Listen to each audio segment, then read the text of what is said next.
Time. Leisure time. Did you ever stop to think how much leisure time you really have? Some of us put our leisure time to good use. And some of us, Ken Michaels, for example, spend most of our leisure time just moping. Moping? He thinks I'm moping.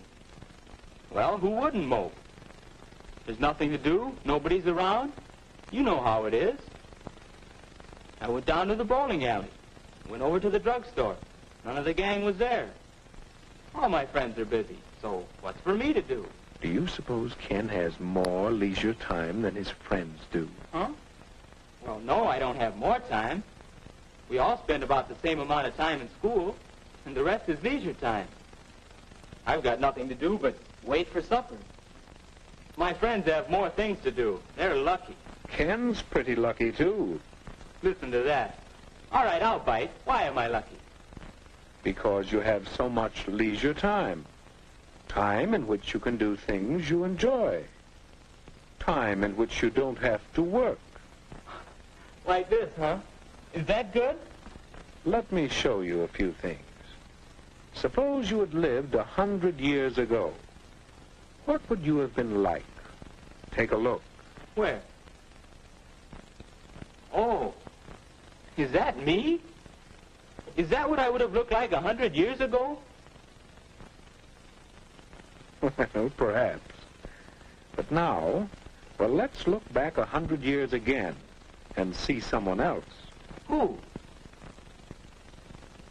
Hey, that's my dad. Young man, you get off that bed and get to work. After you clean out the stable, you can build some new steps for the back porch. While I work 72 hours a week, no son of mine is going to loaf. 72 hours? 12 hours a day, 6 days a week. Tomorrow morning, young man, you're going out to get a regular job. You can work too, and earn your keep. Not so good, Ken? Well, let's try another picture. Say about 50 years ago. Oh, hello, son. Well, say, I've got some new pictures for the stereoscope. We'll look at them tonight. Don't forget about your chores. Have them all done by the time I'm through work. And keep the wood box full. Boy, how long will you work, Dad? Why, 10 hours. 10 hours a day, every day except Sunday. 60 hours a week? Boy. Well, Ken, let's take a look at your father's time as it really is today. Hi, Dad. You sure don't work as long hours as they used to. That's right, Ken. It's a wonderful thing to be able to do so much work in so little time. This 40-hour week suits me fine. And some people even work shorter hours nowadays. But by the way, Ken, how would you like to play a quick round of golf before supper? I think we can work it in. And then later I'd like to shellac that new bookcase I'm making. Well, Ken? Yes, Dad does enjoy his leisure time.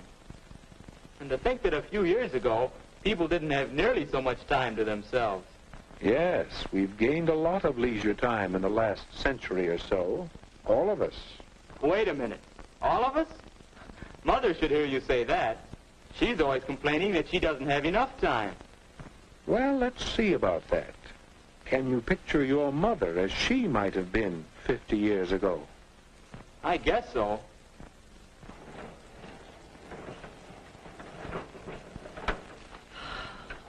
Why, that's hard work. It takes so much time, too. But that's woman's lot in life. Scrub clothes, carry water, bake bread, feed the chickens, till time to go to bed and then get up again to start all over again. You see, Ken? Now, how about today?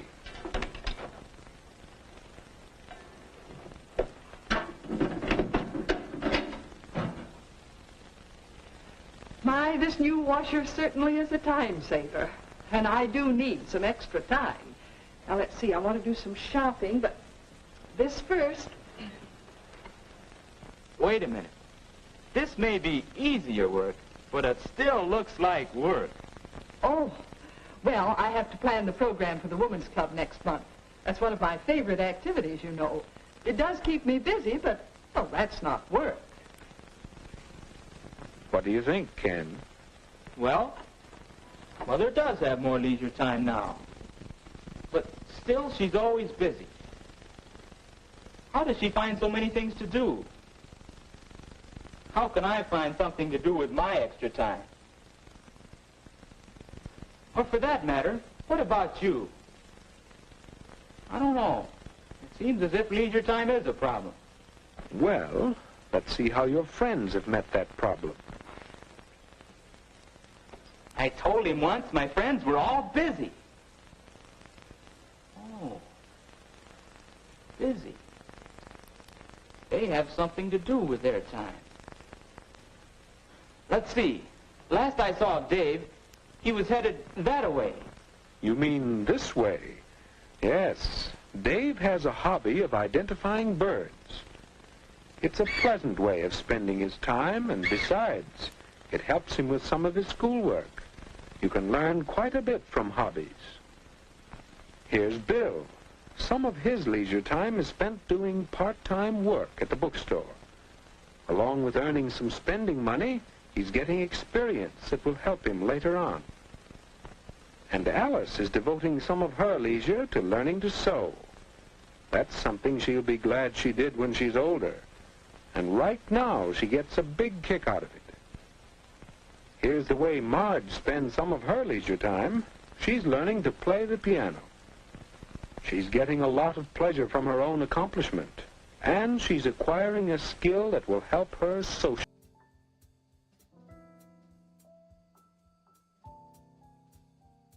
Fuck.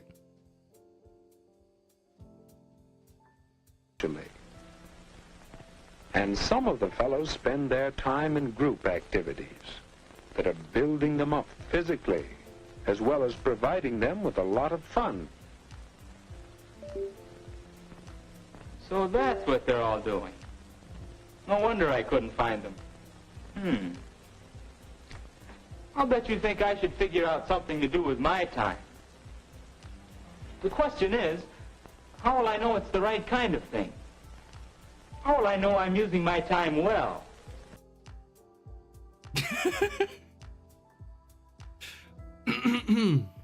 Hello, everyone.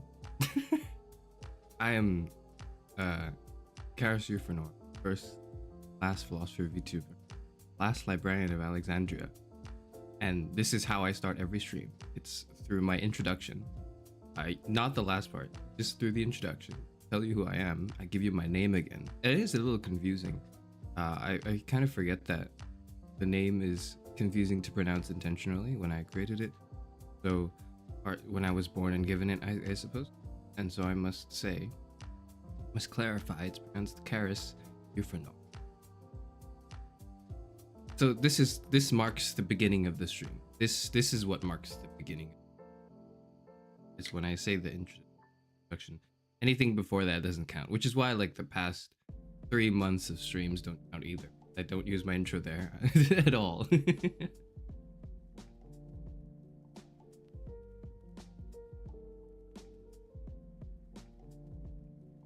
Tea. I have hope my microphone's in. Sorry, I've been like fiddling with stuff, so I hope that's okay. Still hears my chair, I see. Okay.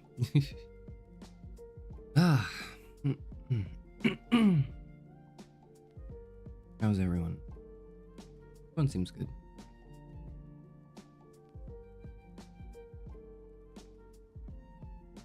Your throat hurts, you don't have to spend 3 hours talking. So here's the thing, right? Is I get it now.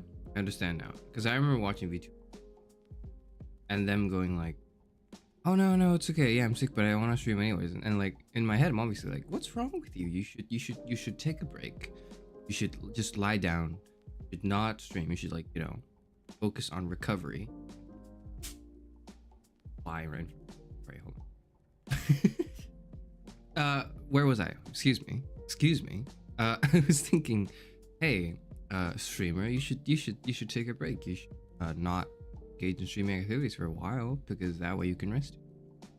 And now that I'm in this position, I totally get it. I completely get it, because it's like, yeah, that's what I should. I don't want to do that. I wanna talk for 3.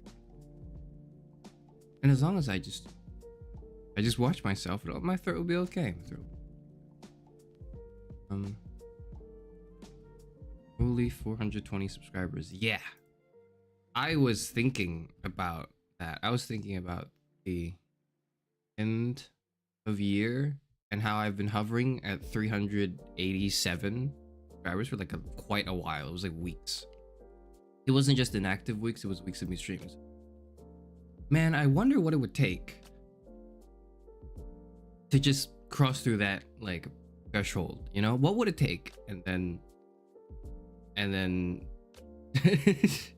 then the YouTube god said, all right, here's another class of '09 thing. And I was like, ah, there it is. That's the end of year Christmas surprise for me. Yes, it is. There it is.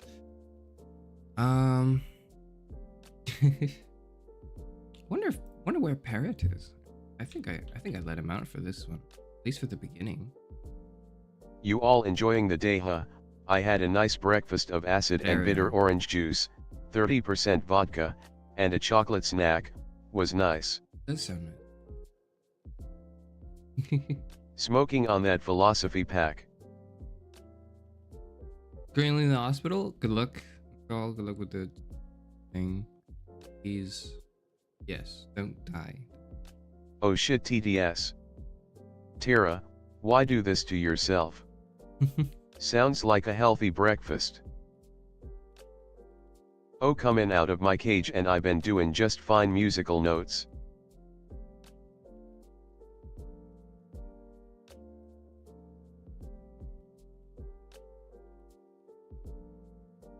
Some new people. Hello. Hello, Roadkill Luigi. Hello. I found your channel from the class of '09 pilot VOD. It was very interesting, so I'm glad I could catch one of your streams. That's great. Thank you for joining me. I hope the streams are just as interesting as the class of '09 ones, because those tend to be a bit better. Gotta be damned, because I wanted all musical notes. So this is Parrot. Parrot reads chat for me when I can't, when I can't be asked to read it myself. The name Roadkill Luigi paired with that icon is so insanely funny. Is well done on that. Oh yeah, continue reading Parrot while I kind of catch up.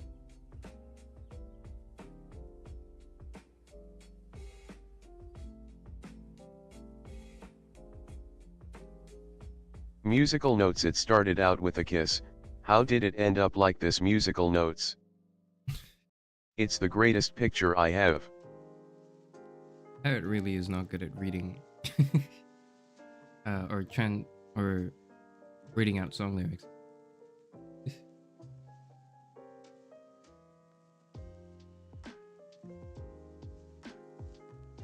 Yeah, Parrot has not been let out in a while. I usually let Parrot out for a little bit at the beginning of this stream. It was only a kiss. It was only a kiss. Musical notes. Parrot's cover of MR Brightside when? Well, when he begins to say Mr. Brightside instead of MR Brightside.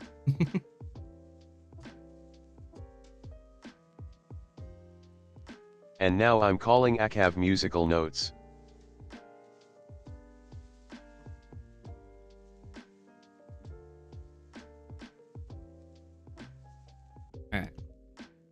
Alright, we're putting you away. Goodbye. Get out of here. No more Parrot. No more Parrot. We needed a period after. I think, yeah, a period after would. But it's gone. We're getting Parrot out of here. Maybe we can bring him back for the game, actually, in a little bit. I'm not sure what to say. For Yin. Maybe we could do the thing for what was Esther's, was it Lady Esther? What was the name of the game where I took a walk? Sorry, no, it's not your fault. No, it's not your fault. I'm just taking Parrot away for now so I can concentrate on my thoughts. It's no one's fault. What was the game? I might bring Parrot back in a little. Bear with me. What is the game? What?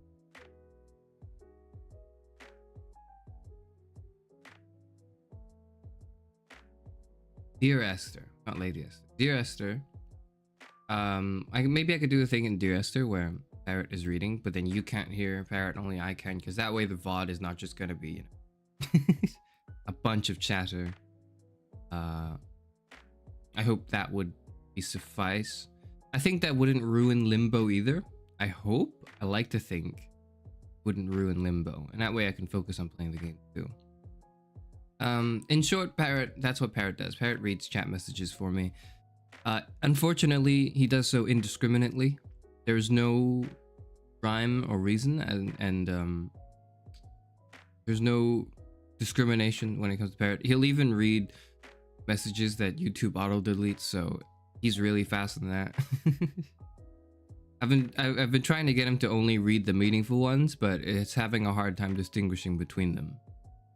Because, you know, it doesn't think. Parrot doesn't think, doesn't possess the capacity to distinguish between those that are meaningful messages and those that are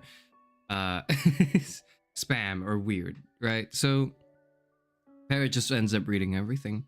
Usually, Parrot is not here. I usually put him away. I might bring him up, but then I'll just like duct tape his mouth shut for a while. That's what I usually do.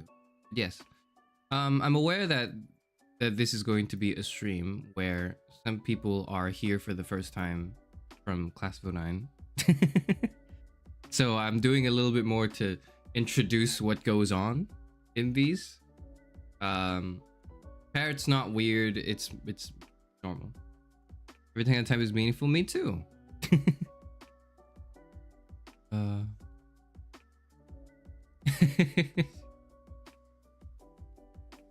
Bright. Anyways, today we're playing Limbo, and because I know all of the traffic the next few days is going to be Class of 09 fans who really want to talk about the game. If you want to, you can bring it up. You are allowed to bring it up. I will not promise that I will answer. You know, I can't promise that. I cannot promise that I will take the time to answer every person's query or opinion, suggestion. But what I will say is that if you must, go ahead. I'll read it. Maybe Parrot will read it and I'll hear it. But this is a Limbo stream. Ideally, we can keep talk about Limbo, the game. In order for it to be a bit more interesting for you guys maybe today, and because I'm a little bit tired just in general, and I may not be able to read and catch up to all of chat time, I will have Parrot read some of the comments for me while I play the game. I don't think that should harm the game unless someone tells me that it will, because as far as I'm concerned, Limbo doesn't really have narration. It's mostly just environmental storytelling and puzzle platforming. So I can play the game hearing Parrot without it detracting from my experience. I hope that is true. I hope that makes sense. Hey there, I'm new to your channel. Are you actually a philosopher? No. I'm as much of a philosopher as Garguda is a shark.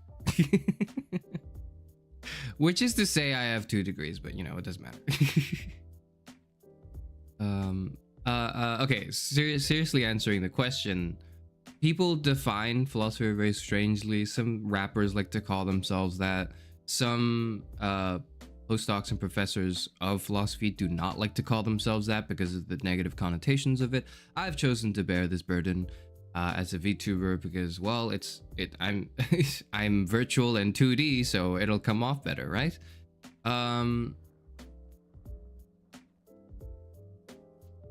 Yeah, postgrad. Okay, I'm about to have it. No. Okay. I'm a postgrad student. Okay, if we are to sort of like thin the veil a little bit, I will say I'm currently a postgraduate student in philosophy. I have studied it academically for a few years. I am not very good at it. I am easily like the bottom percentile of most of the classes I go to. So, you know, by all accounts, I really am a poser. But when I was thinking about branding, I was like, I don't know what else I would brand this as. I also don't mind talking about it a lot too. So here we are. Here's what this is. As to what it means to be a philosophy VTuber and not a philosophy VTuber, because there is a difference. You can be a VTuber and talk about philosophy. You can talk about other philosophers. You can talk about ideas, the history of ideas and the works and all of that. Absolutely, you can. You can engage in philosophy as a VTuber, but not as a philosopher VTuber. So, and I've seen this happen. I've seen a few channels here and there that do that, but I'm a little different, I like to think, because I am as much of a philosopher as Gargura is a shark. I hope that makes sense. I hope that makes sense. C's get degrees. Yeah, well, the problem is I do try. I just don't spend a lot of time trying. I'll spend like half a week trying, and then I will not put any more effort in. I'll put the maximum effort in those and that allocated time slot, and that's it. And that's what tends to get me lower grades. I think if I really put in a lot of effort and time into something, I could write a good paper, but fuck that, I don't care. I think the last thing I'm concerned about is writing a good paper. I just don't think it's meaningful at all. I think the way philosophy is conducted academically is not very meaningful in general. It's just a bunch of paper pumping, as academia is.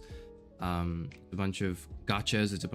It's just destruction of other people's ideas. There's nothing meaningful really being created, and rather than seeking real change, which is a lot more difficult and hard to quantify, all people seek is tenure, for lack of a, that's just how it is.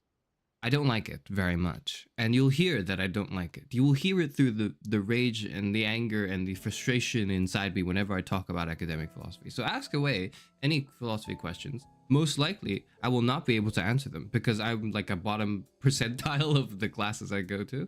I'm just not very capable. I'm not very well read either. I've only read a few thinkers. So if you ask me about, like, if you just throw a dart at any point in the history of philosophy, I will not be able to say anything about it, most likely. That's unfortunate.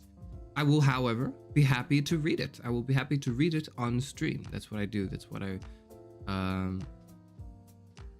have been doing. That's what I will continue to do, because I don't do a lot of reading in my own time. I've decided to read on stream. Do philosophy as a hobby, it's way more fun that way. Totally agreed. It 100% is. It's 100% more fun that way.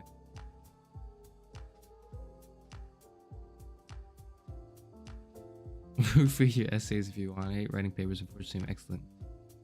Around the days with you would show. Appreciate the offer. I'll be all right. I'll be all right.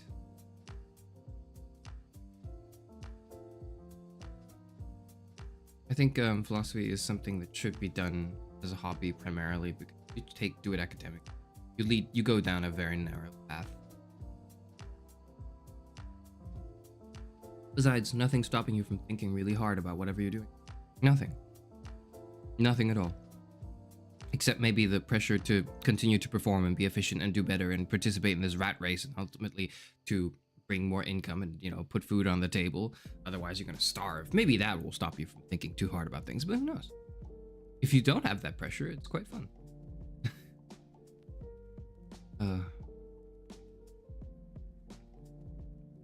What got you interested in it initially? I've been asked this question, I think 2 streams ago. My answer to that 2 streams ago was, in a very short answer, Michael Vsauce Stevens. Michael Vsauce Stevens was the one who got me interested in philosophy initially. Wisecrack as well, I will attribute to it. The slightly longer answer is that was the push for me to just start thinking about things in general. But what really pushed me into philosophy was when I looked at it and when I saw that these were where the most interesting questions were. I wanted to do it. Everyone around me said, Charis Euphranor, that's a terrible idea. Don't do that.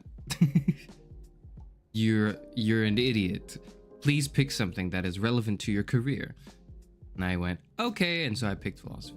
I hate being told what to do. So That's what ultimately pushed me. My demise, into my demise, you know, because it is. In hindsight, do I regret it? Not entirely, but I wouldn't really recommend it unless you really want to do it. Yeah.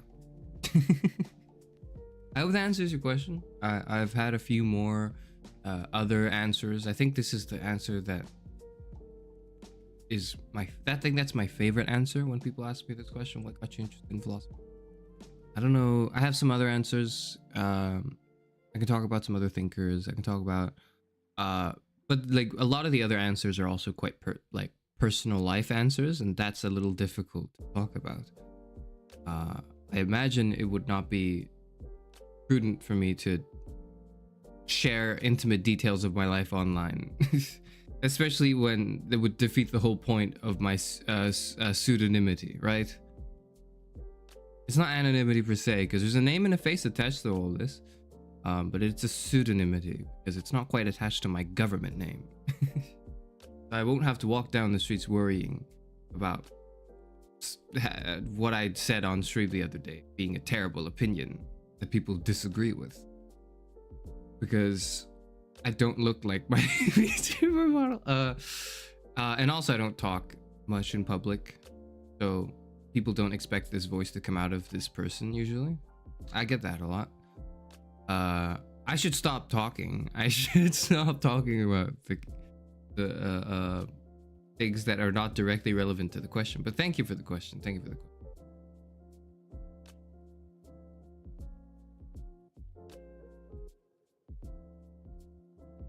Have anything you enjoy become work immediately takes the fun out of it? Yeah, it does. It does if you rely on the work for your livelihood, which oftentimes is the case when it's work. That's what work.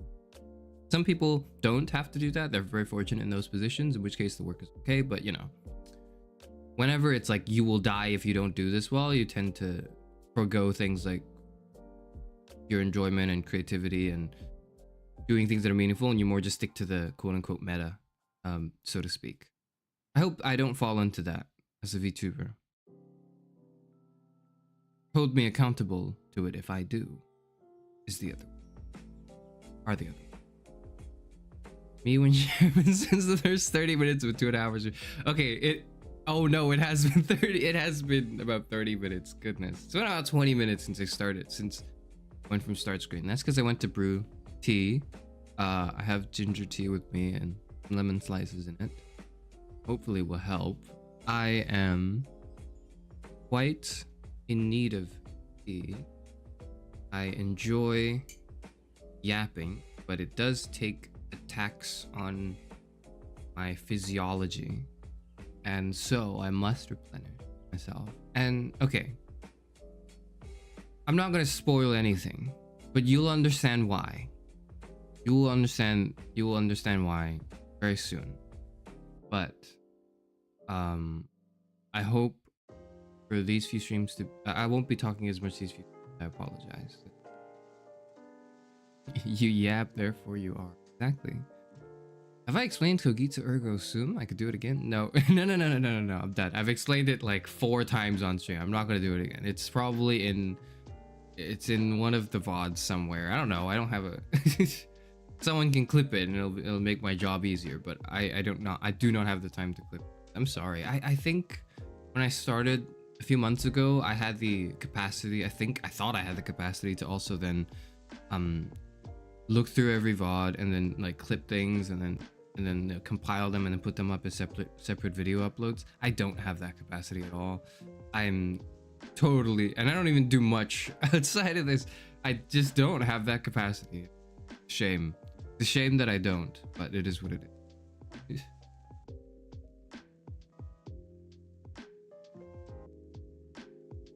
Never stop talking. Well, I do know that's what the stream is for. I do know that that's the whole point of the live stream, is to watch the live streamer talk. Do what they want, but I think philosophy could translate well to streams like this. Can lead to interest. I think philosophy is an undermined, underutilized fuel for stream conversations. The problem that I see a lot of people do, or not problem, but the mistake, I think, in my personal opinion, is a mistake. I've grown to be a bit more hostile to other creators now, thanks to having streamed for a while. I'm now just ready to throw hands with people, like, at least, well, not physically, but you know what I mean. I think some people make the mistake of, when they want to talk about philosophy, they either talk about things in life that they thought a little bit about and not enough, clearly. And it's evidenced by the fact that they haven't done any reading around what they think about. So there is some thought going on, but it's not quite supported by the history of thought. Either that, or all the way on the other end of the extreme, they only talk about the thinkers in the histories of thought. They only talk about what this is what this philosopher thinks, and it's super cool. This is what this book is about, and it's super cool, and it is super cool. But I think there should be a synthesis between these, so that you can merge them quite well into one seamless conversation, where if there's something deeper you want to dig through, you can, but also at the same time, it's not like your audience would need to go through multiple required readings in order to understand, like, a joke you make, you know. I think there's a fine line, I think there's a balance, and I want to strike that balance as such, which I don't think many people have been able to do very much.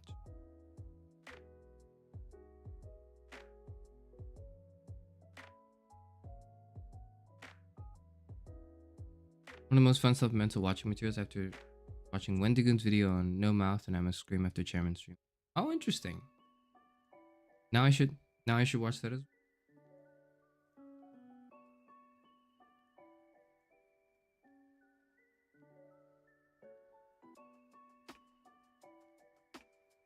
Favorite parts of these streams is that I've been here long enough the chairman ignores my messages. Wow, it makes me feel seen. Now I get the silly messages. I don't ignore messages, it's just I can't respond to all of them. Okay, no, I do. That's a lie. I do ignore some messages. But I think if I ignore a message, you know why I'm ignoring the message, right? Like, it's not, I think if you're typing a message that if one is typing in a message that Charis Euphranor would ignore, I would imagine you know that as you're typing it. You're typing it and you're like, this is gonna be funny. He's gonna read it and he's not gonna be able to, and he's not gonna address it because there's just no way he's gonna do that. Like, but he's gonna read it and that's what matters. Like you have that mindset when you're typing that message. I know you do. I know you do.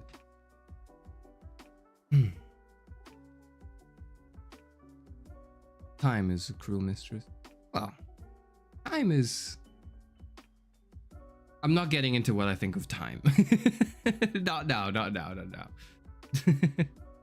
My channel is looking for a philosophical analysis of class of an animal. Oh, I see. Okay. So I must apologize that I don't have a philosophical analysis of class of an animal beyond just comparing it with, or beyond just asserting the fact that Nicole and Jekka are not feminists. That's like the biggest philosophical contribution I could make, is that is not actual feminism. It is the way some people misinterpret feminism. And to supplement that, I read actual feminism, or actual feminist philosophy. That's like the only philosophical contribution I am positioned to make right now, because I don't quite understand fully what the context of all that is and what's going on and all that, right? Pay to watch chairman. I'd pay to watch chairman debate someone. I don't want to debate anyone. I think debate is boring. Or not boring. I think debate gamifies discussion, so that it's like, oh, now there's a winning thing. Like, now I get to destroy someone. I get to dunk on them. And there's like there's political overlap with that as well. And that, like, I just don't think it's very useful, or I don't think it's very constructive to dunk on people. I think it's fun. It makes for good TikToks. It makes for good gotcha moments. It makes for a lot of Twitter likes, but it doesn't progress society as much as a healthy, respectful discussion tends to do. And of course, like, debate, like, strictly speaking, is respectful and constructive and, like, you know, embodies certain things that I would say are most of the good things from discussion as well. But I think what debate has, or maybe the other way around, what discussion has that debate lacks because of its gamified nature, is the fact that in a debate, people often make the mistake of focusing too much on winning, It's at the end of the day, it's about winning a debate. It's about looking good in debate, or in the debate, or at least avoiding looking bad. People don't want to look humbled. People don't want to look silly. They don't want to look stupid. And so, you know, they'll employ any tactic necessary. It's just not how it should be. It's not how it is. I don't think it's very... It devolves very quickly into... Well, I mean, I suppose in a really quick and easy way to see what I mean is to think of the stereotype of the debate bro. There, that's the problem. That's the problem. Want to see Charis throw hands? I would die. I'm not inviting that danger into my life and participating in violence that I know is going to do more harm for me than good. Pull me into VC and destroy me with words just for a little... No, we're not. I'm not destroying anyone. I don't like destruction. It's not interesting. Plato was a wrestler? That's true.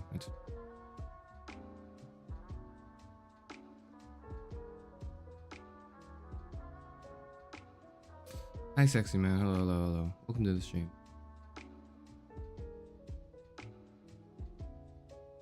Shaman ignores me because I'm too funny? Well,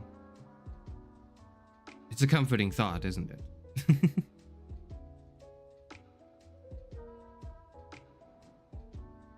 Like, you didn't even... Okay. I did fact check you explaining Descartes and you did get it right. I didn't mention it, but that's because I was like, yeah, this checks out. There's no problem here. Or rather, at least, I don't know if it's what I would say, but it is a sufficiently good explanation for the quick and dirty, right? For just something that's really...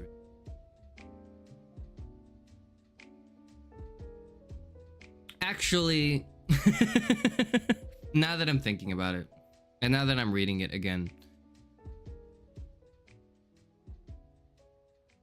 nihilism doesn't contradict cogito ergo sum.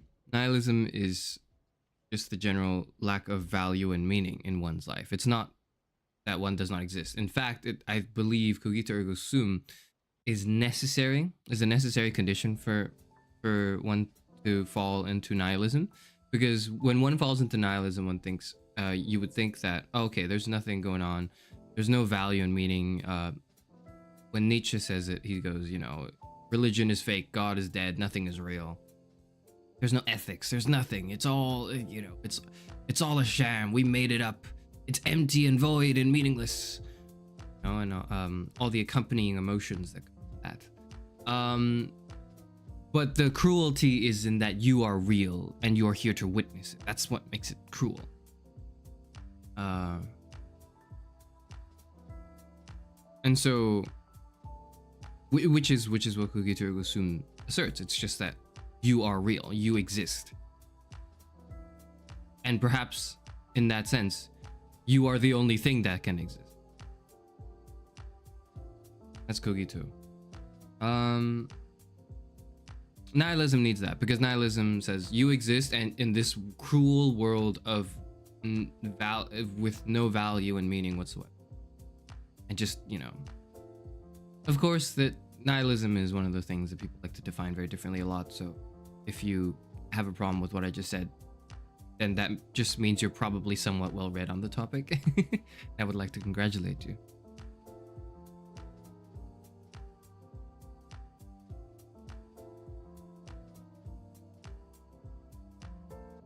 You got the seal of approval, then immediately retracted. I'm sorry, I didn't. That just proves I didn't do a good enough job reading. It's my fault. It's my fault. What's the one that goes, none of you are real? Is that solipsism? Solipsism is when you believe, yes. Solipsism is when you look around you and all you see are NPCs, quite literally. You think of yourself as the only actual, like, human soul, and everyone else around you is a robot on the earth. They're not real. That's solipsism. That's a solipsist mindset. These aren't really in and of themselves philosophies. They are philosophical concepts which are used to explain or to support some other philosophies. But yeah.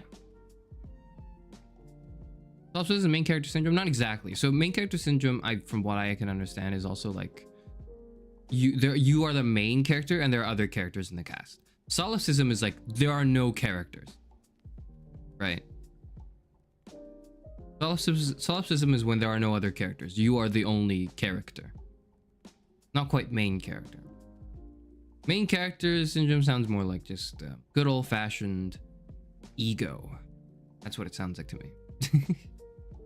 Hello Mochi, hello. That's our team. CC Mochi is our team. Everyone please sing your praises.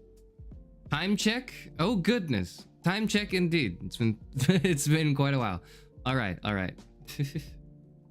Like these talks make me feel like I feel like they get me close to this. The silly room. We all into the silly room we go. Straight jackets for everyone. Fully just completely white. Blaring light from above.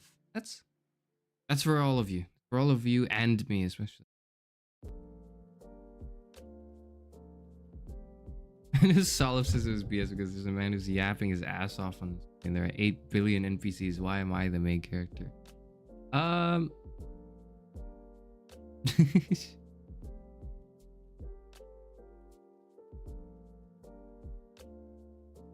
Start getting freaky to speedrun strat that skips dialogue. Don't start getting freaky. Don't. We're about to get into the game. So we're playing Limbo today. Okay, I'm getting into the game now. We're playing Limbo today. Limbo is a horror game. I think it's an indie horror. I wasn't gonna play any more horrors honestly outside of October, but I did take an extensive break from October, and I do wish to make up for it, and so because of that I'm going to play some games outside of the October season. Since people enjoy them too. I think this is a good game. It looks as though, at least according to the people who have talked about it that I've heard about,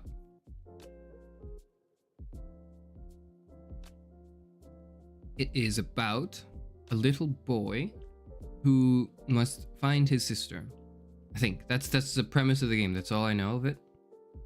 The word limbo is most likely a reference to the place between heaven and hell in the afterlife, that is, or like it's like the first layer of hell.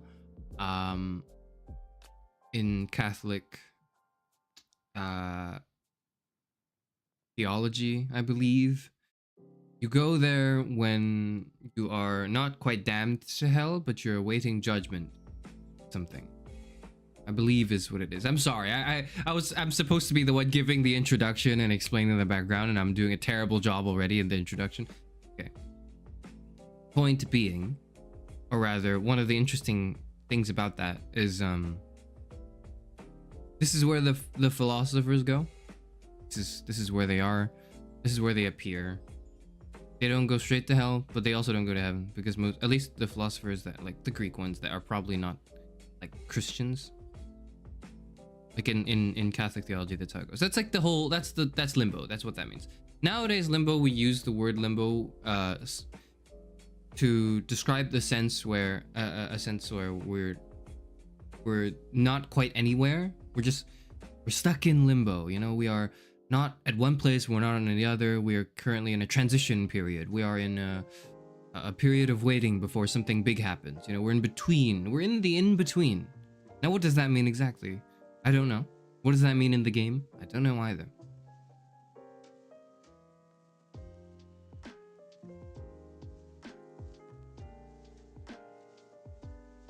That's the introduction to the game. I'm going to play it now. Any last minute question? Main character seems to think you're most important room. Also is thinking you're the only important one. I believe so. I don't know what main character syndrome is. It does sound more like a recent colloquial term. So I will have to double check with that.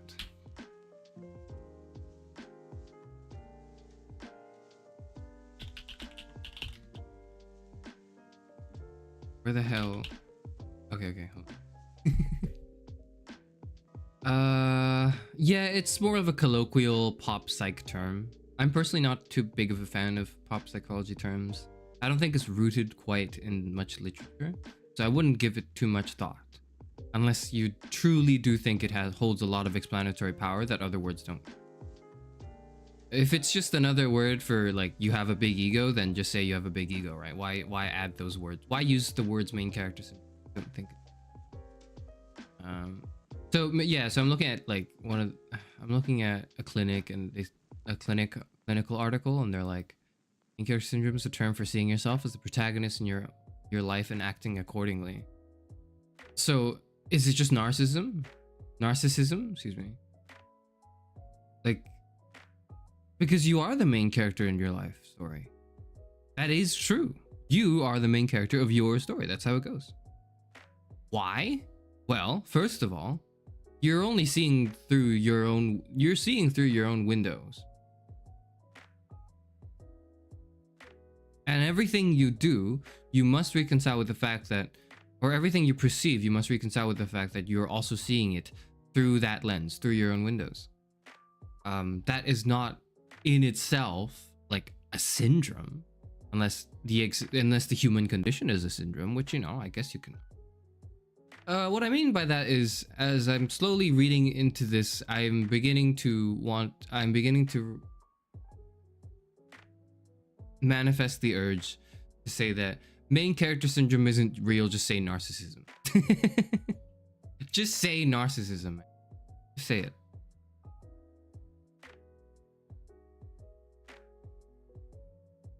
Wrong. Limbo is a game where you walk under a stick. You got me there.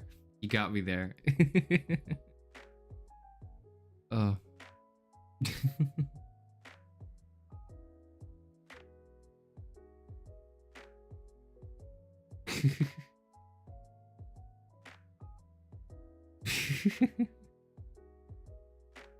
Play it at a birthday where how low you can go. Yep. I don't think I've ever played Limbo. I don't think I have. Yeah, I've never played Limbo. I can't imagine doing very well. I cannot imagine doing very well in Limbo. I don't think I've ever played. Main character syndrome sounds better? No, it doesn't. I don't think it does. It just sounds, you know what it sounds like? You know what it sounds like? And I'm about to upset some people, I think. I don't know. I have the feeling that this might be a little upsetting. It just sounds like whoever tried to perpetuate the use of this word just really wanted to make the word narcissism sound cooler and more appealing to TikTok. That's what it sounds like. What's the meaningful distinction between main character syndrome and narcissism? What is the meaning? Because if you're saying, oh, well, it's the belief that you're the main character. Well, we are. That is a fact. You see through your lens, cogito. You see through your own existence, and that's how you perceive the world. If you want to deny that, I would imagine it would be very philosophically difficult. Not impossible. There are philosophies that deny that that's the case, that you are a main character, that you are anything at all. Maybe read into Buddhism. But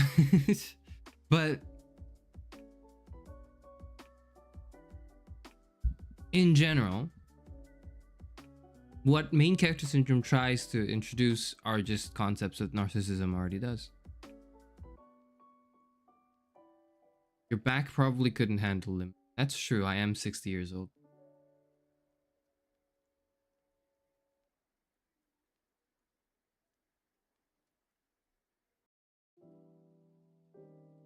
It's just brain rot? Yes, well, and I'm here to combat it. Oh god, it's been 50 minutes. I must apologize, it's been 50 minutes. The game is like 3 hours. The game is not that long, but the stream is gonna be long if I keep talking. You didn't, well, I mean, you heard that, but that was just me that's me launching the game, okay? That's me launching the game. I'm launching the game now. 60 years young. No, I am old. I'm gonna die. Or maybe not. I don't know, I haven't died yet. How will I know that I'm not immortal?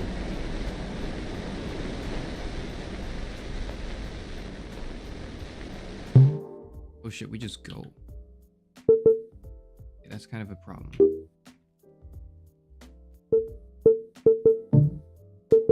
There are no settings for the volume.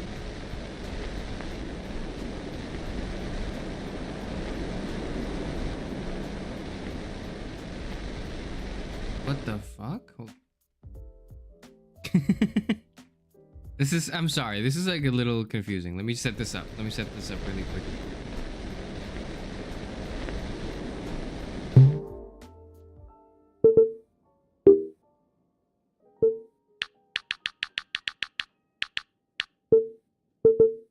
Wow, this is an old game. This is definitely 2011. I move with arrow keys? Okay. Oh, good. Oh, and there's no way to even start this in. Okay. Narcissism is an actual psychological diagnosis. Someone, as far as I know, narcissism can actually lead to deflated self-worth, but colloquial narcissism is just thinking of. Yeah, so I guess it's like the colloquial use of narcissism.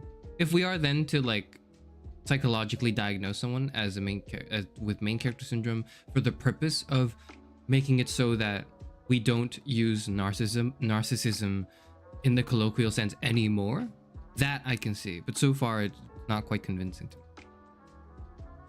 That said, how the hell do I... One moment. You have to give me... Okay. And now...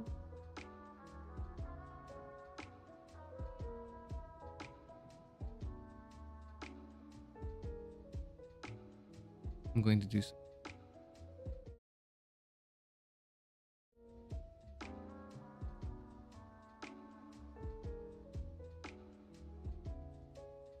Imagine you're getting 50 error pop-ups. Well, maybe not 50, but this is a little... How is this going to work? Limbo is from 2010. Okay, you're back. In 4 years it can drink in the better countries. In the better countries.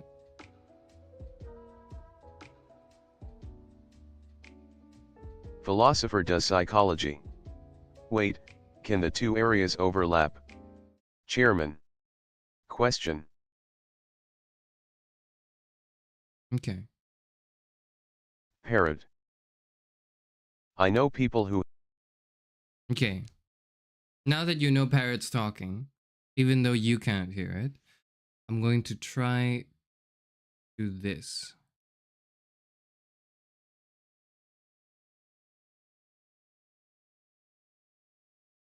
Okay. Tell me, you're going to have to tell me if this works. And you're also going to have to tell me what the volume is, what the volume situation is looking.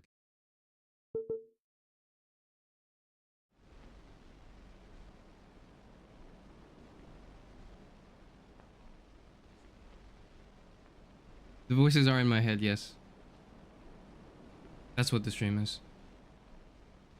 Tell me if you hear the audio of the game Limbo. There's supposed to be some sort of ambience right now. Ah, okay.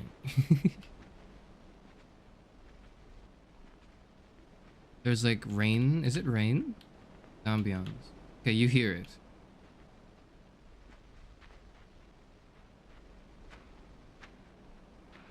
I will agree to that if that happens.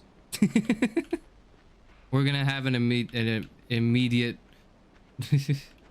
mod rights the moment that happens. I think it's been tired. The joke's just not very funny anymore. It's kind of annoying. So don't do the rats copy pasta again. I appreciate the attempt at humor the past few times, but yeah. Oh fuck! What was that? I can't crouch. I can walk around and I can jump. This is a platform.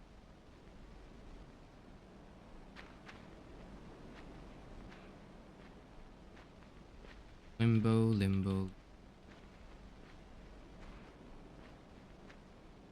Just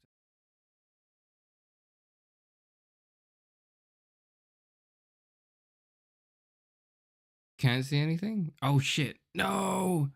No, no, no, no. Okay, okay. That is annoying. Okay, okay. That's why you're here. You're here to tell me. So you're supposed to see it.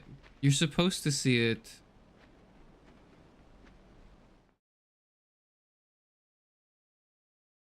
Very annoying. Very annoying.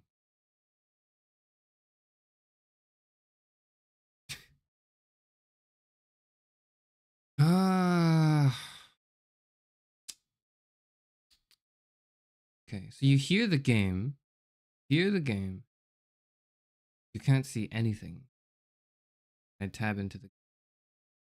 That is quite annoying. Annoying. Hmm.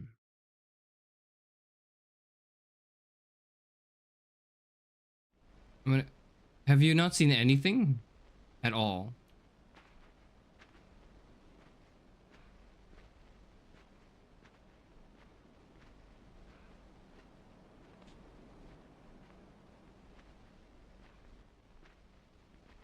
So you hear the volume, but in the entire time you didn't see. Oh no. God. How the hell do I fix this? This is a 13-year-old game. This is a 13-year-old game. Oh God. Ah, okay.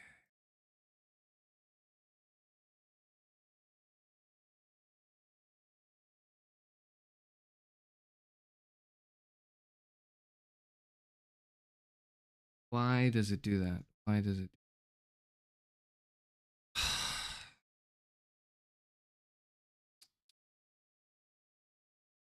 Tisk. Tisk, tisk. What is going on?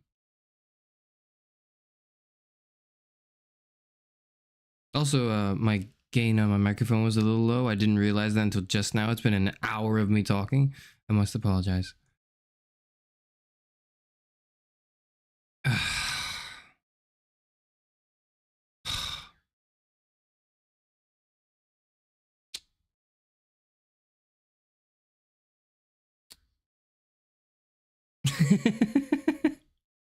Oh God, no. How? What's going on?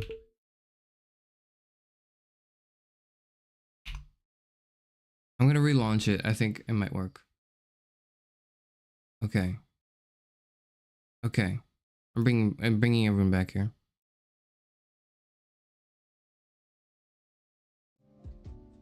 Okay, we're bringing everyone back. What the hell?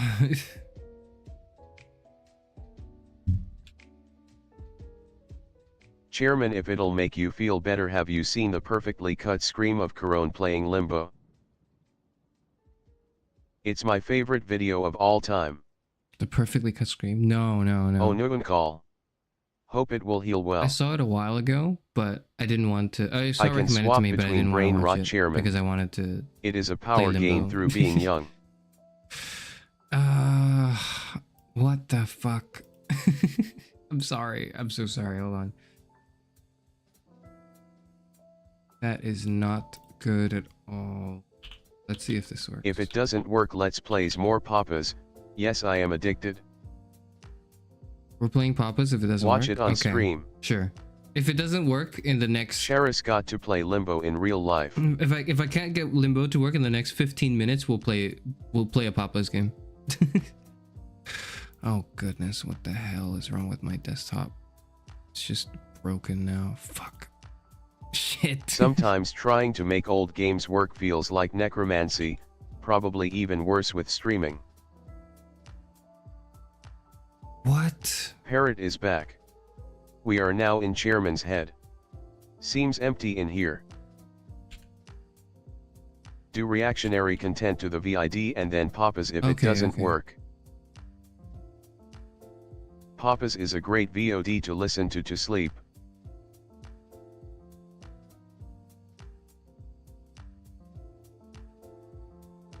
Work. Tira, he'd have to download the mod just to be able to run Vampire the Masquerade Bloodlines if he wants to stream it. Have to download a mod to stream a game? How? Why? If I can play it, I should be able I to stream remember it, when I right? first played Limbo and it would ion as just a black screen for some reason. Open.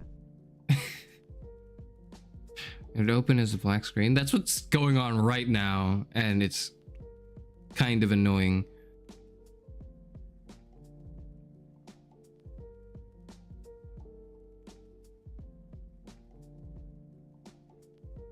What the hell's going on? It's not working. No, you have to download a mod to be able to run the game.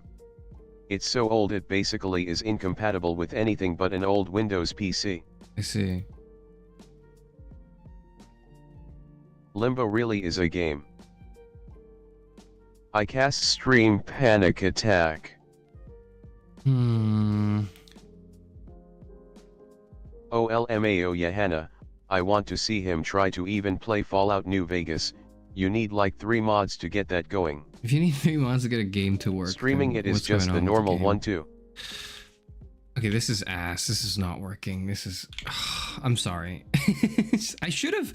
I don't usually... I've not had to check. The last thing that I did a test stream for was Elden Ring. And it wasn't because the game wouldn't work, or I worried that the game wouldn't work. I was worried that my computer wouldn't be able to handle it. So now it's just showing as a black screen, which is a little annoying. I think I'm gonna give it another go. If it doesn't work, then maybe we'll vote on what to play. Maybe I'll just launch. Maybe I'll just launch Class of 09 again. Chairman, thoughts on capitalism? We going back to Yap Sesh, so why not? What are my thoughts on capitalism? Speaking about being stuck in very limbo. Unfortunately, the best thing we have right now. Very, very unfortunately, it's the best thing we have. Make of that what you will. Those are my thoughts.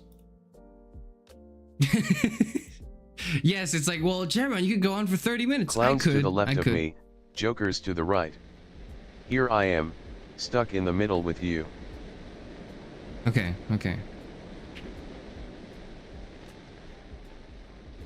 I feel like there's a little difference between an insanely demanding game on the graphics card / CPU and a game that's more than a decade old that wasn't made for new computers. Yeah, it's true. I should have, I mean, I guess I should have known to test this game before, but I just thought it would work. Because every time, most games just kind of worked, right? They just kind of do. Okay, let's try this one more time.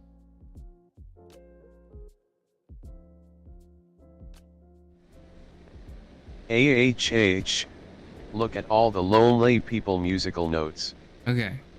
Do you see the game now? Am I hearing the cooling fans of the library computer? No, they're not the cooling Skull. fans. These are the... Nope. Still baptized. Okay. Damn. But you hear the sounds. No, but I hear it. Ah! No. Sad face. No. Back to Limbo. This entire stream is just me My being in nightmare limbo, is isn't it? finding an old game on Steam I want to play that is 32-bit and won't play on my MacBook PC. It only runs 64-bit. This is not I see only good black, at but yet I all. hear game audio. What if I disable the game audio? Hold on. What if I just... Because it might be... That could be messing with it. Maybe? Let's try again. Okay. Computer fans, the best type of ambient noise. Okay. Do you see it now? Because maybe I haven't captured the game audio separately because I wanted to do the It's thing now with a parrot. black silent screen. Wow. That is annoying. This is a nice screensaver you have there, Chairman. Gah. I think some Steam forums could have a solution. Probably. No. Can't see. Let me look it up. Did you try turning up the brightness? Actually, there's I audio, did, so I did. NVM. There's audio. Alright. Please be entertained by Parrot for the next 2 minutes.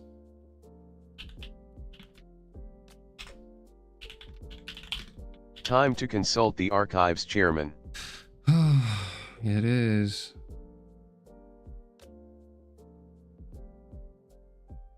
Back to Yap.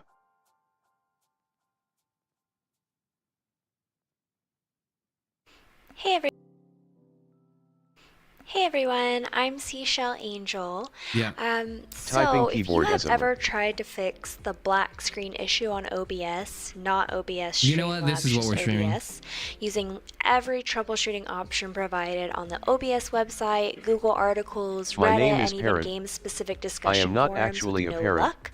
This is the video Smiling for you. face with So hearts. the game that was You giving are a me parrot, that's what issues you was are. Limbo, and I have streamed many other games without any issue. I tried running Seashell OBS Angel. as admin, running OBS in compatibility mode, tried different game capture modes, and more, all to no avail. So I was just about to give up on streaming Limbo completely until I finally found a solution on POV. my own. Your So I'm going to grandpa take you through the is steps of what watching I a did to fix video this, on how and to hopefully fix if the you run into another game that's doing VCR. the same issue, this is something that can help you there as well. So I'm just using Windows 10, pretty Limbo. standard version of the game. Allow So I'm gonna yourself launch to the be game. streamed, and my life is so yours. it pulled up the game there because I'm using display capture. Display capture is just not a good alternative because It it's reads the so much less emojis with efficient. emphasis So I too even if tried you streaming it use that way and it was just not asterisks. good quality. I just The changed more games you completely know. until I could figure it out. So then we're going to go down, we're going to right click on the actual game icon in your taskbar, and then we're going Okay. to right click on the game icon again, go to Okay. properties of the actual game. Okay. Then you'll go to compatibility, and then you're going to run the compatibility troubleshooter. So once the troubleshooter is done What? running, it's going to ask you to select a troubleshooting option. have Just to click the do try that? recommended settings, and then it's going Speaking to head require you to back test in the Yap. program, which means you're going to have I to hit the kind of sack. leave the screen here, Glad to open know up I am the glad to game, be play around back. in it, and then you can Speaking go ahead and head. click next. So I already did that, and then you're going to see that it's going to select whatever compatibility mode the system found that worked the best for it. So you'll just click OK. I'm going to click cancel because I already did it, and then you should just be able to open the game back up and stream it that way. Okay. Game, play So around tell me option, just click the again. try recommend. Seashell Angel, tell me again. And then you're going to run the compatibility again. It was just not good quality, just not a good alternative because it's so Okay. much less efficient. So I even tried Okay. streaming it that way, and it was just not good quality. I just changed games completely until I could figure it There out. is no So right then we're for going to go this down, to we're be going to right click on the entertaining. actual game icon Okay. in your taskbar, and then we're going to right Yeah, click I on the right game click the icon icon. again. So I have go to launch the properties of game. Okay, and then okay. All right, we're following. Are we following this? I I'm think I following had this. to do stuff like this to play ad cap on Steam LOL. Seashell Angel saving lives. Thank you, Seashell Angel. Okay. So I gotta tab back. Okay, I gotta tab back out. Right click Totally Right got click. it completely understood. properties, compatibility, run compatibility troubleshooter. Okay, that's what I'm doing right now. Right click icon, click properties, troubleshoot. Chairman actually talking to the voices, they give good advice. My life in college was going through game files and fixing old games to try and play them. It worked like 30% of the time. I like those odds. Wait, Don't what the dox hell? yourself LOL. Wait, I'm doxing myself? I'm Click not doxing OK. myself, right? Okay, you scared me. Oh god, you scared me. I actually thought I was like showing my files or something. No, I'm not. I'm still on the Seashell Angel screen. Am I right? Okay. Oh, okay. You know what? We're gonna go back here just in case, dude. Okay. Hold on.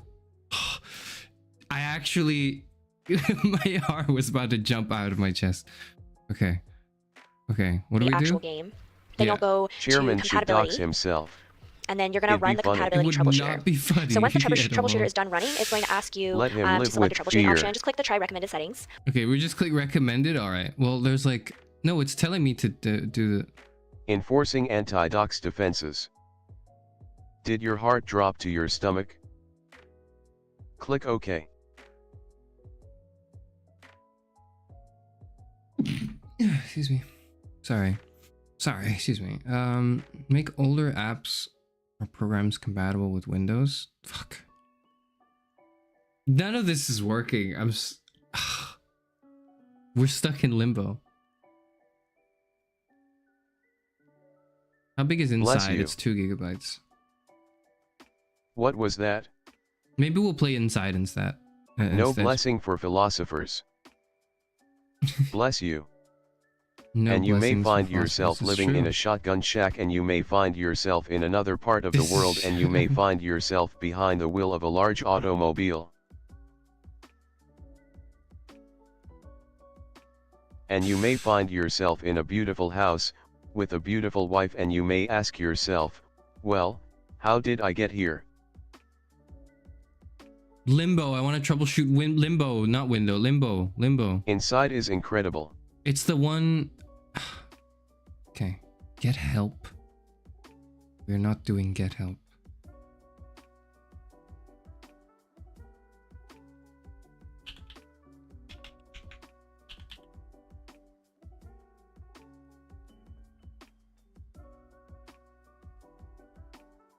If you can't stream No, it, are you going to didn't. record you playing it?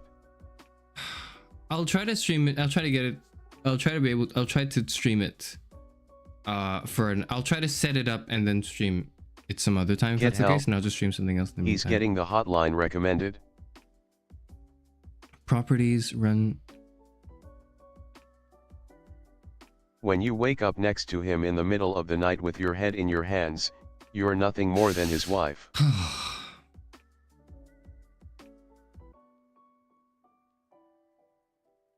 This fucking I can't stay sucks. for long since I am probably getting crunk tonight, but good luck with troubleshooting and good luck with the stream.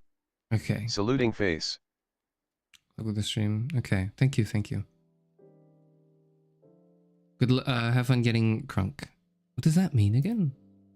Can I say that? Well, I mean, Parrot read it. What does Chairman that mean? is in limbo. This is such a good recreation. Chairman has such good Wildly realistic excited limbo or skills. intoxicated. Well, okay, don't be too intoxicated.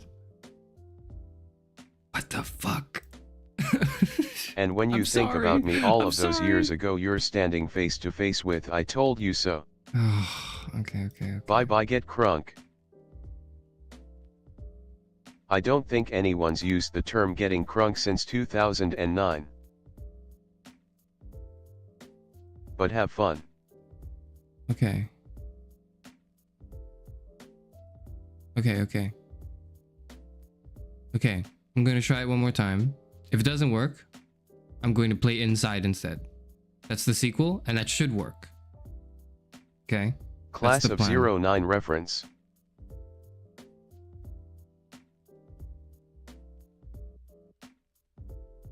I'll crunk with you, sweetie. Have fun, Azures. We'll continue losing it here.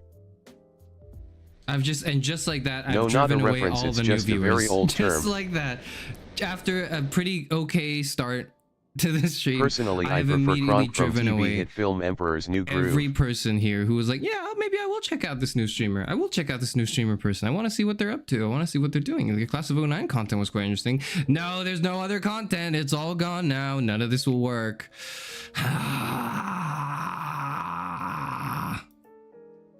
Kill me.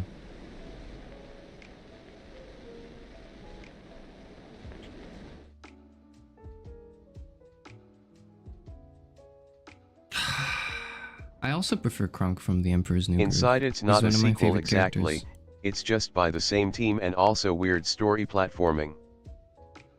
Okay. No, it wasn't you, Chairman. It was us. I take full responsibility. Let's see. This is not gonna be a self-fulfilling prophecy, Let's is it? see. Does it work? Tell me it works. Tell me it works, guys. Tell me it works.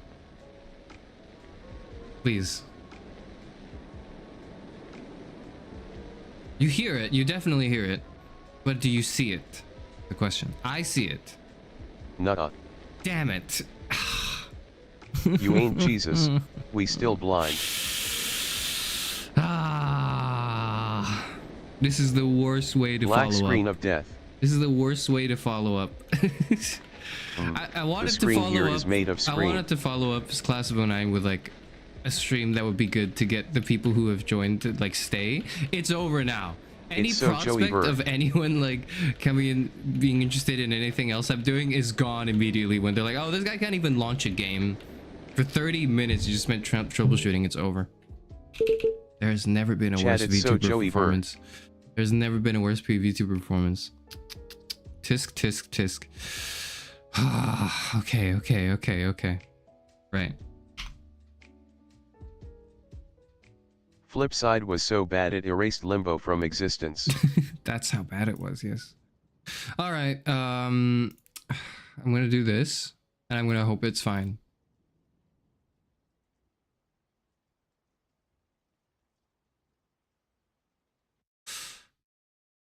I hope my OBS doesn't crash while this goes on. But I'm going to try to install inside instead. We'll just play Yap that. stream back. We're back to yapping for a little while. I suppose it's unfortunate. I've never had such a miserable performance. And you know what I was really looking for? I was like, okay, I have to follow up. I have to follow up because I know every time there's a class of online stream, there's an influx of new people. I have to follow it up with something that shows that I think shows the highs of Don't worry, we love you can and your find in this fucked up channel. computer. And like, this is not it.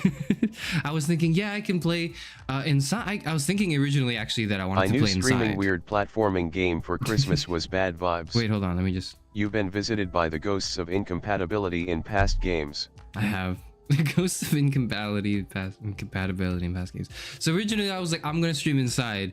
It'll be a good game. It's sort of like it's a classic indie horror puzzler.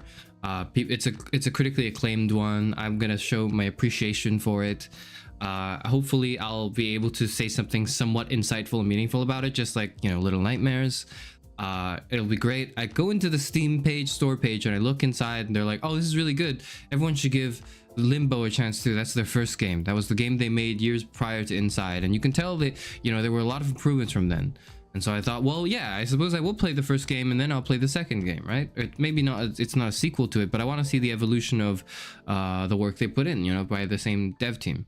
And this is what I get. This is what I get.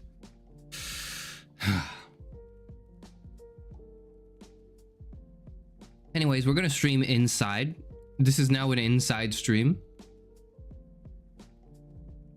This is the consequences of not upgrading the library computer. It's the consequences of being poor. It is what it is. No, I'm not poor. I actually, okay. I just have yet to fix everything. If I lock in and fix everything, I can, like, the library computer, I can actually solve the library computer problem, and I'd be able to stream games and like House Flipper and not have to play on ultra low settings. There's a way to do that. I need to fix it. I need to just get it to work. And if I can get it all to work, it will be very good. I just cannot get it all to work right now because of my complicated schedule. But I will try and it will work, hopefully. And if it does, we're in for a somewhat okay, decent time. Yes. Okay. Let's try inside. Click into a Limbo stream and it's actually just the other game? Crazy. How could you, philosopher? Is the benchmark that it runs on Mac? I don't know. Lock in is shaman brain rotted. Chat, it's so joever. I said, you know what pisses me off? Sorry, I didn't mean it like, I didn't mean it in the sense that like, I didn't mean to sound so angry when I said, you know what pisses me off. Okay, you hear that for sure. Hold on. I lost my train of thought. You know what kind of mildly annoys me is,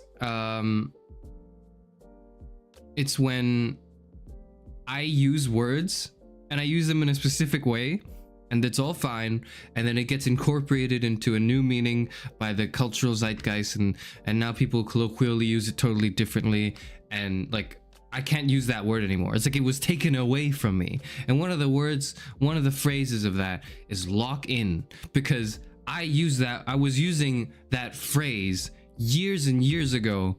I'm an old man, remember? I've been using it for many, many years to mean pretty much what it means now, I guess. But now it's like, it's in the cultural zeitgeist now. Now it's one of the words. It's the words you say when you're like a hippie, cool kid.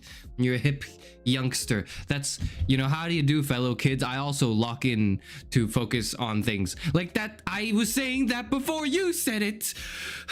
I was saying it before you were born, and I just can't, you know,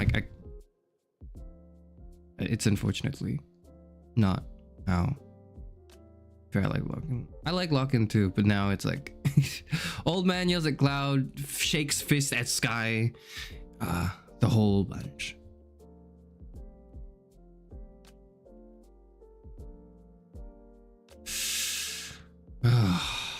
We're all broken unemployed here. Yeah, that's I think that sums it up. Why else would you have the time to watch a Charis Euphranor live stream? How must I stream this game? Let's see. This is how. Tell me it works. Please tell me it works. Tell me it works. Tell me right now that it works. That you can see it. You can see it. We can continue and this will be a real live stream. Fuck.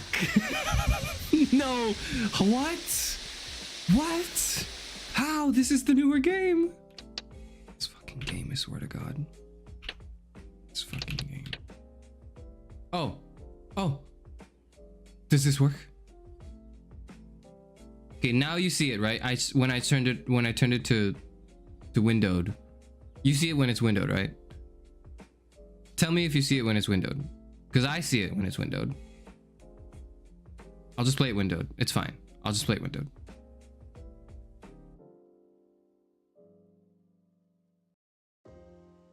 It worked before too. It was slow to start. Okay, okay. If I do this, what happens? I can play like this. This is fine. Oh, then it's like too big. Let me just shrink it. And let's hope that it doesn't crash my computer. Okay. Okay. It works.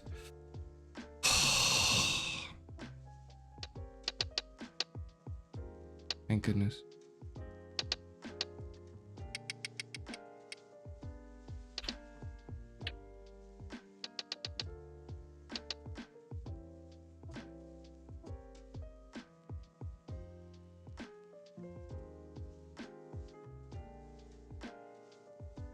Up, down, left, right, right control up.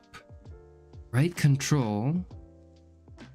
Do I want right control? I think I want left control. Okay.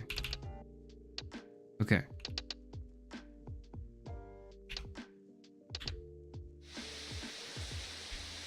Is it too loud? No, it's a good volume. Okay.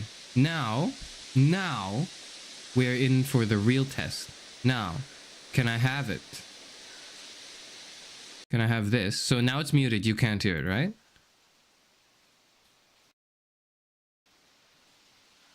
Can you hear it now?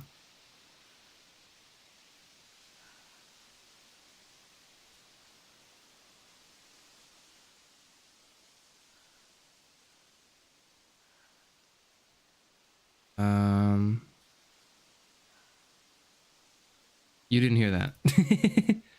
It's a little low. Okay, okay. Let's try to fix that. How do we fix that? I think I just have to raise it here.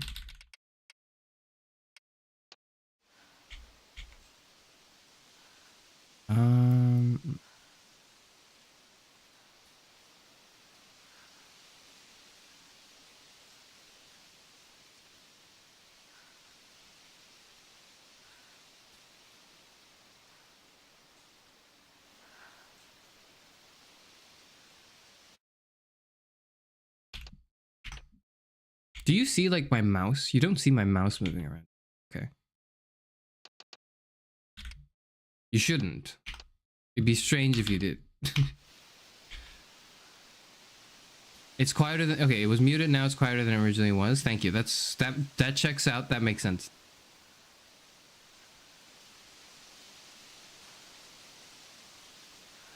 Okay. Okay.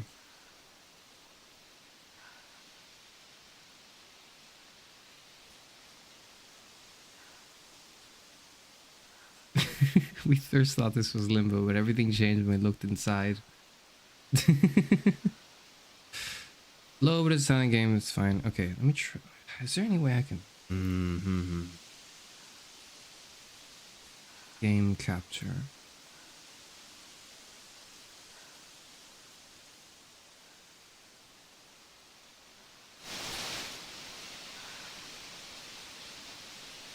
Okay, yep.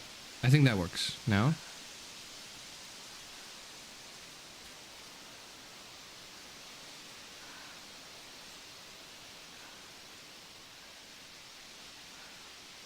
Put some gain on the audio. If you want to sleep, don't worry. Please go to sleep. You won't miss much because it's just going to be another half hour of troubleshooting. Goodness, please, please work. Okay, this should fine. This should be fine. This should be okay, right? And now, if I do this, if I do this, if I do this, if I do this, I should be able to hear Parrot now. Is good. Okay. Yep, you hear that. You heard that? Yep, okay.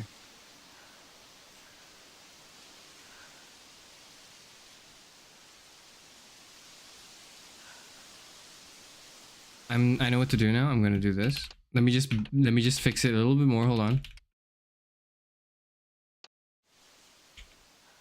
And then bit more gain. Just a bit more gain. Okay. Just a bit more than that. Just a little bit more gain. Okay. Okay.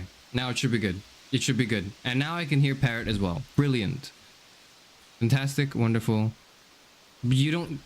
Parrot is back, but you can't hear Parrot. I can hear Parrot.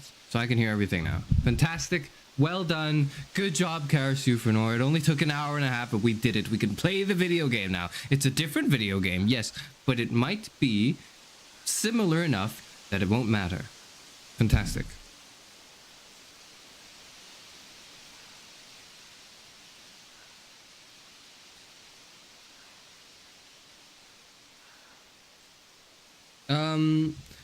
I think it should be okay because I'm just hearing you guys talk about things, which I should be doing anyways. You don't have to. So the reason why I have Parrot on is because normally I would be reading the chat messages, and that I think is a lot more immersion breaking, because then it's like I'm playing the game and I'm looking away. But if I just hear it, I could just channel it out if I want to focus in the game. Careful with the asterisks, because it makes Parrot sound louder and it's a bit more irritating. So try not to use asterisks when typing in chat for now. I don't know why Parrot reads them that way, but he just does. Anyways, with all of that finally being set aside, we can do the inside.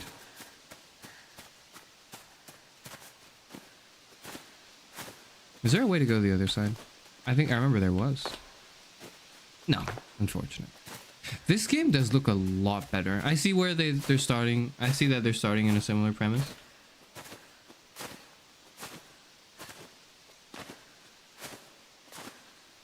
But you can really see the jump in quality.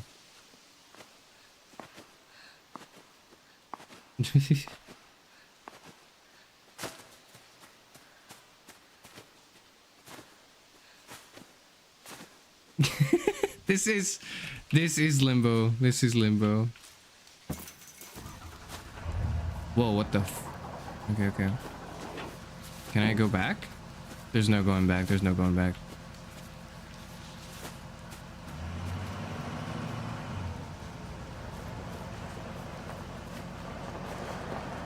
Where's everyone? Where's they going? Where are they going?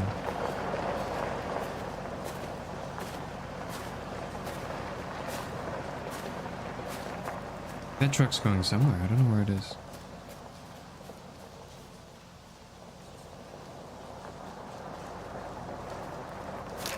Ow. Uh-oh. Fuck.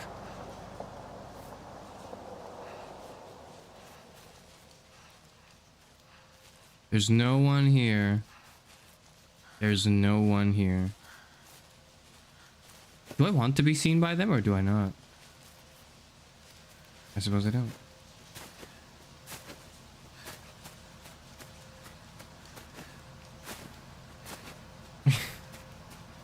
You're all voices whispering in my ear.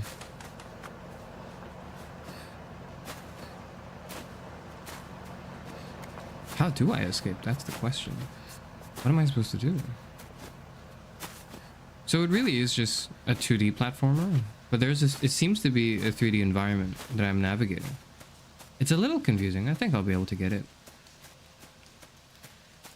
Yeah, this is just Limbo remastered. I'm just playing the updated version of Limbo. It's the same game. It's basically the same game.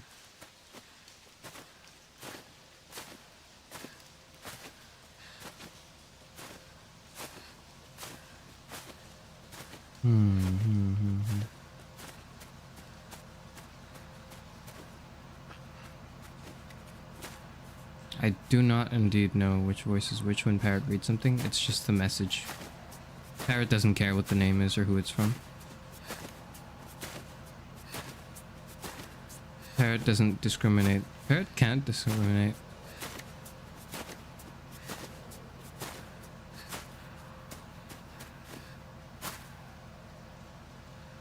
Is that... Oh. Okay. Oh, okay. Alright.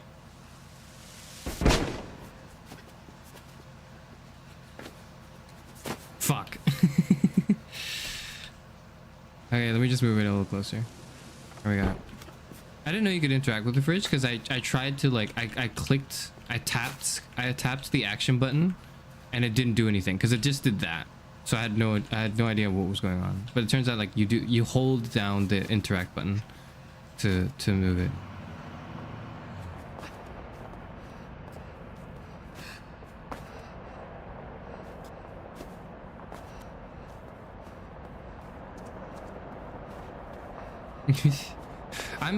I'll find a way to have Parrot read names and we'll figure that out.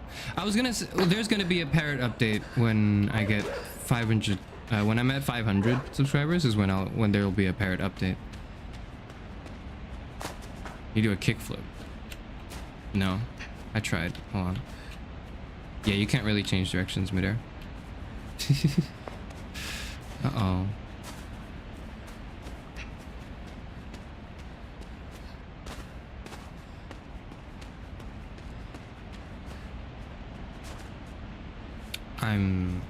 I'm not stuck. I'll figure this out. I'll figure this out.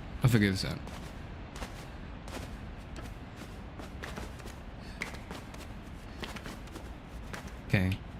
What? I can move this. I can move this. Yep, I can. Yes, I can. I'm gonna break my back. Okay, that's fine.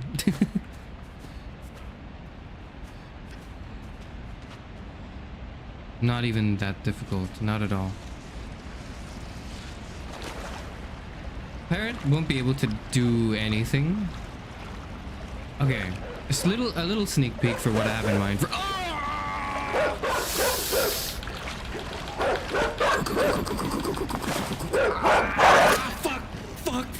Fuck.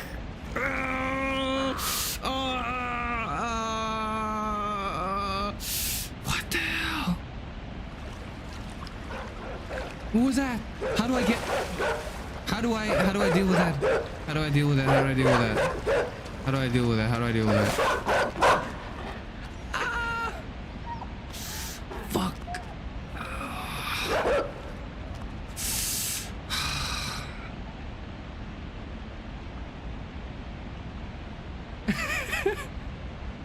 Fuck. Oh.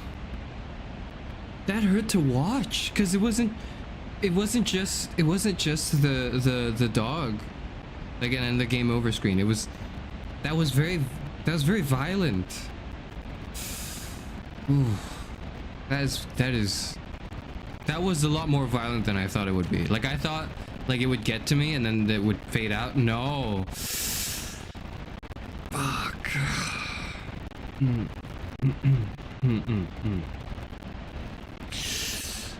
Okay. Just wanted food. I'm sure, but I'm not food. You know, that's the other thing you don't understand.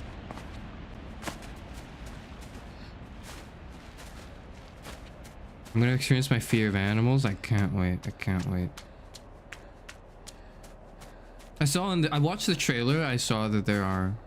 Maybe I should leave watching the trailer to like... part of the stream. I think I'll incorporate that into it next time. But I watched the trailer beforehand.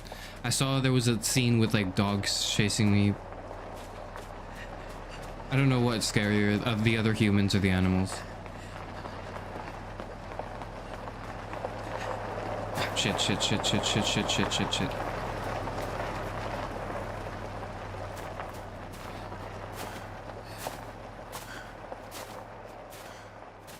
Is the game audio cutting out? That's not good if it is. The first thing I'm gonna do is... No, I don't have any way to lower the graphics. Is it cutting out? If it is, then I'll have it. Okay, if it cuts again, tell me. Okay. Fuck, fuck, fuck, fuck, fuck, fuck, fuck, fuck, fuck, fuck, fuck, fuck, fuck, fuck, fuck, fuck, fuck, fuck, fuck. I'm dead. I'm dead. I'm dead.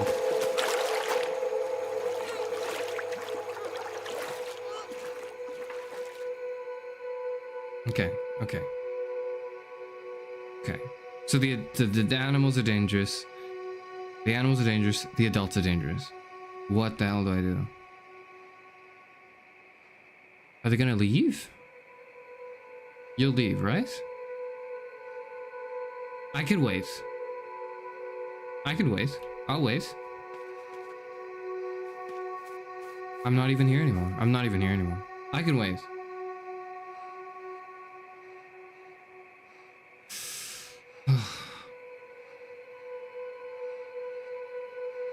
I was gonna say I had a little sneak peek for the update planned for Parrot. Is first I'll tell you that there's a Parrot update for when I finally reach 500 subscribers. You'll see what it is. I will make a whole update stream about it, explaining it as well. But just as a preview, that happens when I get 500 subscribers. The other thing is Parrot will enable. I will enable Parrot, and I'll try to enable Parrot at least to be able to make certain sound effects. That will be very limited because I cannot trust you all to responsibly use it. But those are the two things I have planned for a Parrot update.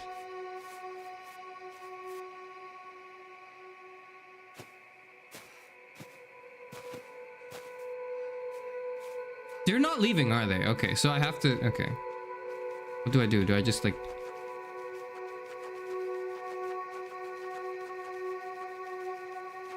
Fuck! Yo, dude, how?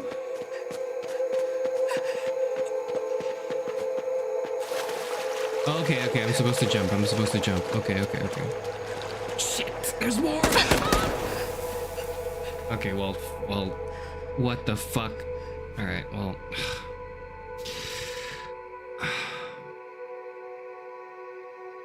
I'm gonna change the voice. No, Parrot's going to be Parrot, probably.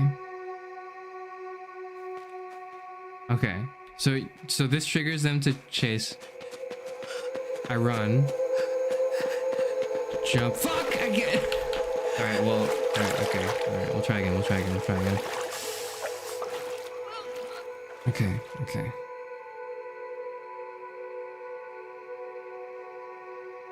It's lagging? No. That is not good. What's going on?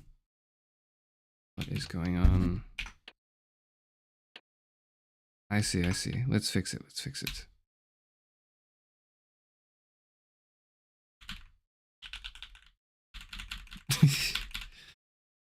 Don't give examples. Is it my thing? Let me see. Oh no, it's me. YouTube is not receiving enough. What is going on? I can't enable smooth streaming. Why is that? I must apologize. It's me.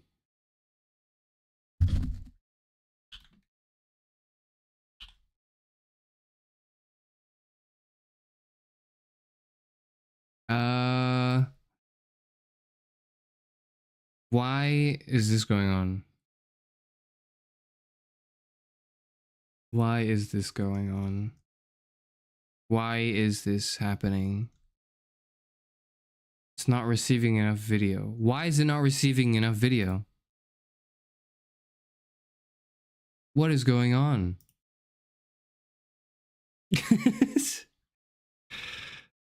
This is the worst.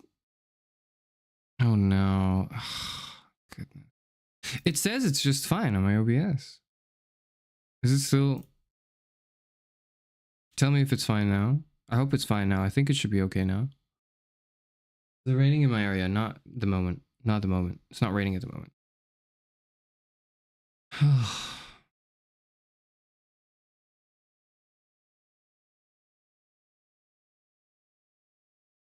Smooth now? Okay, we're back. We're back. I don't know what happened. I don't know what happened. I pay my internet bills, and my internet bills are not cheap. They're not very affordable.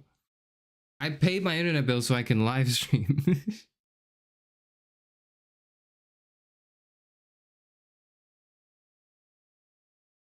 I don't think there's ever been a stream that's gone this wrong since Elden Ring, actually, yeah.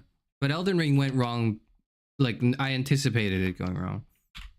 Also, when I was streaming Elden Ring, it was to, like, 2 concurrent, so it didn't matter that much. We're back. Yeah, it was lagging before. I just checked just now, and it was not anyone else's fault. My thing. Okay. Oh fuck! I didn't see the second log.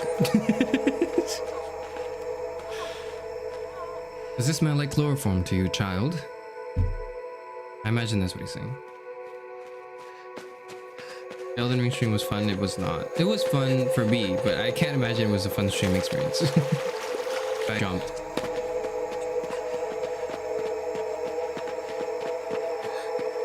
Leave me alone!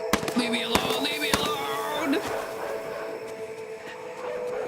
Uh-oh. There's dogs now.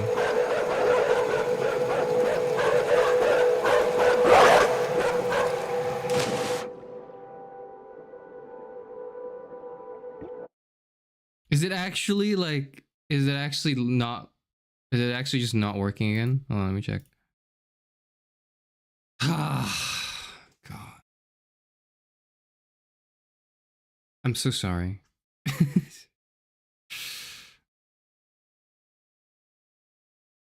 Okay. No, it's just not working. I don't know why there's another error.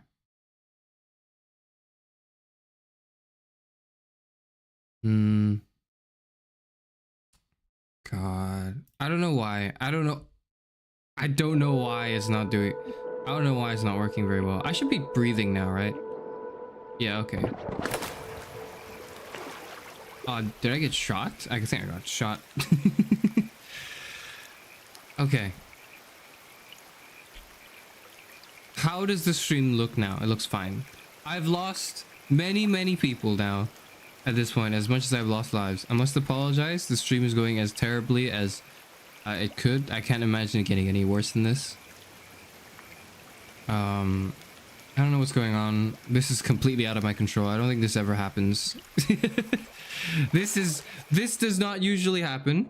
Maybe if it lags one more time, because it should be fine now, right? But if it lags one more time, I'm gonna play another Papa's game. I'm just gonna go back to my day job. That's what's gonna happen.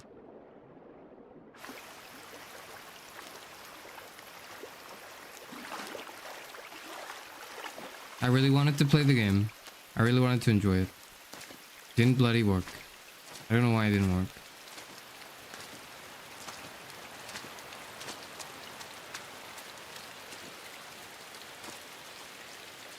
Oh dear. Is it just not? It's still like that? It should be fine. Alright. Okay. Alright. Well.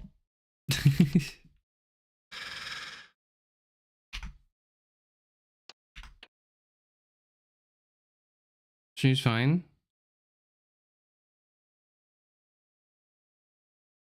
Okay. I don't know why. I don't know what's going on. I don't know why it's not working. Now it's fine again, but like, I do think it's a game. Okay. Let's come back. Let's come back to this. Alright everyone, let's synchronize clocks, let's open and close screen.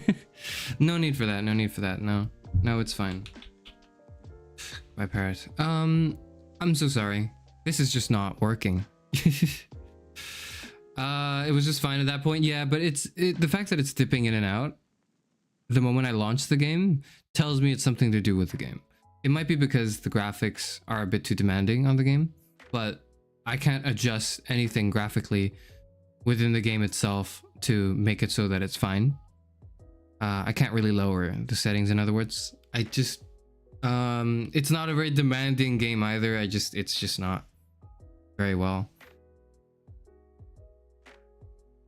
You close and come back and it's fine, but then you look back and it's insane. Okay, so I don't know what's going on. I've lost like all of my viewers now at this point, either to technical difficulties or to the fact that they're very unimpressed by this terrible video game performance from one Charis Euphranor. Nothing I can do beyond just saying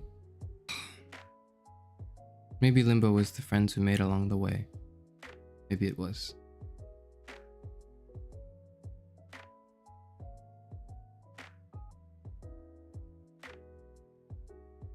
I think we should be back. I don't know what's going on. I think it's my computer.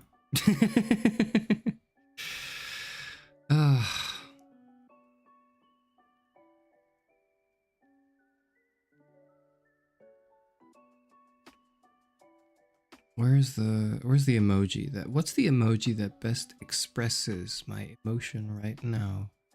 That pensive face. Pensive face. Yes, there we go. So when people see that, I hope it's like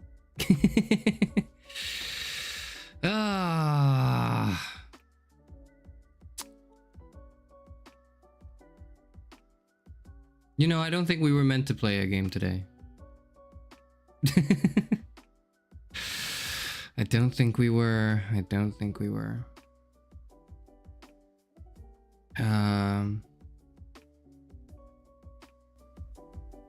This was supposed to be a video game live stream. I've not been able to play the video game. It's quite unfortunate. Is the universe's way of telling you to do it just chatting? I think it is. I think my hand has been forced.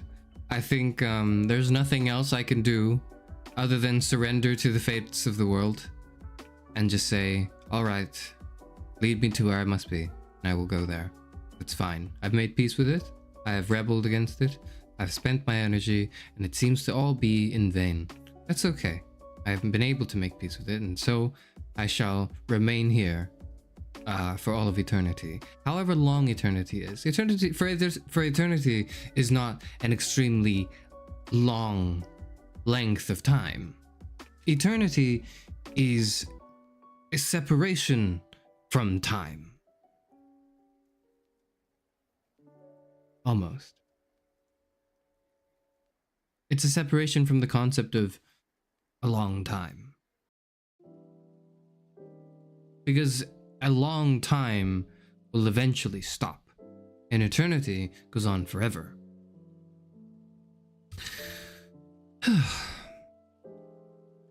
And when faced with such an eternity, what can one do except surrender to the prospect of nihilism, maybe? No, it's not quite the things one thinks about when one has an eternity to spend. I suppose the first thing I would think about if imprisoned in eternity would be everything that has come to pass. I would probably sit down and have a reflection on the things that have happened and the things that have come before me, the people that have come before me, not just in the past in my 60 years of existence, but the past in human history, in the history of the world, in the history of ideas, in the history of things that have come and gone and exploded and ignited and just been destroyed and over and over and over and over again. Reflect on the cyclical nature, perhaps, if one were to interpret history in that way. Maybe reflect on how all of it leads up to me, to here, to the here and now, before then looking onwards into the void and seeing nothing but the void itself. I'd start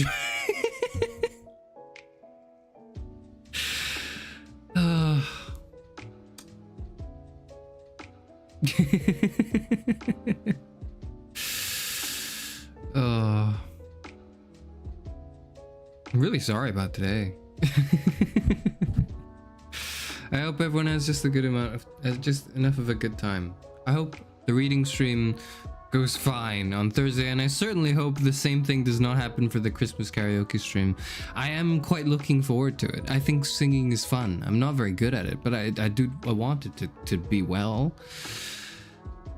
Game's over. Let's watch Happy Feet and have a penguin preach at us for an hour. I don't think I can watch Happy Feet without it being copyright struck. Maybe we can watch something else. What will you read? I'll be reading Dostoevsky, A Christmas Tree and a Wedding, a short story by Fyodor Dostoevsky. That's what I will be reading. We were on a Dostoevsky kick last week, and I intend to continue it because it was quite fun for me. It was quite an enjoyable stream. That will be on Thursday. We were supposed to play Limbo today. We're not playing Limbo today. I don't know what we can do, really, to fill the time. I could talk, of course.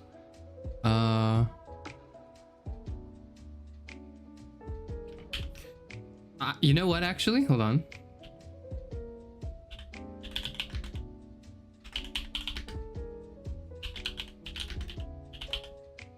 No, hold on. Maybe that will be for tomorrow, another day. All right.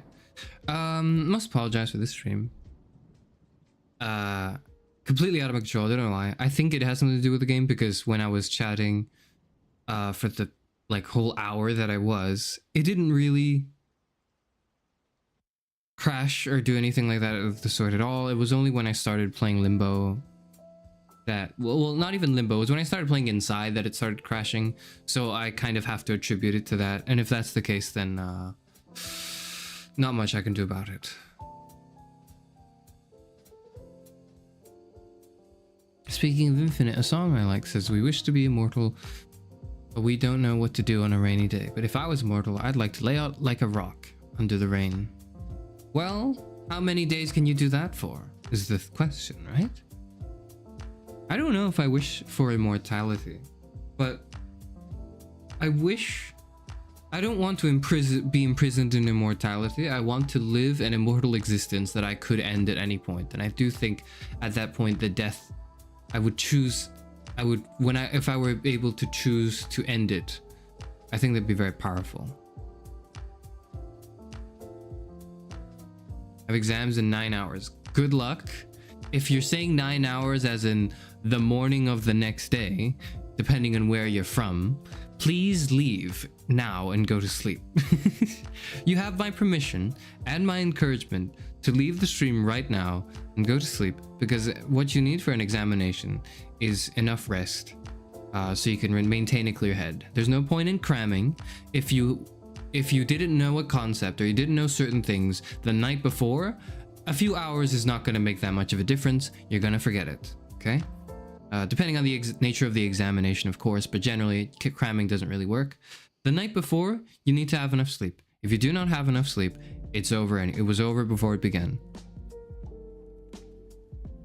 Next time you say you're not going to sing, I'm going to steal your vocal cords or solo style to use myself, because clearly they're underappreciated. What I mean, I suppose, is I want to be better at singing, because I'm currently at a level that I don't think satisfies myself very much. Make of that what you will.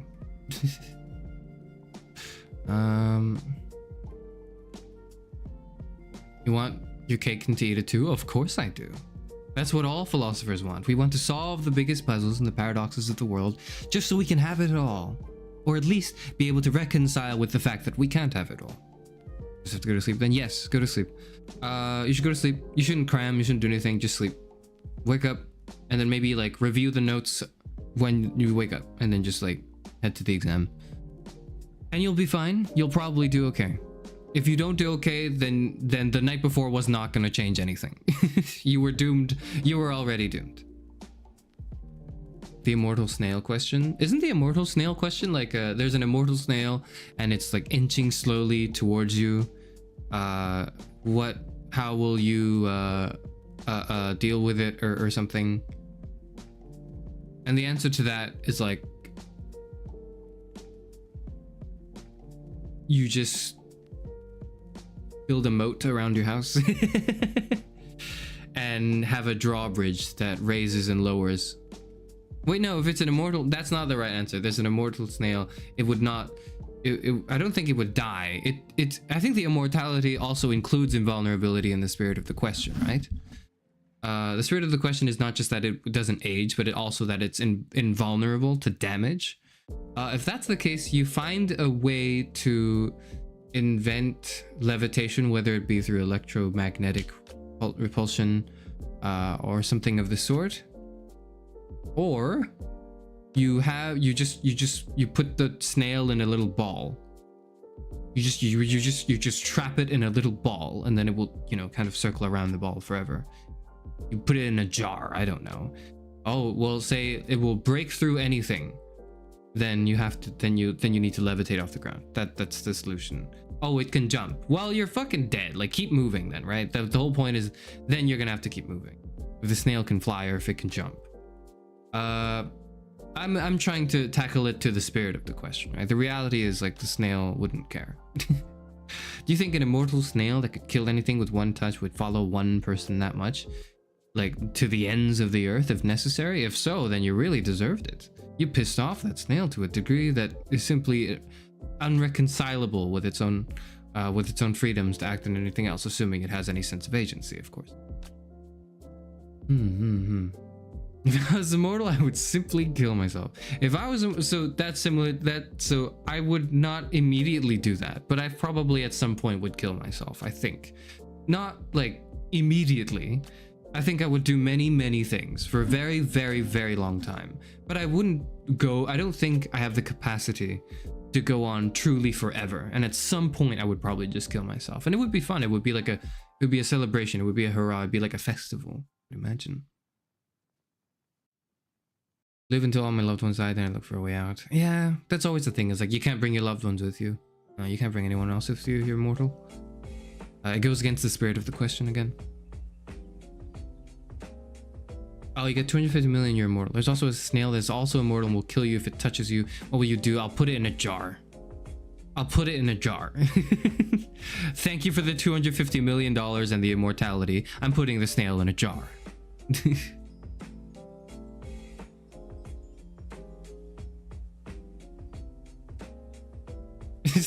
Wait for it to rain, cover yourself in oil. Become a vampire, move to a castle. I would do that not to deal with the snail, just because I want to know what it's like to be a vampire and to live in a castle. Putting the snail in the, no, I'm putting it in a jar. I'm putting it in a ball. I'm putting it in the container, like it just of some sort, and it would be left there to its own devices. The snail people in Uzumaki. I don't get the reference. I have not watched Uzumaki yet, unfortunately. I'm sorry, I'm not going to mention putting things in jars. I forget I'm a VTuber and this is the VTuber community, and if I say putting something in a jar, it implies something very different from what I had in my mind. I have to tread carefully for the words that I use, even if I use them well, because someone else is going to fuck it up for me. Such is life. Gemma was already a vampire, did you forget? I am not a vampire. I have a vampire-shaped hole from one of my former Oshis that's currently being filled by an orc of unknown origin, an office worker orc, but other than that, no, I have nothing to do with vampires. I perhaps might be immortal, but I don't know. I've only lived 60 years and I haven't died yet. For as far as I'm concerned, I am immortal and I just don't know it. In the same way that all of you might be immortal and you just don't know it either. And you won't really know, you will never know until you die. That's when you'll know. But I'm not in a rush to figure that out. I don't care. It's one of the last things. It's one of those nice questions that will get answered when my time finally comes. Was Vesper really a vampire? Did he just look like one? I thought he was like canonically a vampire, right? No? In the lore? He's like a vampire, like bookkeeper. Listen to? I'm not sure. Nor Vesper's lore. Yeah, I'm pretty sure he was a vampire. I'm pretty sure. Stubbed my toe today. Definitely not immortal. No, but you see, immortality does not entail invulnerability. Immortality is simply the assertion that you will not age. The aging process will not kill you. Will not be the thing that kills you. Or maybe, that's a good question actually. What does it mean to be immortal? Because what if you just keep aging and then like what kills you isn't the aging itself. The aging just allows you to die from, to be extremely vulnerable to like a bacteria or something. Good question. Good question. Well, I don't think it was your question necessarily, but that led me to a good question. So good question. Talking about the vampire therapist streams. Oh, right. That's true. I do work as a vampire therapist. He was more Florida man than he was vampire.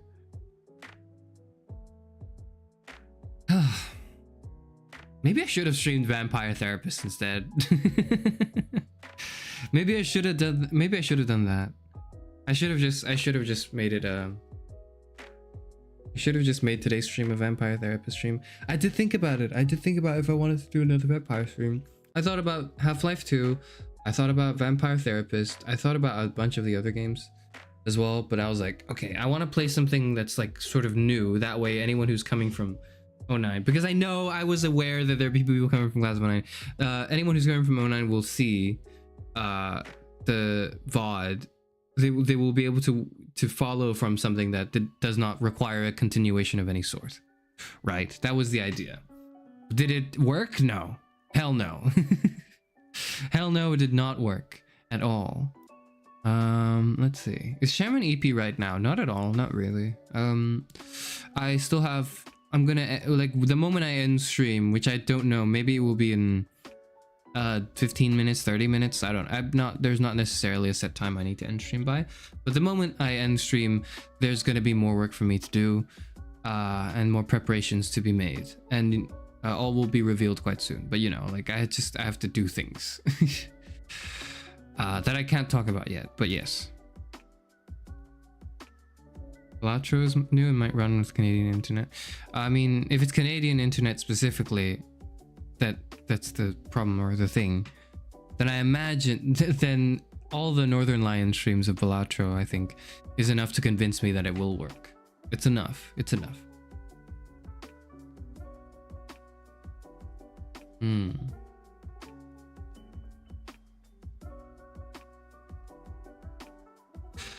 I thought about playing the Talos Principle, but I feel like that game might have also just destroyed my computer as well, unfortunately. Don't think you're immortal when you're vulnerable because all death is caused by vulnerability. Right, yeah, so that was what I had in mind, I guess. In which case, you must also be invulnerable to damage of sorts, right? Think chairman somewhere in GMT uses time zone uses. You can see. Let me think about this very carefully. Get out of Britain, you're better than this. I think you can see the time zones for some of the games I stream. For example, okay, this does get into creepy territory if you knew this before I mentioned this a little bit, but I'm going to attribute it to more to attentiveness than anything, right?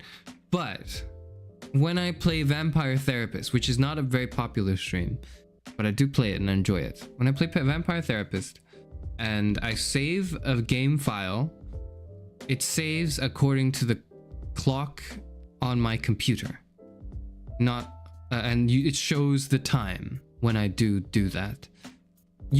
If you want to assume that my computer's time is the time zone in which I live in, you can deduce from that what time it is at my place based on the Vampire Therapist streams, if you are so inclined to. I will say I use GMTs. What's the time I use for schedules? I changed it. I used to be BST. I changed it a while back to something else. I think it was Universal Time. I use Universal Time. That's what I use to schedule live streams. So just think of that as that. Have you tried streaming Lobotomy Corp? No, I've seen some VTubers stream it. I don't follow a lot of indie VTubers because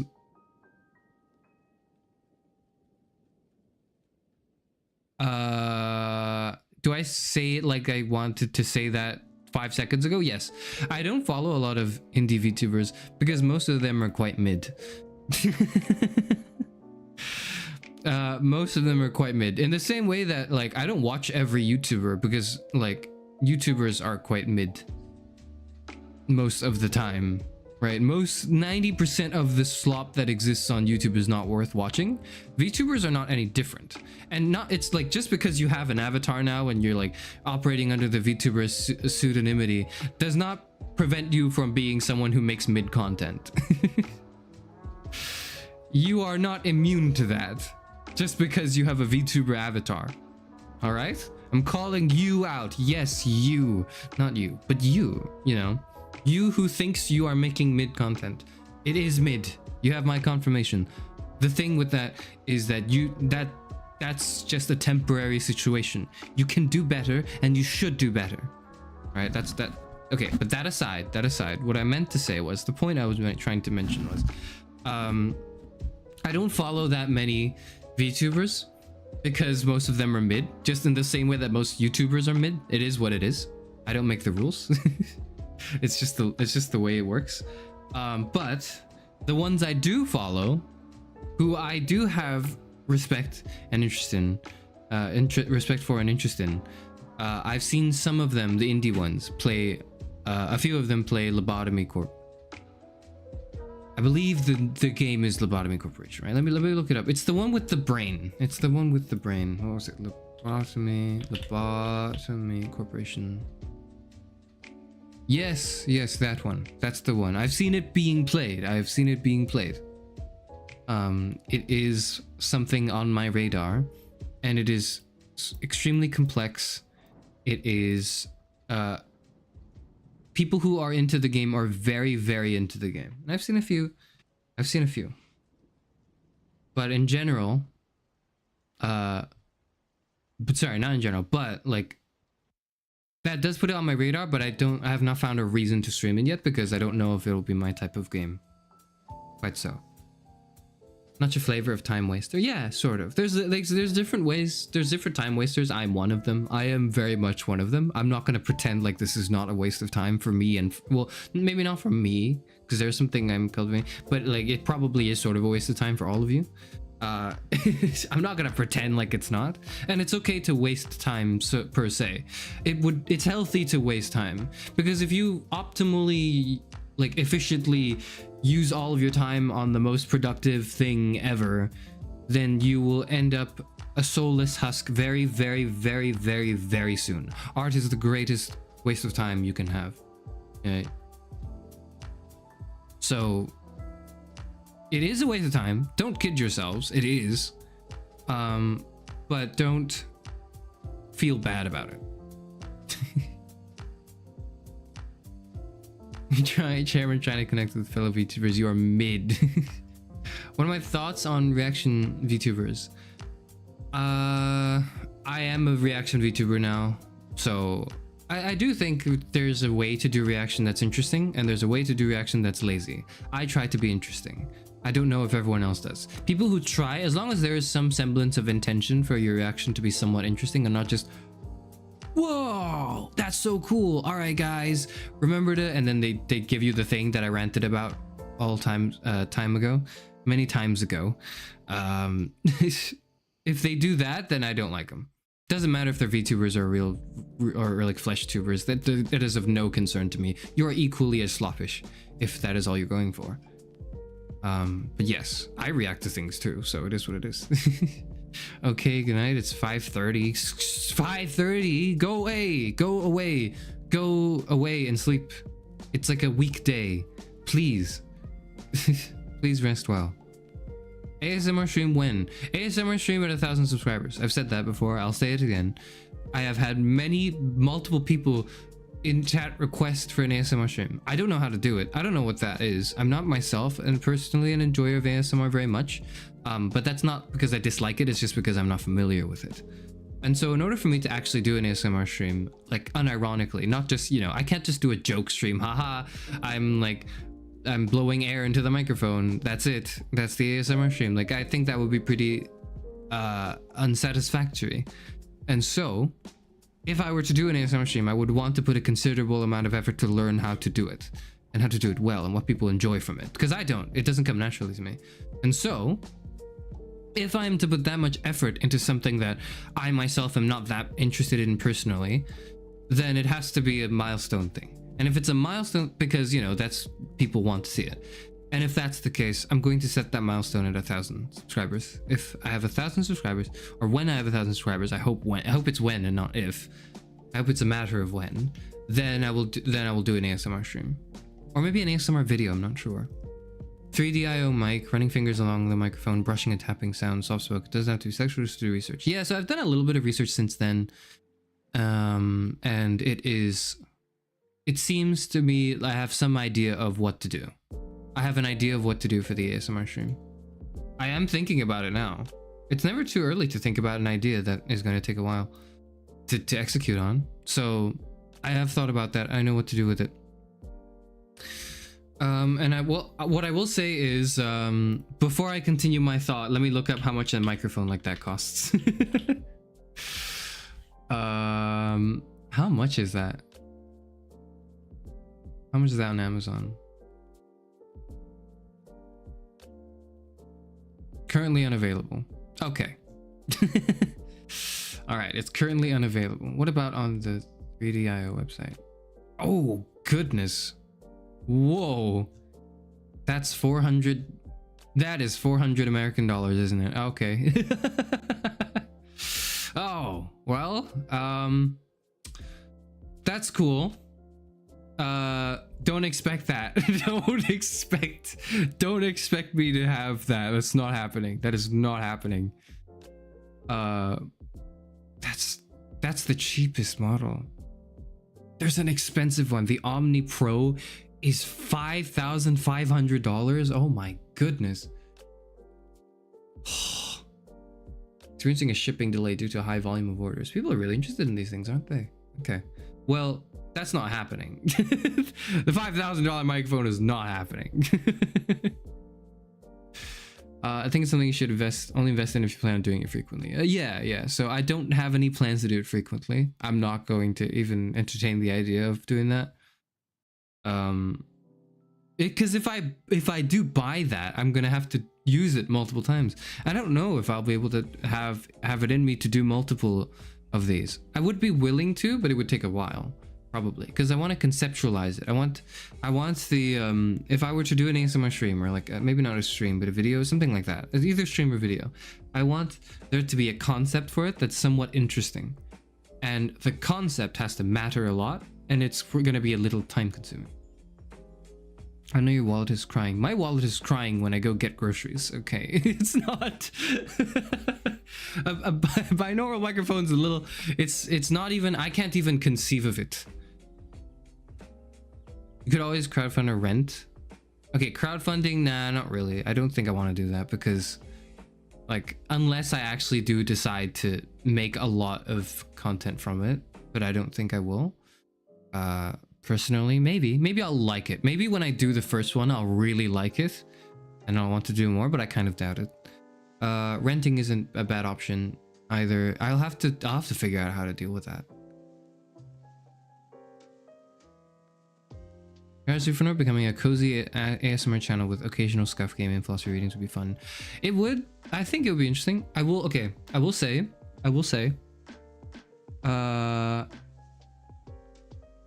Largely speaking, that's not a turn of phrase. I combined two turns of phrases to create something nonsensical. What I meant to say was the main reason why I am adamant on setting the ASMR stream as a milestone, but I'm also like, I also don't mind doing it conceptually, is because a lot of the corpos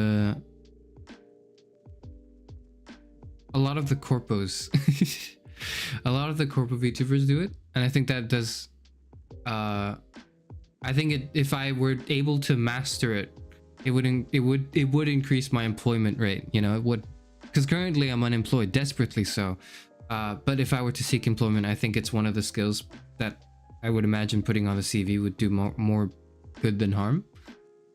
We'll see. So I am interested in doing it, and I'm interested in doing it well, but I'm not interested in only doing that going forward. Make a throne link that people can help pitch in. Because then it's just like, if they want to, they can. I'll figure that out.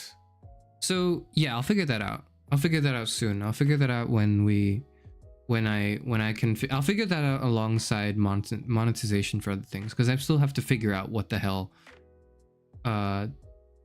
monetization will be for, and how I will get around to do it in a way that, to me at least, is tasteful.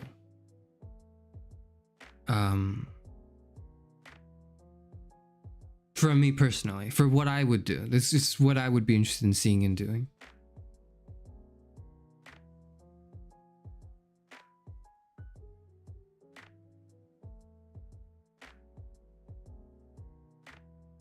Here's my idea: you're in the Library of Alexandria and chairman's helping you with your assignment, or just sadly working at the table.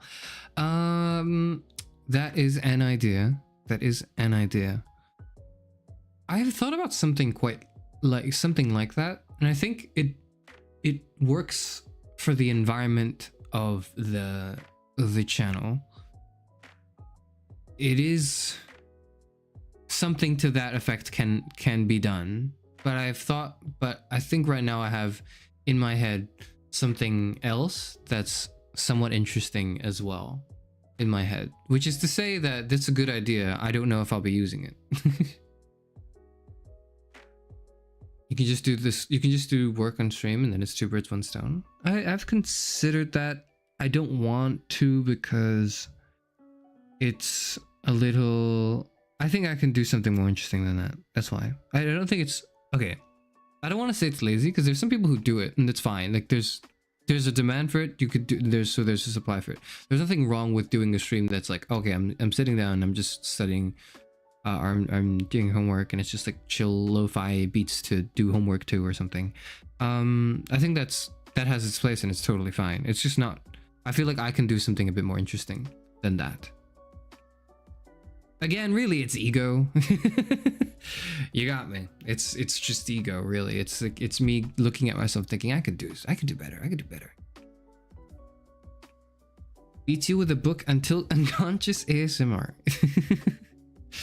There's only so much. So okay, that's something I've thought about as well. Is like, what if I do a joke one? Like, you know, the joke ASMRs where it's like, your boyfriend comforts you, but then gets run over by a car and and set on fire or something. You know, it's there are jokey ASMRs like that. I think that's fun.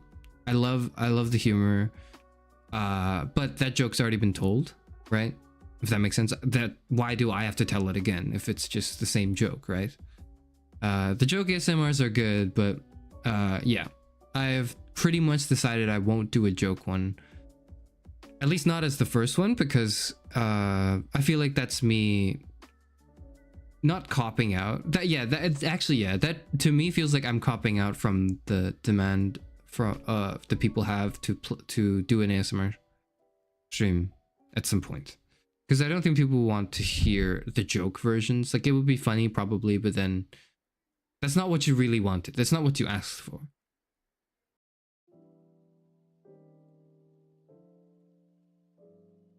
A parody. Yeah, so those are that's how I feel about the parody ASMRs.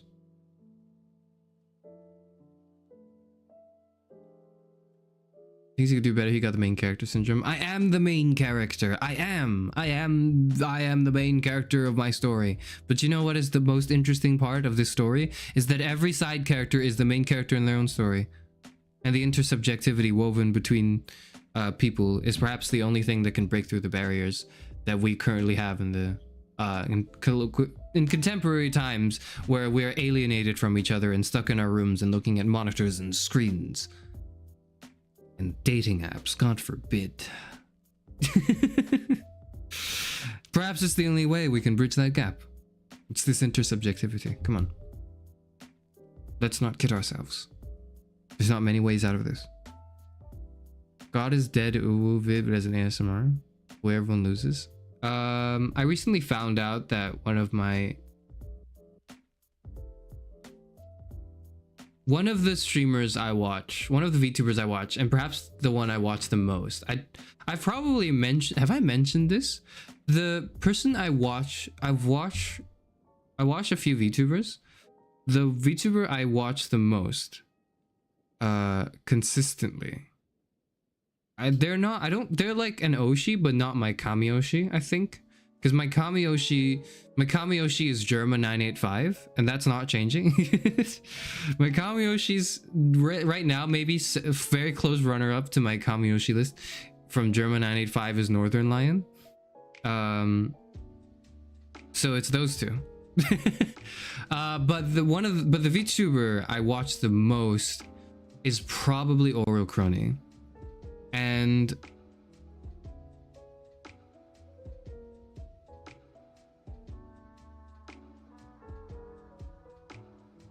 I recently stumbled upon, I'm going to be very careful with my words.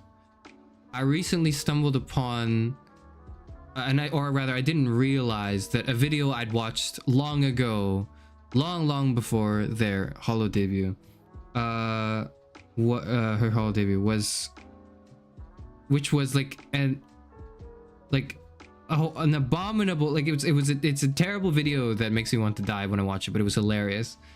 And that was actually her in her past life, and I recently discovered that, and I was like, that's insane that that one of my Oshis is responsible for this absolute travesty of content. Miss the Cali Crony Magni Vesper streams. What I would give to see another one of those streams again. The Crony Vesper Psych collab. I don't know if I've mentioned this. I think I have.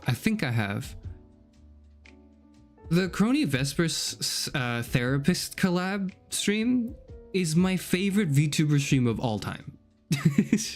And that's still the case, I think.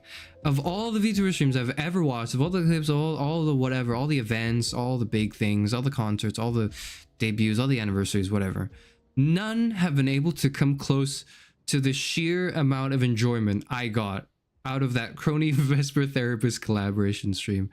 It's incredible, and one of the things that saddens me the most, just in general, in VTubing general things, right, is the fact that I'll never see that again. Like, I'll never see something like that again. I'm saddened by that. VTubing has been ruined for me because of how peak that stream was. And honestly, all the other Hollow Salt collabs with Cali Crony and Magni Vesper, that was just like, that was a magical combination of YouTubers that have made me fall out of my seat many more times than I can count. And I'm just sad. I'm so sad I don't get to see that ever again. Oh, it's a shame. Other favorites: the Trial by Trolley collab with Selin Vox and a Fulgur. Of course, prior to Selin's channel getting nuked. I see. I've heard about that. I've heard about the stream, but I've not watched it. I will keep that in mind, actually. Trial by Trolley collab. I'll keep that in mind. That's like the all-time greats, you know. It's like hanging the frames on the wall. That's me. Old people reminiscing about the good old days. That's what you do when you're 60. There's not much else to look forward to, other than, like, look forward to in general. Other than your pension, I suppose, which I don't have because I don't qualify for pension. Yet, I'm not old enough. So all you do is just look back and reminisce on the happier things. That's all you can do.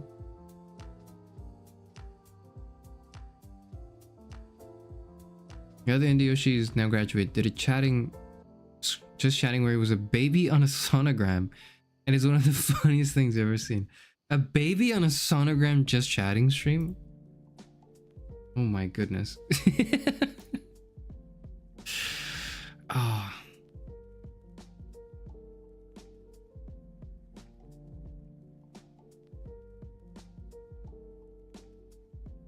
It's like learning your favorite coworker was in jail for Grand Theft Auto. Oh, yes it is. Yes it is. We're not coworkers. I don't work. I'm unemployed. These people I'm talking about are most of them are employed. Some of them are self-employed. Some of them are employed by another company. None of them are as desperately unemployed as I am. Paulo Kepler, it's on his channel. Okay, I'll look that up as well. If anyone has other like greatest of all time VTuber streams they have in mind that they want to share on, feel free to. Absolutely feel free to. You get to, I saw one where the BF called you a monkey and then you beat him up. I guess in like an ASMR stream, I imagine. Oh, the ASMR where the boyfriend gets beat up by Ghetto.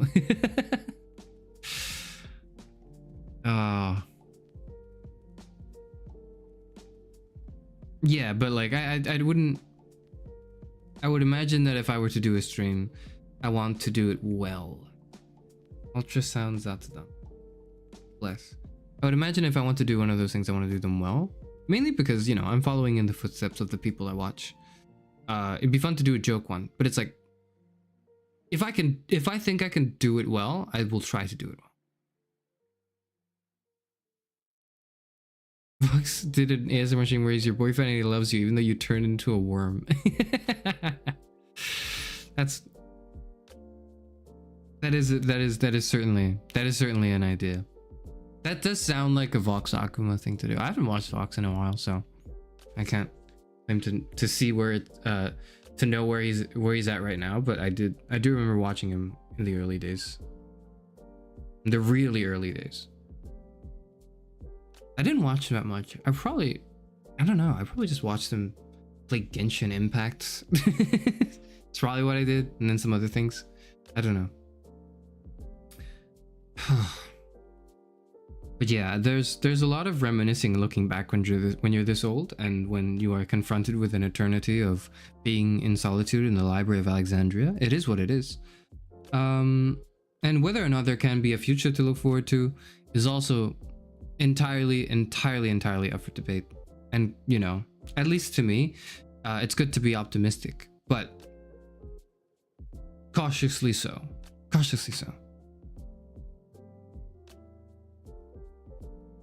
Your partner beats you for not cooking the ramen good enough ASMR. I don't think I want to make an ASMR stream that's just like domestic violence.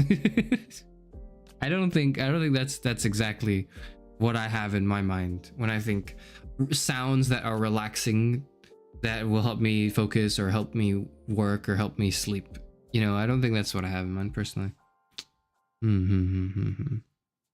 Personally, music just helps me do that. Music helps me get into that that flow state as well. So I've never sought out ASMR, like either to focus or to try to fall asleep to. I just put music on.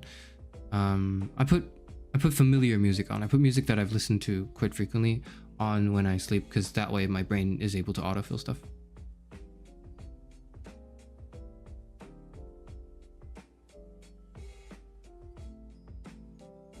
If you get to content creation, gonna make an ASMR where you're forcing you to watch Midsommar and then spray perfume on the wrist to spell it for 30 times in the day. That's the real girlfriend experience. I see. That's actual GFE. Like that is just that. Baltimore background sounds. That's your comfort white noise. What? Let me look that up.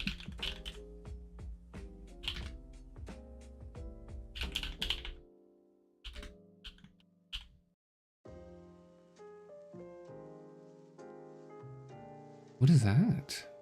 What's a Baltimore sound effect?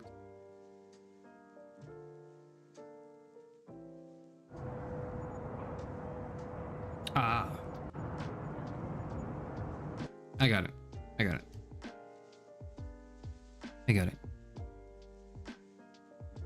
Your research partner beats you up for not verifying the sources. Good old academic discourse. God.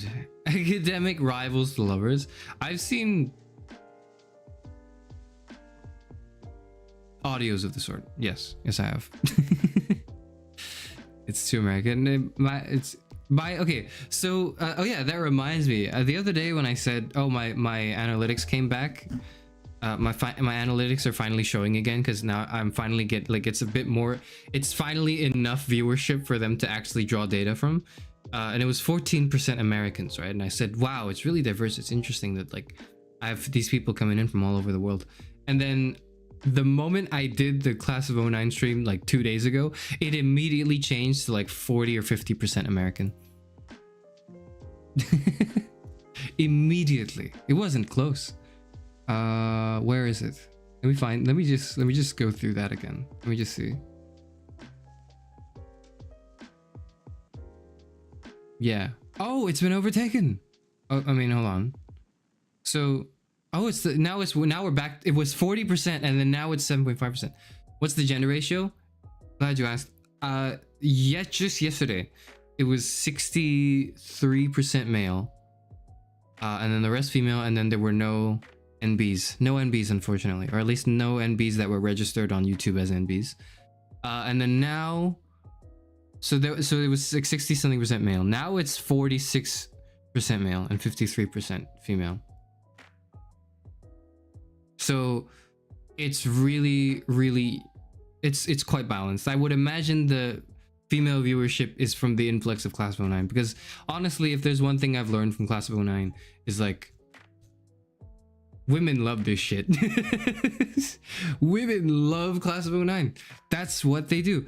I feel all the others, like a lot of the streamers I watch that are like struggling with female viewership, just play Class of '09. Just do that. Incredibly easy. Incredibly easy.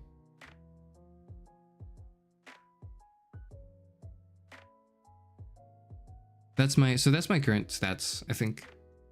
Also though, the other thing, it used to be more balanced out, but now it's 100% age and gender is like 18 to 24, which it's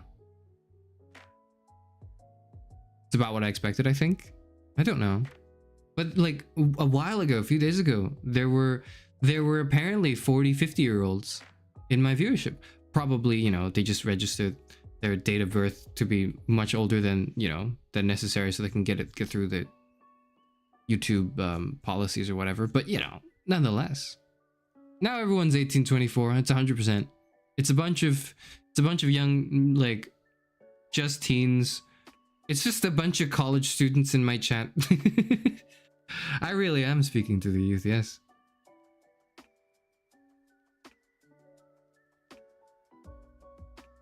Women tend to like male VTubers and vice versa. Yeah, I just hope I don't. Though I doubt it. I hope I don't. It doesn't go too far in the other direction where it's like CDog VA is 93%. I doubt it will get that far. The moment the male audience falls below 40%, I'm gonna start doing male-centric content. Here's what that's gonna look like. I'm gonna talk about fishing and drinking beer.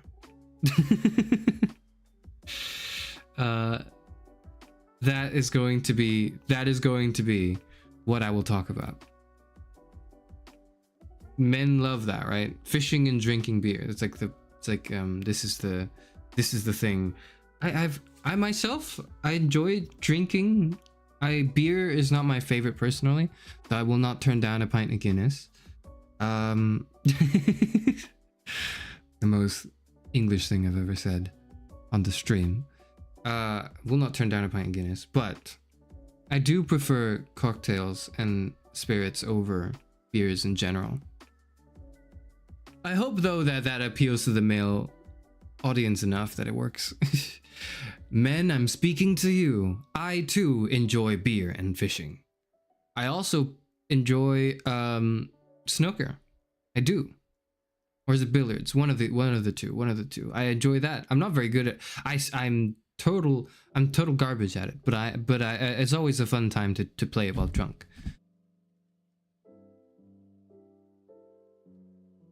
Corrupting the youth. Quick, drink hemlock. Oh, in due time, I will.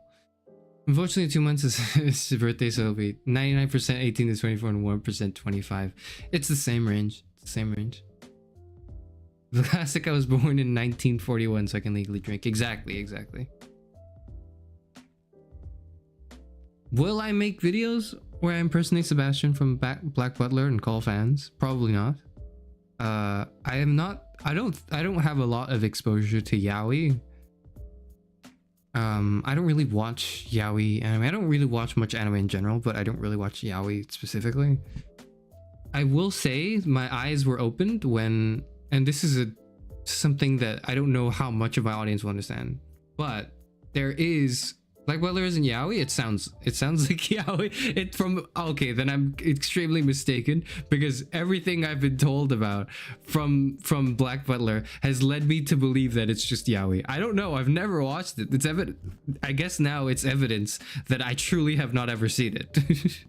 I don't know what it is. I just know that all the people care about is the yaoi in it. That's all I know.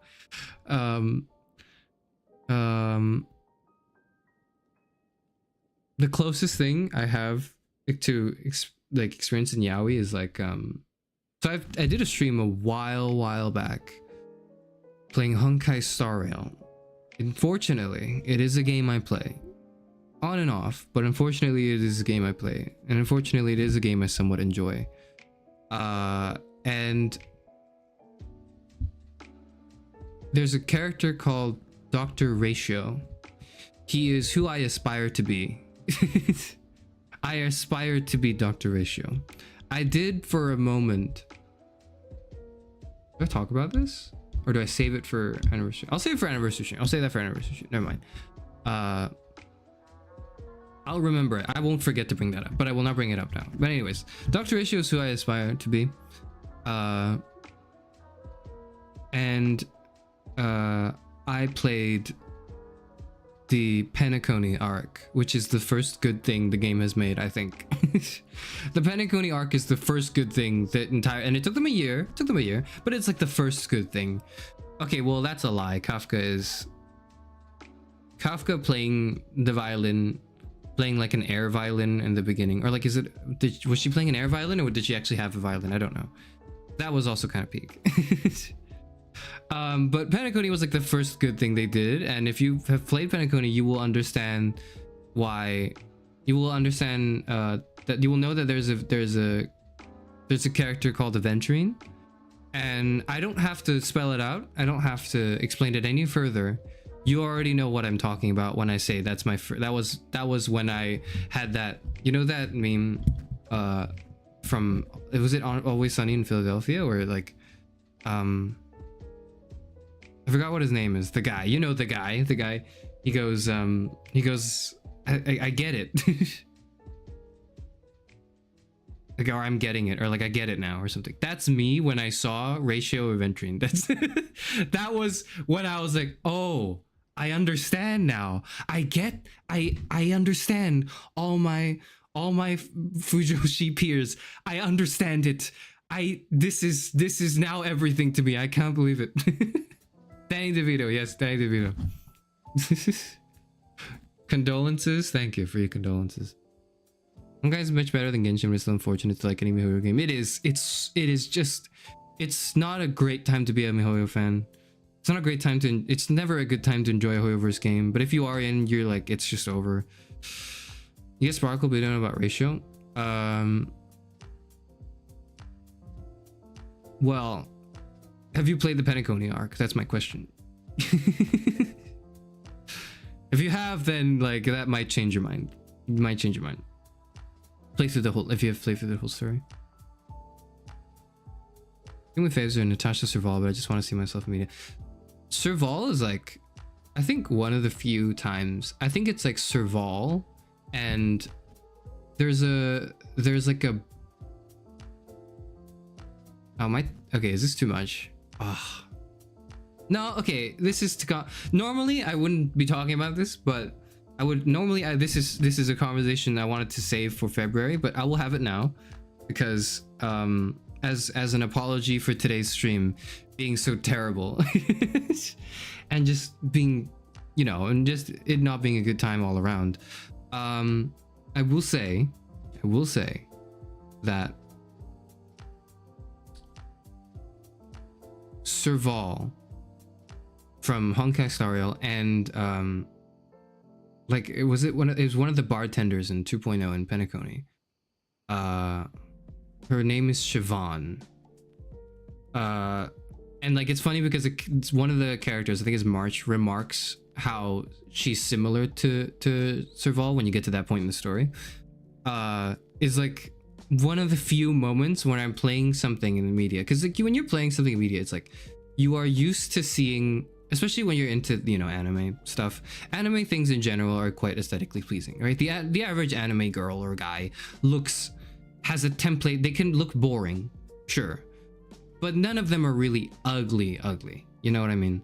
It's just a certain part of the aesthetic style that's like, you know, it's just a part of this culture. So, but it's also one of those things where, okay, I'm just gonna stop making excuses. It was like it's one of the few times when I saw these two characters that I was like, I need to go outside. I need to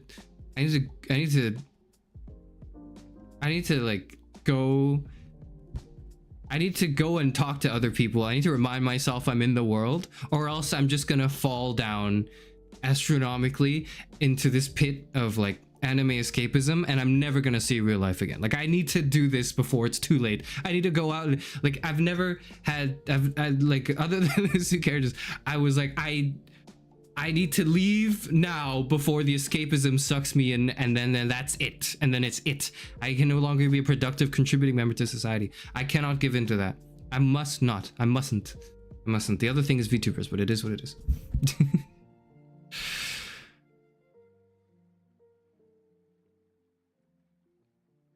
Don't play H-Star, but I heard Dr. Ratio and Sparkle were hated for being fantasy racists. So Sparkle is 100% like a racist.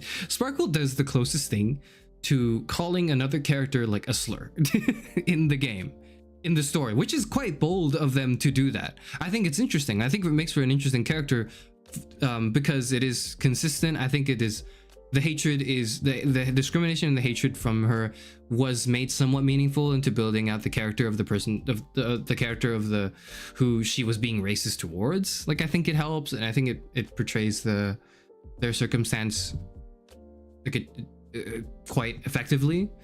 I don't think I've heard about anything about Dr. Ratio in a controversy. The most is people calling Dr. Ratio annoying, maybe, but he was given out for free. People love him. He's based for that. He was based as hell, as the kids would say, right? I don't know. I haven't kept up with the youth in a while, but yes. Jimmy had a moment of bi panic for a second.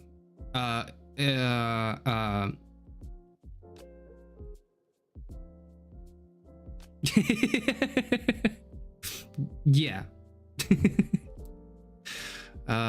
Which is just also the default way I play Hades, but you know, it is what it is.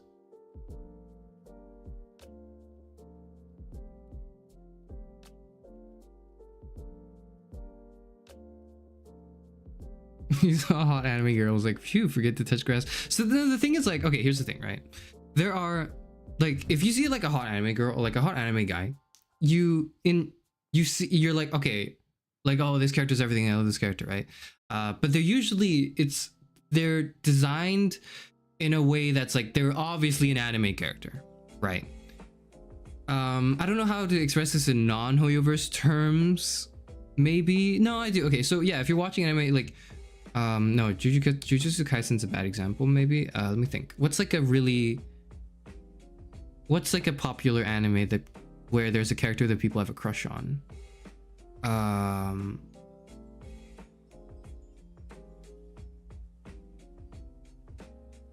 Let me think.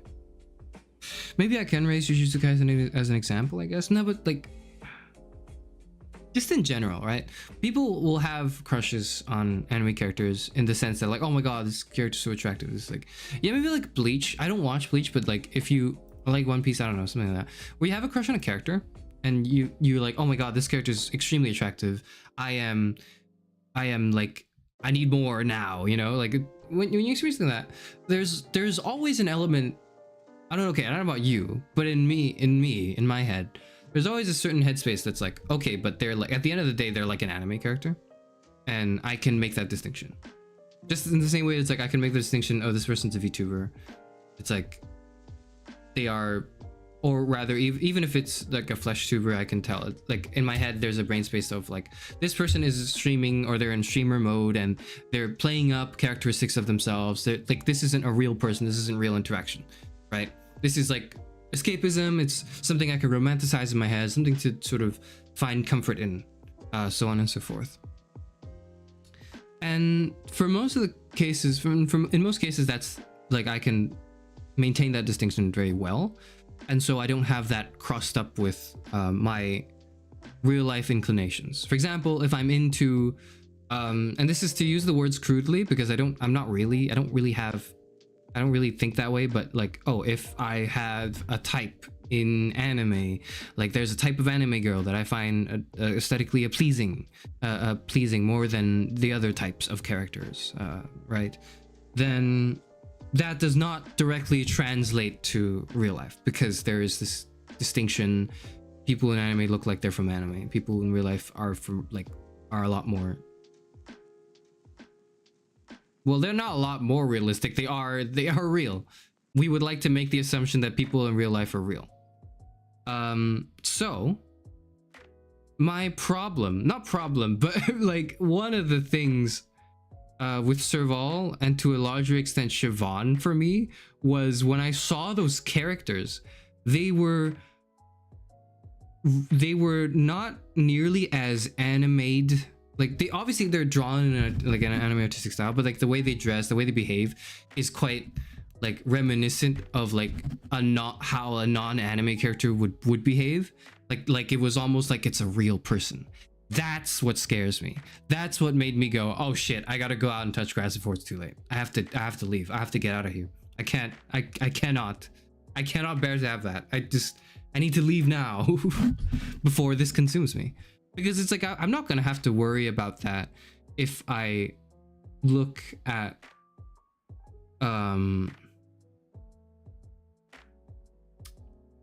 what's like a popular, like,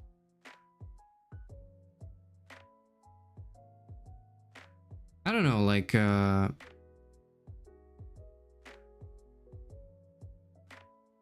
if I'm looking at Shamir from Three Houses, or like Catherine, even if like there's always the element of I can still see, even if they're not like absurdly exaggerated to be like anime characters, there's an element of it that's like, okay, they exist in a place of fiction.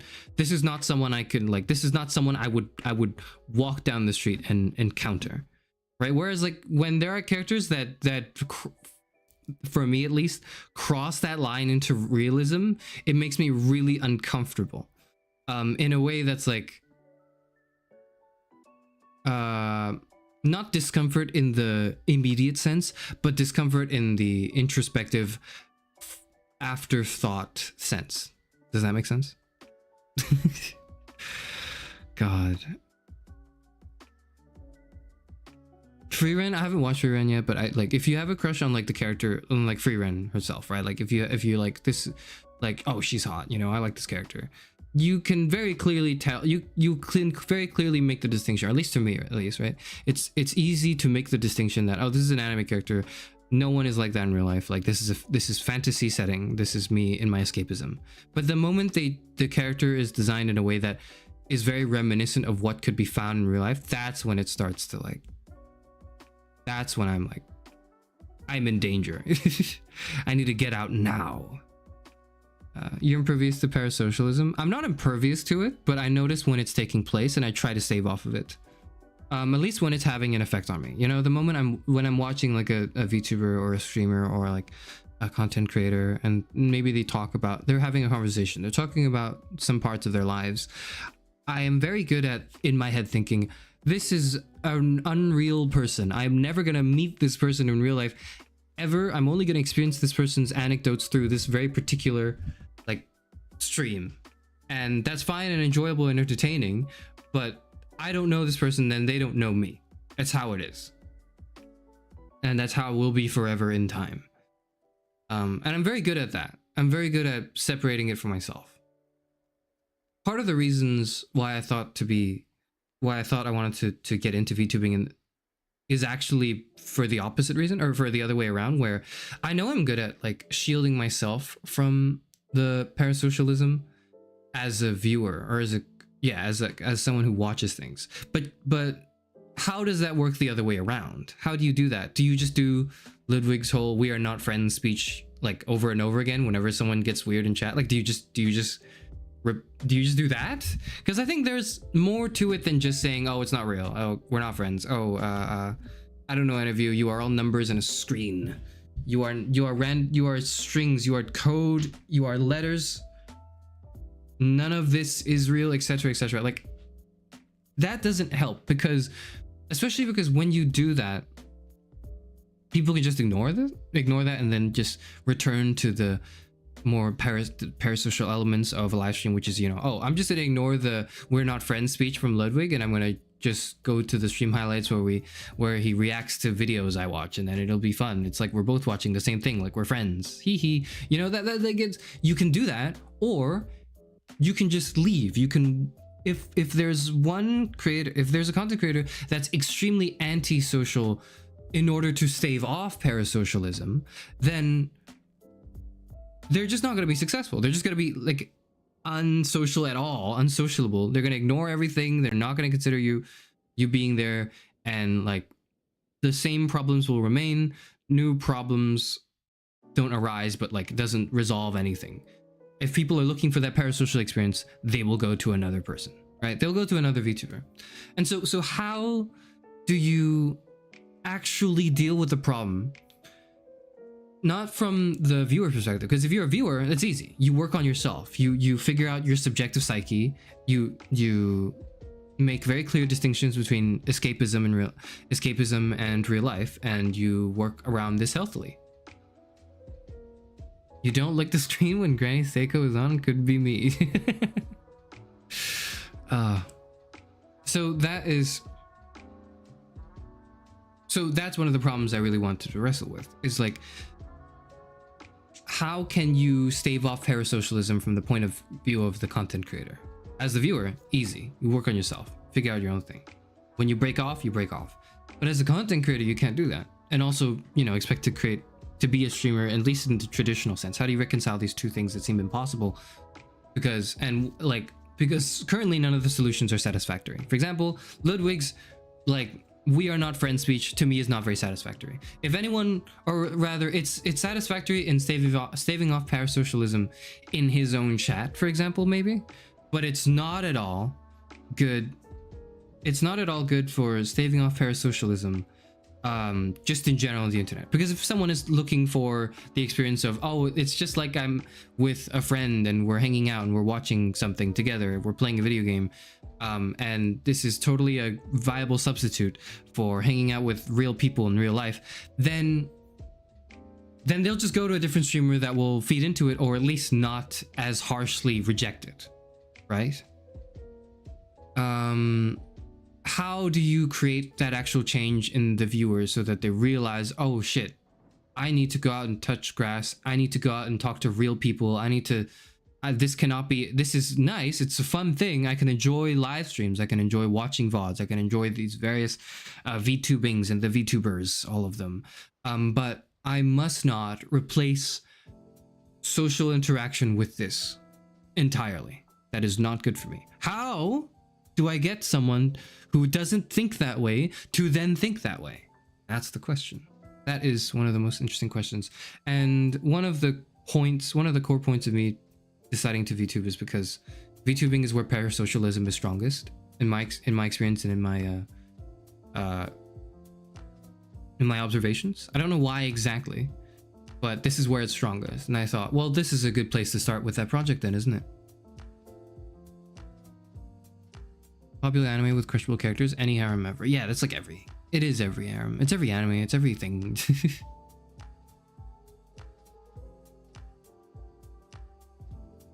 They were created in a lab to make people simp for them and fork over the money on their wallets. Yes, they were.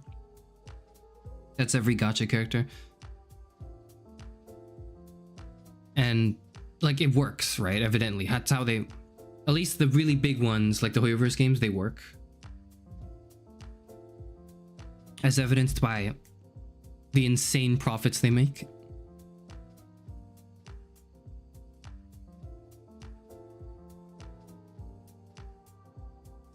Insanely bad at making the distinction, considering I remember one of 4 years on one of his streams. Well, you'll have to learn. You'll have to try. You'll have to figure that out. You have to figure out how to make that work. Best method is the spray bottle method. When Jack acts up, just act Dr. Bronus the spray bottle.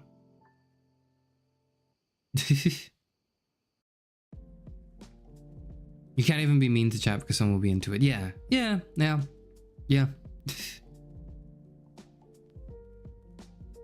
Defining friendship, how to maintain a healthy viewer streamer mindset, how to handle different amounts of followers, so troublesome. Thankfully, we're not the ones to figure it out. Thankfully, that's my job, not yours. God damn it. I will say that, like, outright rejection and like just walking away from it is not the answer. In the same way that, like, or so to speak, right? You are not. The solution to parasocialism isn't just to shut off all the live streams and not watch anything on YouTube ever made by a person. That is not just like a disembodied voice that does not have any semblance of character your brain can auto-attach details to. That is not the answer. That is not the answer to the problem. Because there is a way to engage with these things healthily, but how? How do you do that? I think a male stripper might have the answer to this problem. Would a male stripper have that? Would he? Maybe. I could imagine, like, yeah, I could imagine sex workers might have some experience in that as well. It's like, how do you conduct your sex work, whether or not you think it's, you know, ethical or legal, whatever. The fact is that it exists, right? And given the fact that it exists, there are problems that come up from it. One of them is that sex workers have to deal with people catching feelings, for example. How do you deal with that? To that I say I don't know. It's not for me to comment on because I don't have that experience. I imagine there are good answers that were created, setting boundaries, clearly communicating, etc., etc., etc. Right? Those tend to be the general rules. I don't know anything about it. I'm not really into that world myself, so I can't speak on any experience.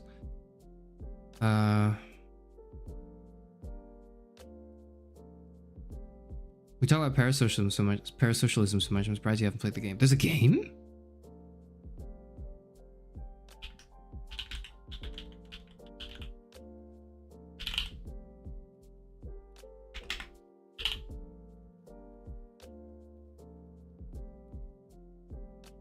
Oh, it's a Chilla's art game. Yeah, it's because it's a Chilla's art game and I can't stand horror. I will die. It will kill me. Yeah, what is this? This is about, like, it's a horror game about being a live streamer and having a stalker, I guess is the theme of it. Yeah, no, I would actually die. I will melt, I will combust, I will evaporate from this earth. You make your job figuring things out easier. You've got a good sample of people here. That's the thing, is like, I think the real difficulty isn't in how do you get one person to do it, to stave off the parasocialism. I think that's not too difficult because you can have a personal intervention. One can do that. How do you deal with, as a person who is participating in the space and not destroying it? I'm not here to destroy the VTuber space. I'm not here to destroy the streaming space. I'm not here to destroy the content creation space. But how do I participate in it in a way that does not perpetuate certain cycles of, you know, of the problems of parasocialism, without also being, you know, incredibly antisocial and like off-putting and, like, you know, while also maintaining appeal, I guess is the word.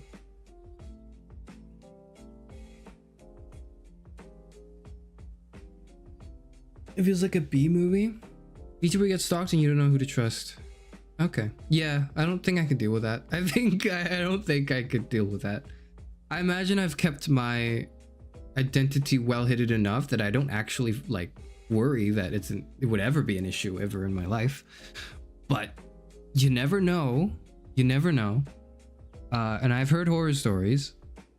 I've seen it happen every other week on like, there's a VTuber post on like how there was a stalker or someone did something really weird. There's not even VTubers. Have you heard about the thing with the Baldur's Gate 3 cast where someone, it was the voice, I forgot her name. The voice actor for Shadowheart. Bless her soul. What's his name? Shadowheart. Voice actor. Jennifer English. Like, I believe it was her who, like, when they were at a convention, it was a meet and greet, someone gave them like someone as a gift, like it was a fan gave a sex toy, and that's not even the weirdest part. That is already kind of weird. But then it's like they gave a sex toy and it was opened. And there's like, you know, it was clearly tampered with. The toy. It was clearly tampered with.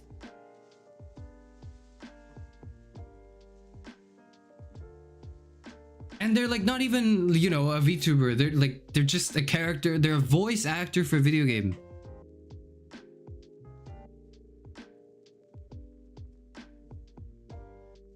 Yeah, like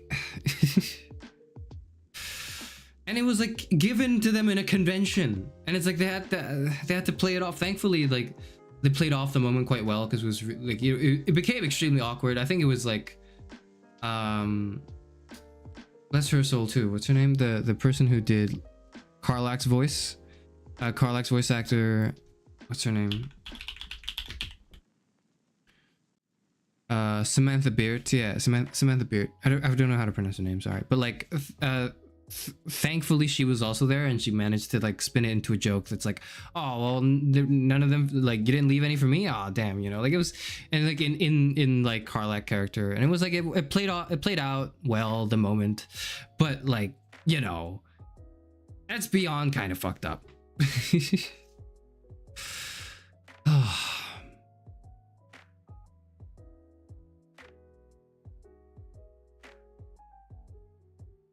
Maybe they put a recorder on it. I don't know what they put in it.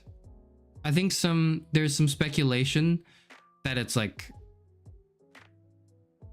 they put personal fluids on it. I think there was some speculation that's the case, but I don't know for sure. I didn't want to follow the story that deeply. I really didn't.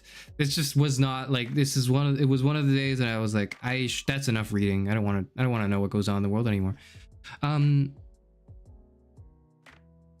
So that's just for like a video game voice actor. I imagine if you are to do something like streaming or VTubing, you like, this thing is only going to be stronger, and it only takes one or two weirdos for it to just completely combust, right? For you to just have a scarring experience like this. How do you deal with that? Every week there's like it seems like there's another VTuber that's like, oh well, this thing happened to me, it was kind of fucked up, there was someone outside my window, I asked people to send me things and someone sent me something extremely inappropriate, someone DM'd me nudes on Discord or something and it was unsolicited and I want to die now. You know, it's like things like that keep happening. And again, it only takes one person to do it.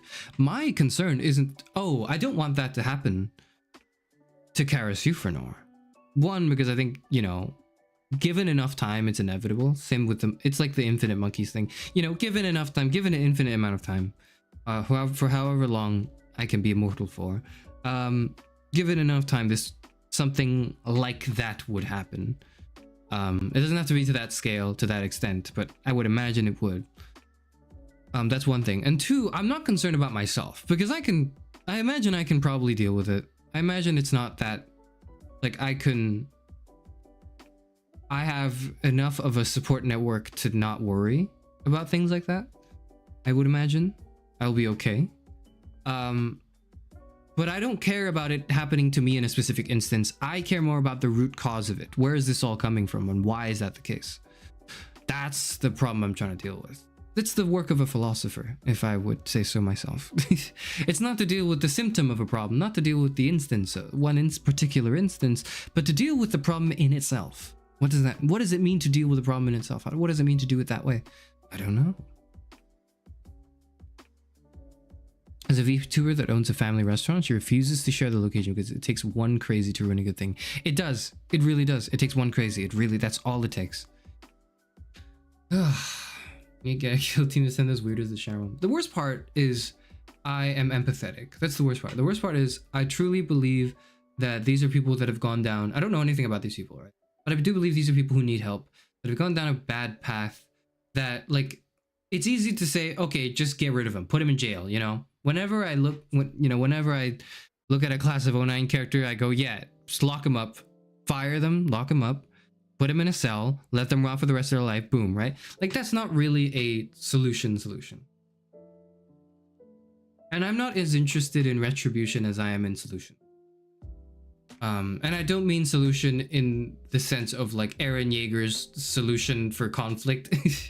You know, like, I don't think getting rid of people solves problems very much. I think that's just closing your ears when there's a noise. I think that you're avoiding the problem more than you're solving it. The problem isn't people, the problem is things people do. So to speak. And so how would one tackle this issue?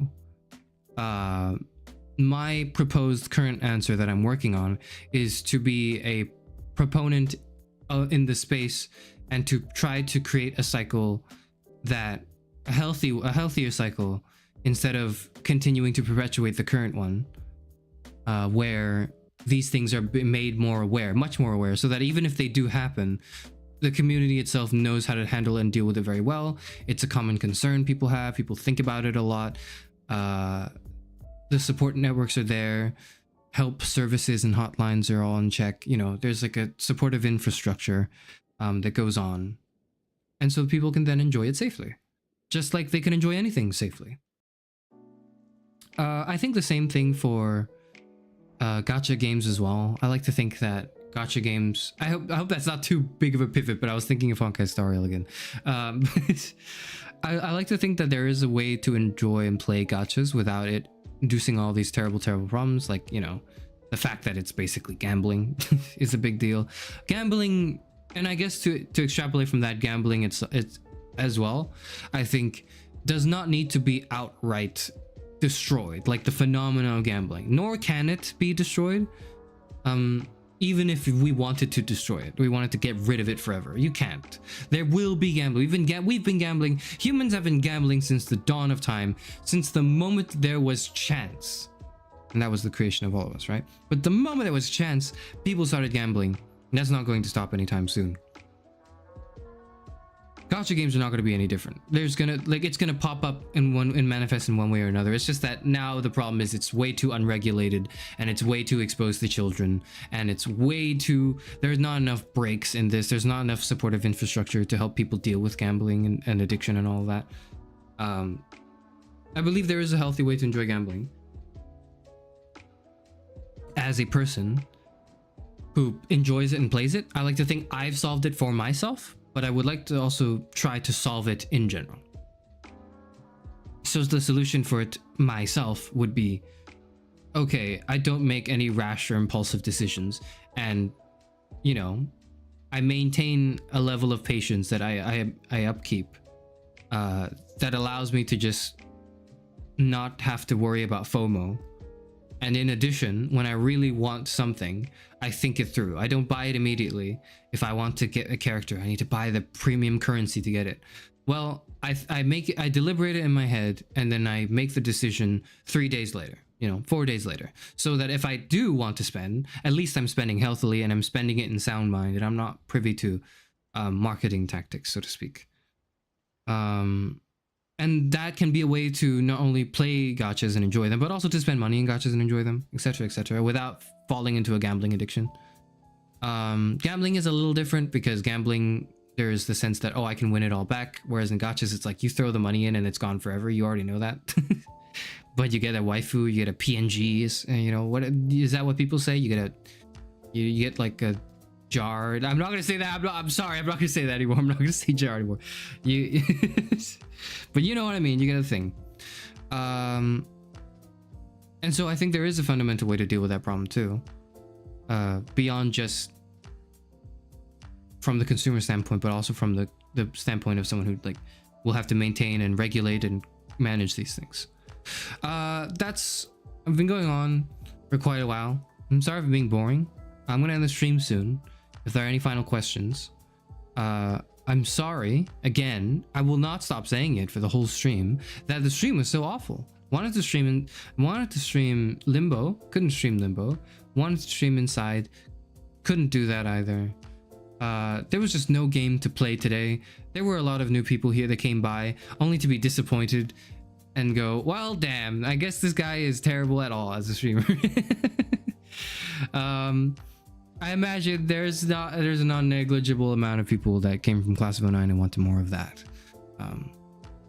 And you know, apologize if it's not there, but give me a chance and we'll have that next week or the week after, actually, because I don't think I'll be streaming next week. Anyways, that's the type of thing that's gonna keep me up. No, it's not gonna keep me up in my sleep, but it's the type of thing that definitely makes me go, no, if only. Nonetheless, I'm very happy. I'm very happy that being stuck at 387 subscribers. I remember that number very well. It's been stuck at 387 for a while. For a while, it was at 387. And then thanks to the blessings of YouTube, I have or SPN3, Wrath Club, I don't know, whoever made this, thanks to their blessing and the fan base, right, of Class of 09, I have been given one more chance at bigger exposure. Because God knows for the next few days, the only thing people are going to care about on this channel is the fucking Class of 09 live stream I did. And all the other ones to follow. Hey, that netted me a few more new viewers, a few more new subscribers. I'm happy. The subscriber thing doesn't really mean much to me beyond just getting closer to like the checkpoints, the monetization checkpoints. And it's not even the case that like, oh, I can't wait to have money. I'm not gonna do that. If I do, shoot me from the back. But it's more just like that way I can establish a structure in the channel going forward that I know I will not have to change in a while. Like there will be some sense of stability, some sense of I know what's going on, I know how to deal with this, and also like a sense of learning how monetization works and how to do it tastefully for myself. Enjoy the random discussions. I'm glad some people still do enjoy it. There is a bias. There's always a bias when I say these things, right? There's always a bias when I say, oh no, like people I don't know if people enjoy this, and then people in the live chat will be like, I do enjoy this. It's like, well, of course you do. That's why you're here, right? If you weren't here, you wouldn't enjoy it. So I also have to bear in mind to some degree the numbers, because if someone doesn't care, if someone's like, this is boring, they're gonna click off. They're not gonna type in chat, this is boring, I'm leaving, unless they really feel like an asshole that day. They're probably just gonna leave. And so I have to bear that in mind whenever I ask people how they feel about certain things.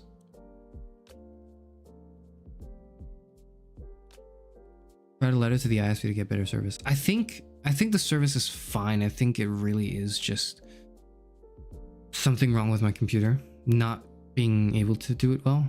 I don't know. No, Charis Euphranor has been replaced with the clone if you sell out. That's true. Selling out is okay. I will do a little bit of selling out. I'll do like I'll try to do sponsored streams is the main thing I'll try to do. I really want to do that constitutes selling out is I really want to do sponsored streams. I just want to know what it's like. I'm so curious. I want to be sponsored to play a video game. That would be very fun. You know what I want? You know what one of my goals is? I want to be sponsored to play Genshin and Star Rail, because that way I can justify to myself that, yeah, I'm still playing this god-awful, terrible gacha game, but hey, at least I'm being paid to do it, right? I can feel a little better that way. That's my goal. One of my long-term goals as a VTuber on my bucket list is to be sponsored by one of the gacha games I played, so I can just play it without guilt on stream, because I enjoy them. I do. I just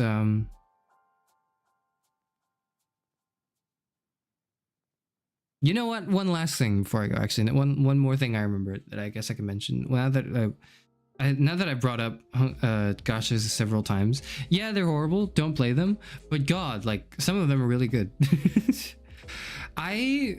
think there are many things wrong with Genshin Impact, and I think if someone tells you to play Genshin Impact, you are right immediately to be suspicious and raise eyebrows and question everything about them, whether it is the quality of their character or their how in touch they are with the world in reality, whether or not they're a creep, whether or not they are a weirdo, whether or not they're well-adjusted social human beings that you can trust to be around you. You're right to raise all those alarms and think about it, because the average gacha consumer is that. but the music is phenomenal. Like it is actually incredible what Hoyo Mix has been able to do with the resources of the game to create soundtracks that I truly think only a game with this amount of resources would be able to. And as much as I hate it, as much as I want to, you know, critique it, as much as I want to judge Genshin for being terrible, there are things like the music that's just like, it doesn't miss. It never misses. It's always good. You can talk shit about every other aspect of the game, but the music is truly incredible. And it sucks because that's what's keeping me in. That's one of the main things keeping me in. The story is pretty good sometimes as well, which is the other thing. But yeah. You start out some deep topics and then you say, ever heard of Raid Shadow Legends? I just think that it would be interesting for me to channel my inner, like, I am being sponsored and paid to do something now. I have to do it like voice. Love the music. The open world is so good, but I hate Natlin. I don't know if I'd like Natlin for like the 2 people who are here and might watch the VOD who care about my opinion on current state of Genshin Impact. The music is still just as incredible. There's just nothing else I can say about it. And the open world is pretty fun. Just like the little animals you can explore as. But Natlin's character design philosophy is very much like, there's always a struggle. You can tell there's a struggle between the people who give a shit about the game for the game, you know, the people who want to make a good game and the people who want to make a profit. There are 2 sides to this in any game, in most games. You can tell in gacha games especially that there are people like that. The hundreds of talented artists, the talented writers, the talented musicians, the talented visual designers, all of that, who have to battle the CEOs that want to just stretch as much profit margin as possible. And here in the case of Natlin, it is clear that the CEOs won. It is very clear that the art team, the design teams, they may have been trying to go for something, and then they handed in drafts to the higher ups, and they went, but it wouldn't be as profitable to make a dark skinned character, so let's not do that. You can tell that's what happened. It is very clear to anyone with a semblance of media literacy that, like, or like design literacy, I guess, in this example, but I guess just maybe media literacy in general, where it is very clear that the artistic part of the game is being held back by the profit-seeking part of the game. And it's unfortunate. We've made a 15-ish minute video about returning to Genshin after 3 years, and it's insanely funny. Not to plug if you want someone else who hates Genshin. You might as well plug it. Plug it to me. Or like at me on Twitter. Show me. Because I'm annoyed by it as well.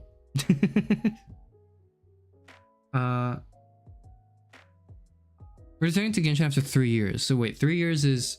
So now it's Natlin. And last year is Fontaine, Sumeru, Inazuma. Okay. Okay. Sumeru is good. Sumeru is the only good thing that's come since then. It's not the only thing. It's not the only good thing, but Sumeru is good. Sumeru's Archon quest, I think, is really... Sumeru's storyline is really good. Okay.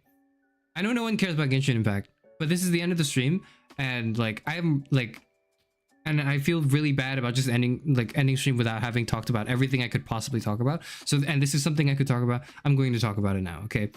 The Archon quest for Sumeru is incredible. Fontaine is really good too. Fontaine is not bad at all, but like I have a personal bias for Sumeru because it is the academia storyline. It's basically to summarize the premise of what's going on in Sumeru is Harvard is trying to build a mech, and they are trying to get and genocidal bastard child Shinji is being forced to get in the mech. And it deals with the metaphysics of the game, like what is the fabric and structure of the entire universe. How do we think of things? What is knowledge?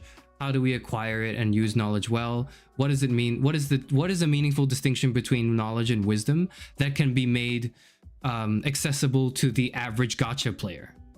That is Sumeru. So not only do I think Sumeru tackle themes that I think are super interesting and give answers I think that are quite satisfactory, but also it does so that is in an incredibly accessible way for the average like gacha player who doesn't read and doesn't do anything in their free time that is like meaningful. That's the average gacha player. I am the average gacha player too. I am talking about myself in all this. And because of that, like it's peak to me. Everything that's come after that is pretty good as well. He hated Inazuma so much, I did too. I think Inazuma Act 2, like the second bit, I was so excited for, and I thought, this is it. This is when we're gonna step into a real storyline. Because I remember when I first played the first two nations, Mondstadt and Liyue, and I was like, they're okay. Mondstadt and Liyue are fine, but they're not like that interesting to me. And Inazuma comes out, I see the Raiden Shogun, I'm like, all right, we're cooking now. We're cooking now. And conceptually, we were. Conceptually, the idea of like an isolated dictator god of her nation who, after in response to a traumatic event, has shut herself in her room and created an AI to govern the nation instead because she can't be fucked. Because like, why do I need to engage with the outside world? I can just meditate by myself and figure out all the and figure out all the things I need to figure out by myself entirely. I don't care about the outside world, and I don't need to care about the outside world. It is a very interesting premise. It is a fantastic premise. I love the character conceptually. It is everything I lived for at that point in time. And then it actually comes out, or rather the third act comes out, and it ruins everything in the story, and then I hated it. I despised it because of that. But I only despise it. I only feel so strongly because I wish it could have been better. I wish it was better, and I feel like deep down it could have been better if it weren't for the fact that they really wanted to rush it out to finish it. The explanation sounds more like Stanford than Harvard. Okay, Stanford works too. Whichever. It's just like the universe. It's basically the university governs the nation. Is the plot to Sumeru. But yeah, as soon as Inazuma like had that going for it, completely catastrophically belly flopped. It was over before it even began. It was just not worth.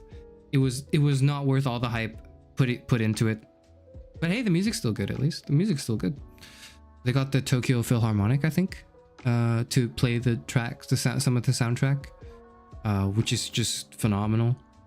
Sumeru comes afterwards. Absolutely, beginning to end, fantastic experience. The only thing one would complain about in Sumeru is how the desert levels are ass, because it's really big and open with a bunch of nothing in it. But I didn't even play the desert levels. I didn't care. Being an isolationist country and killing people is bad. Why didn't anybody tell me? Nobody. Yeah, so the thing is, like, the people did tell that character, like the Raiden Shogun, but she just did not give a shit. She really was like, I don't care. It's not my problem. Sounds like a you problem. I'm going to continue meditating and thinking about my philosophy of eternity and what that means. Which, by the way, was handled pretty well in the personal story character quests as well. But, you know, that's beside the point. Philosophical analysis of Genshin content incoming if I get sponsored by them. If I don't get sponsored by them, I'm not doing it. If I get sponsored by them, I'll do it. I'll do a philosophical analysis of eternity. In the Inazuma arc. I'll do one of like knowledge in Sumeru and wisdom, what that means. Easily philosopher VTuber topics, but I'm not gonna do it unless they sponsor me. I cannot in good faith, in my own free will, tell people to play a gacha game unless it is paying my bills. Unless it's paying my bills, I can't do it. But Sumeru is actually really good, so it is worth playing for that alone. Fontaine comes out and it's pretty interesting as well. I think it was The drama was there. I lived for the drama. Farina is a fantastic character. Nuvilla is a fantastic character. Everything else seems kind of okay. I think the cast was not as the cast was overall somewhat interesting.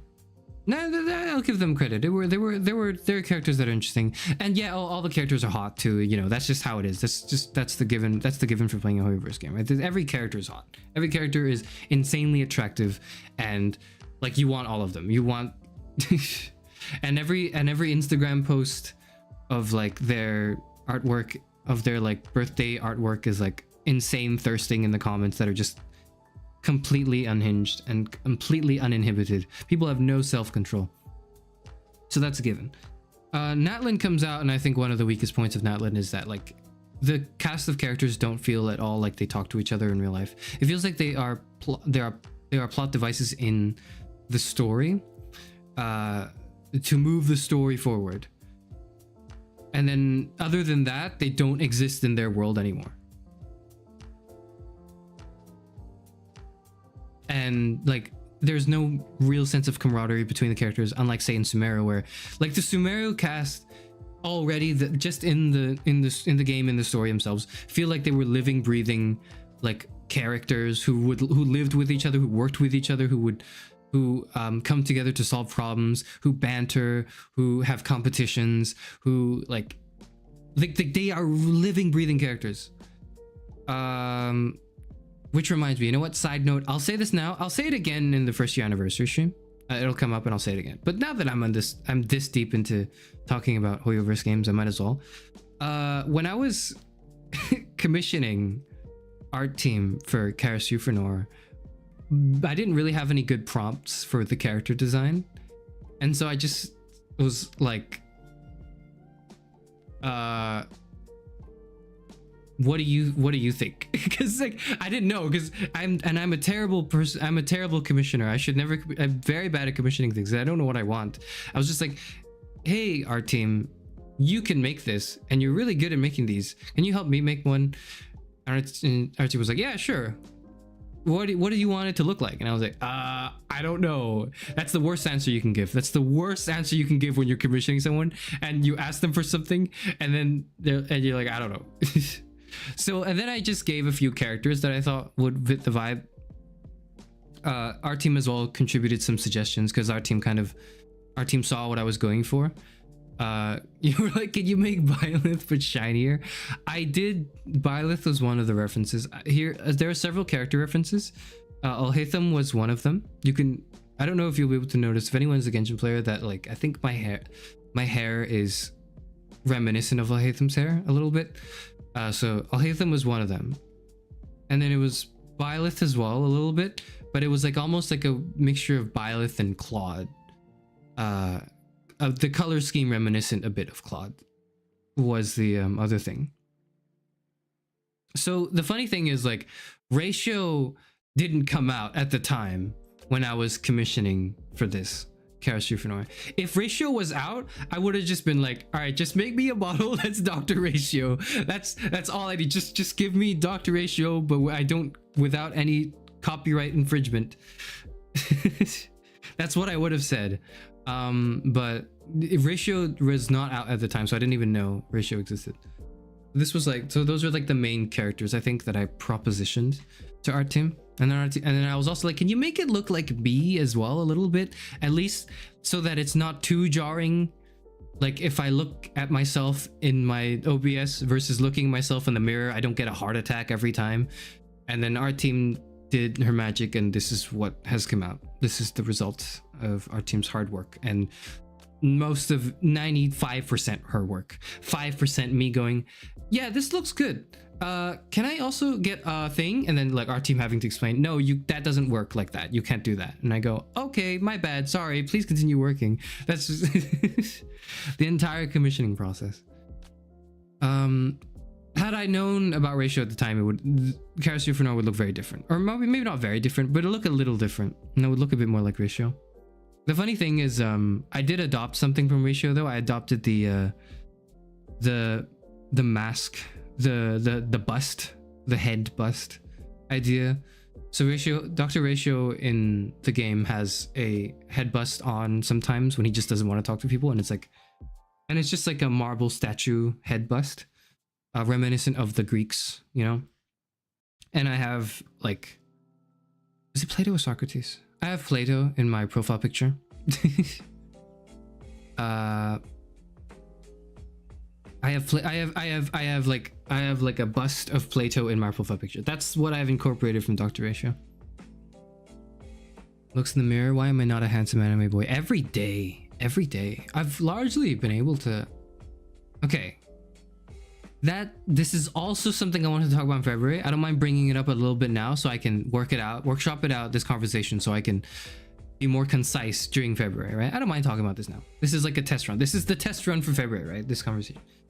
I do think there's an interesting discussion to be had for VTubers, anime characters in general, and body dysmorphia. Like the idea that, and how that all connects to romance, the way we perceive ourselves and attractiveness, and like how appealing we are to society as a whole. It's very relevant to discussions of romance, to discussions of attractiveness, to discussions of these things, of aesthetics and beauty. And there is sort of a jarring disconnect when when I'm on OBS and I'm like, all right, time to fire this up. I'm looking at it and I'm like, yeah, this is all fine. This all works. Versus me stepping out of it and then going to the mirror and going like, oh goodness, what the hell is this? What's going on? We need to fix this. Oh, can this be fixed? I don't know. This is gonna be rough. And then the sort of the insecurity that would arise from that, the dysmorphia that would come out of that. It's a difficult conversation to have. It's one that people are not willing to talk about because it affects a lot of people and it affects them very deeply. I know that and I'm aware of that. I want to dedicate 1 or 2 streams to talking about that specifically. But I want to round out the topic and do my research and really think it through before I begin to present on it. That's for February. That's going to be a fun thing. I don't anticipate it will be too insightful because it's just going to be observations and things I've thought about personally, and maybe 1 or 2 things I can reference. But regardless, that is a very interesting conversation to have, and that is one we can have quite soon, thematically relevantly.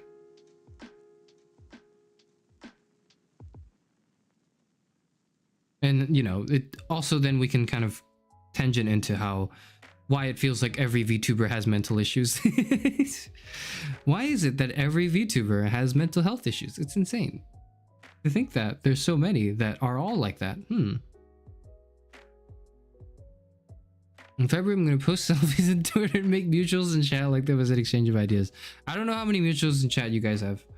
I thought in beginning, I think right at the beginning of my streaming, I followed some viewers who followed me on Twitter. I followed them back because I was just, I was kind of used to, if someone follows you, you just follow them back, but I've not. But then quickly afterwards, so if you wanted to stalk my following list, you have my permission if you really want to. I don't think it's very interesting, but if you wanted to stalk my following list, you can kind of see at the beginning I follow some people who might show up in chat, some really early people who showed up in chat, like right in debut. I stopped doing that quickly after because I realized I probably shouldn't do that. I probably shouldn't follow viewers on Twitter who follow me unless there's something, unless there's a reason to. I shouldn't, I shouldn't do that, and I don't do that. So if you follow me on Twitter and I don't follow you back, even though I'm just a small, it's not like, oh, I'm a big creator and I don't have all the time in the world for this, I have too many notifications. No, I see all of them. I see every single follow notification. I read. Okay, and sometimes, actually no, a lot, not a lot of times, oftentimes, even when I see the follower notification, I click onto the profile because I'm like, who is this, like a scam bot? Is this someone who's is this one of those scam V artists that's like, oh, here's my commissions are here, and then it's just a suspicious website that you should not click on, it's just malware?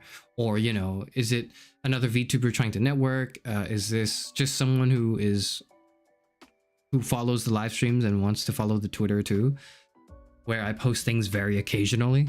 I I don't know all that. So I click on to whenever someone follows me to like check out who they are.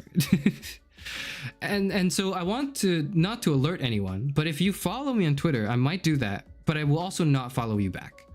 I have made it a rule that I just don't want to follow anyone back who is a live stream viewer, because I don't think it's, I think I want to maintain that boundary for a little bit. The reason to follow me back is because I'm funny, obviously. Well, you'll have to really impress me. You'll have to really impress me to follow you back.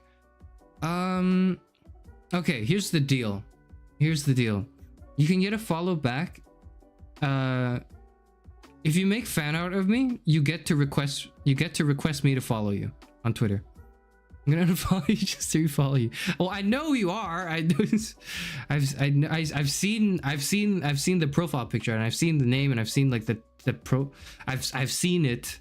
I know what it is. It's not like a new follower. I'm just like, oh, okay, that someone is trying to flood my notification box. Okay. He's stalking all of us. It's over for the not parasocial facade. I'm not stalking anyone. I'm not going in periodically clicking on everyone's profile even though I don't follow them. That's not what I'm doing. That's not what I'm doing. Goodness, I hope that is not something I ever do. I hope I never get bored enough and like I don't care enough about that boundary to be like, yeah, you know, let's see what's going on with this one specific person. No, I'm not gonna do that. I hope I don't do that. Anyone who makes fan art of me gets to request me to follow them. I cannot promise I will if you do, but you get to make a request. No one else gets to make a request. No one else gets to make a request. If you make fan art of Charis Euphranor, that's, you know, something that I would hang on the wall. Don't just, you know, draw a stick figure in MS Paint. Don't do that. That doesn't count. That doesn't count. That is lazy. Unless it's really, really, really funny. I hope that there's some effort put into the fan art. You can do that. If you do that, you have my permission to request for me to follow you. And I will probably, and unless there's a specific reason I don't, but you know, if you like that way, I will still follow some people back. Because I don't want to, you know, make it seem like I don't want to talk to any of my viewers. I'm too cool for that. That's not what I mean. That's not the case. But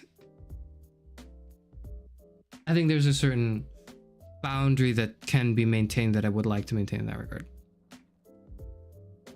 Literally cannot draw. So you have to win over with charisma and mirth. You'll have to try. You'll have to try.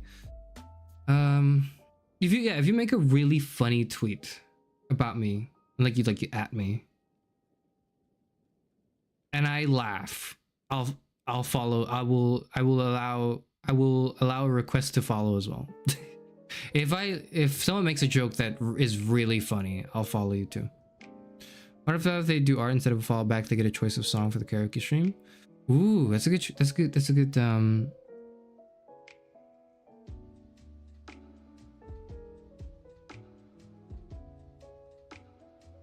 yes, I want to say yes. I want to say yes to that. Yes. I just haven't figured out a way to like gather song choices for karaoke from specific people. Actually, no. Yeah. You know what? You could do that. I'll just throw that in there. I'll throw that in there as well. If you make a fan art of me and it's really good, like the current one that's hanging on my wall, drawn by @Maurice OPYE. I remember your name. You show up in chat sometimes, although not often, but you show up in chat sometimes. I remember you, Maurice. If you make a fan art that's like that good, then you'll get a follow back if you want. If you don't want me to follow you back, that's fine. So the only way I can tell is you have to ask me to follow you. You ask me to follow you, and I will. At me, be like, please follow me. I drew fan art for you. I'll be like, all right, okay, sure.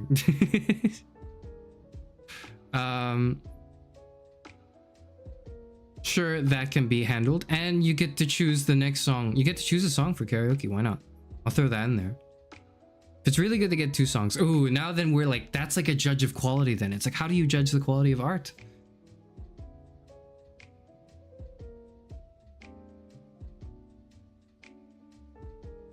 That's the deal. That's the deal.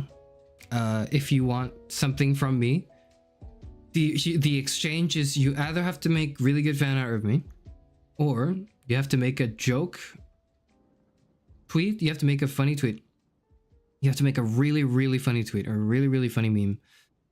Some people have made memes of me. Tara, I've retweeted some as well. Tara Dittos is one of them. Those are there, but none of them made me like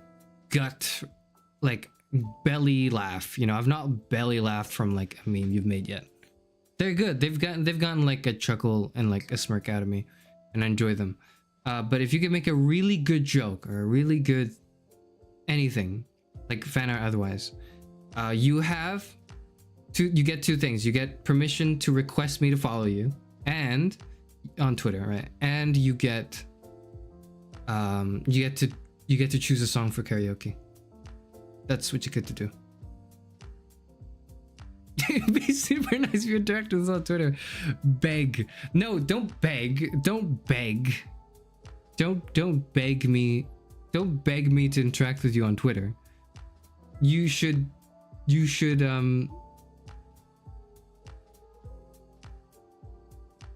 yeah, there's just no way to put that well. You should make it so that I want to interact with you on Twitter. You should make it so that I would really want to. And either you do that by making really good art,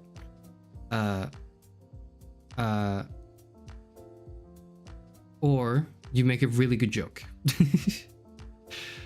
Do one of the other. If you can't do either or, that's fine. You can still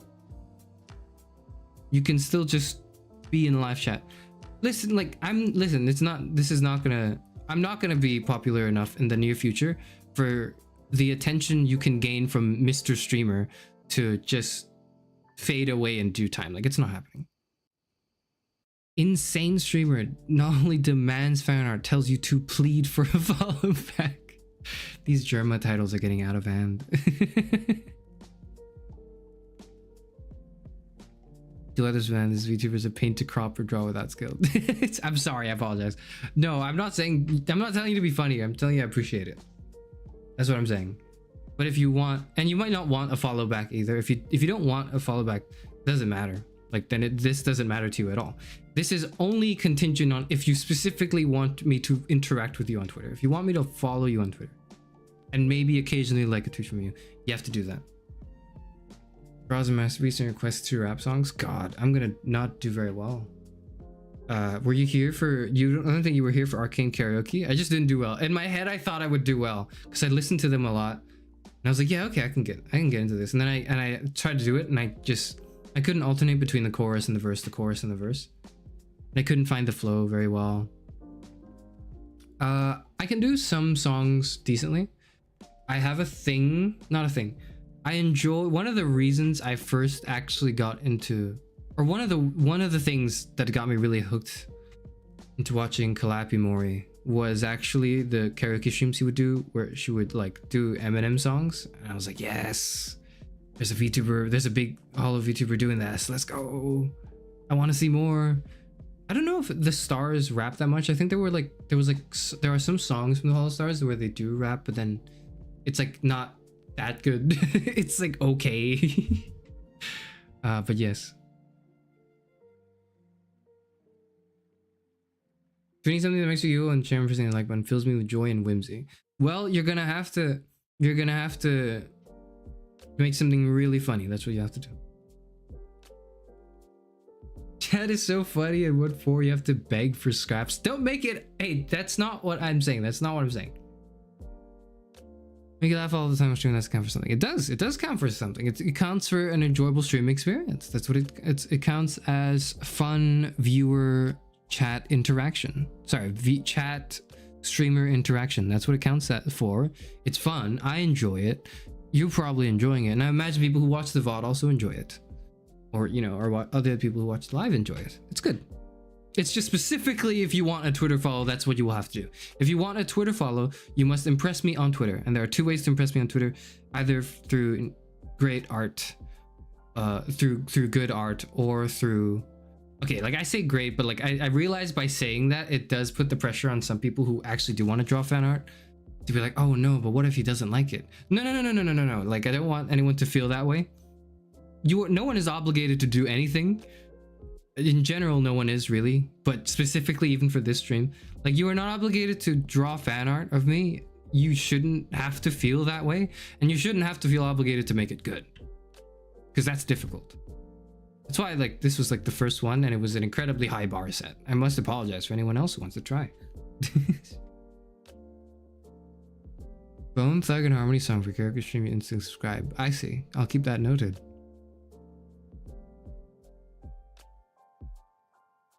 If we believe him enough for the fact that he said he liked the dentist because he likes watching a capable man work, we can weasel a fall after me. That's not why. That's not why I didn't say any of those words. I didn't say I enjoyed that at all. That's not what I was going with that story as well, which I can't tell. I want to tell in February. I'll tell in February.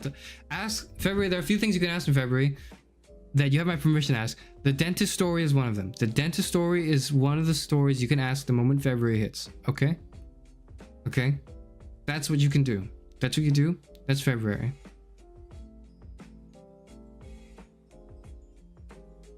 But also, like, there's this thing where if you the way the maybe not parasocialism as well, but just in general chat interaction works is like, the more people there are in chat, the harder each individual is to be recognized by the streamer, and that, like, but there's always this fight for attention. This is an interesting, not problem, but it's an interesting thing to think about for me personally. And it's also why my Kamiyoshi Germa985 is my Kamiyoshi. Is like, even though he live streams to an audience of like 10,000 people or something insane like that, he still is able to just read chat messages and just pick out the worst ones to respond to. It's wonderful. It's a skill that I hope to cultivate throughout my years. I hope to do that. I hope to cultivate that skill as well as he can.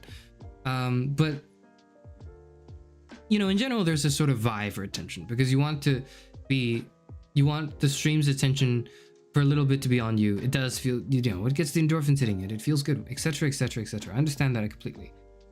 I am a small indie VTuber with like a couple hundred subscribers and like single digit concurrents. You're not gonna have to fight for attention. There is nothing to fight. So therefore, you don't have to feel like, oh, I have to say something outlandish, or I have to say something really, really funny. I have to say something absurd, or perhaps even potentially harmful, just to get the attention of the streamer.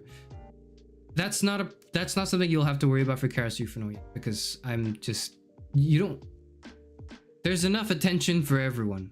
It is not at all a concern in the near future as well. So if you ever want to write something that's offensive just to get my attention, or like, you know, if you want to write something and your purpose of writing that thing is to get my attention, know that just by writing something you have my attention already. It doesn't matter. Ew, a dentist is not a real doctor. Where I have studied, dentistry is even more difficult to get into than medicine. But that's just me.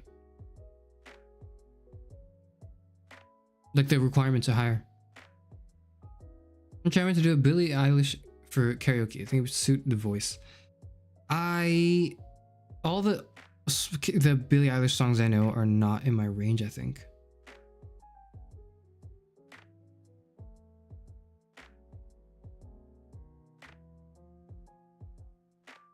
Wonder if I could do Billie Eilish. I've never done Billie Eilish for karaoke before. Now I'm thinking about it.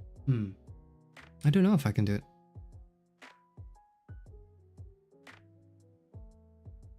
It's a long way to go before to get to reading the word. I've just proved your point.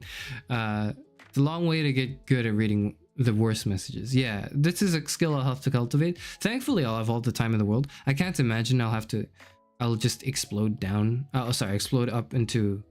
I was reading a chat message. When I read a chat message and I'm speaking, I just read out the word I'm reading instead of what was going on in my head. What I meant to say was, I can't imagine I will explode very early into an amount of concurrent viewership that will truly make it difficult for me to catch up with chat. In the meantime, I think I'll be okay. Do them an octave lower. Yes, that is an idea. That is an idea. Do an octave lower of Billie Eilish songs.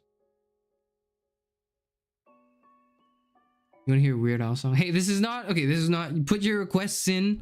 Put your karaoke requests in either in karaoke streams, in karaoke community posts where I specifically ask for them, or on Twitter if you make fan art of me and or a joke for me, like a joke about me or for me or like just in general that is so good that I have to follow you back, right? Do that, and then you can put in your you can add in your other requests, whatever your demands are. Okay, so many demands all the time from chat and viewership. Can you imagine if I didn't very early on commit myself and decide, all right, sure, I'll do an ASMR stream like for 1,000 subscribers, like how I'd have to constantly be like because then people are gonna keep asking. If I say, oh, I don't know, I'm thinking about it, I don't know if I'll do it, people are gonna be like, no, please do it the thing now, I want to see it happen.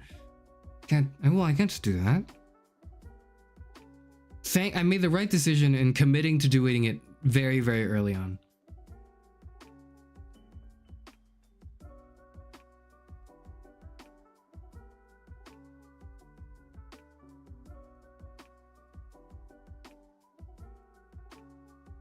I made the right decision early on to say, yes, you will have the thing you ask for, but it will be at a milestone, so you don't have to keep asking for it. Thank God I did that early. I should do that for the other things. That way it's like, you don't have to constantly tell me, oh, please do it, I want to see it happen. I'll be like, okay, you do, here's the condition. That's my attempt at that today, okay? My attempt at people asking me if they can do karaoke requests or if they want interactions on Twitter is like this. This is what you have to do. YouTube automod is deleting stuff. It does that. I don't know why it does that. I unfortunately do not have the like I can't deal with that. I don't know how I can disable it. I don't know if you can at all. I think it's better to have it on than off, I guess. If it doesn't work, try typing a different message. It doesn't ban you or time you out, right? So it should be okay. Do you remember Mimikyu? All right, that's the cue for me to end this stream. One last thing I will mention, I suppose, to anyone who's still left here, because goodness, it's been a very long time of me streaming. Anyone who's still left, you get to hear this quick little tidbit from me. Along with parrot changes, what happens at 500 subscribers? There's a couple things to happen at 500 subscribers. That's why it's a milestone that I actually care about, because it's like this changes some things. At 500 subscribers, certain things will change. Parrot will go through some improvements. Monetization will be enabled in some capacity. I don't know how it will look like and what it will be exactly, but the long and short of it is yes, you will be able to send a super chat if you want. I think that's how it works at 500 subscribers. That's the two things, right? So first thing, parrot. Second thing, monetization. What the hell was the third thing? I had a third thing I was gonna say. Oh yes, third thing is at that point I might consider a moderator for chat. I might do that. So I have not had to moderate chat since my debut. When I first debuted in the first 2-3 streams, I just did a thing where I modded everyone in chat who would show up, because I was just like, hey, if you're showing up, I'll just mod you. It doesn't matter to me. Like, there's like not like mod rights for the channel, just like moderation rights for the chat itself. And then I quickly took it back because I realized that's not a good idea. I'm gonna just not. I should not be doing that. That is not a good idea. And even from before that point on till now, I've never had to interact with anything in the mod actions. I've never had to ban anyone. I've never had to time anyone out. I've never had to do anything. There are times where I don't threaten to do so, but I do say, okay, please stop doing that. It is kind of ruining the atmosphere of the chat. I will have to take action if you don't stop doing this thing, is the implied message behind that. But so far I've never had to do that. I've never had to ban anyone, never had to do anything. People come to understand very quickly when, you know, what is appropriate chat etiquette. So I don't have to worry about that too much. I also don't really have chat rules. So the third thing I will do for 500 subscribers is I might mod someone for chat. for the live stream chat. And if I do that, will also be, and even if I might do that, I might not do that, I will also put in some chat rules. That's probably what I'll do. You'll see them in the descriptions of streams going forward. But that's the third thing that will happen if I have 500 subscribers. The fourth thing that will happen if I have 500 subscribers is I will try to make a video to celebrate the milestone. I will not spoil what it is or what I have in mind. I haven't began worrying about that yet, because for the longest time I thought, okay, I'll just worry about that when I'm at 400 subscribers. That's when I'll begin to think about it. It is now, thanks to Class of 09, I am at that space where I need to think about it now. So fourth thing is I will do a 500 subscriber video that will hopefully be a little bit funny. Hopefully it will be just a little bit funny. That's all it needs to be. It's just a little funny. That is the fourth thing to expect. The four things to expect when 500 subscribers happens. Is there a fifth thing? Because I would really like for there to be a fifth thing for 500, right? But I can't think of a fifth thing.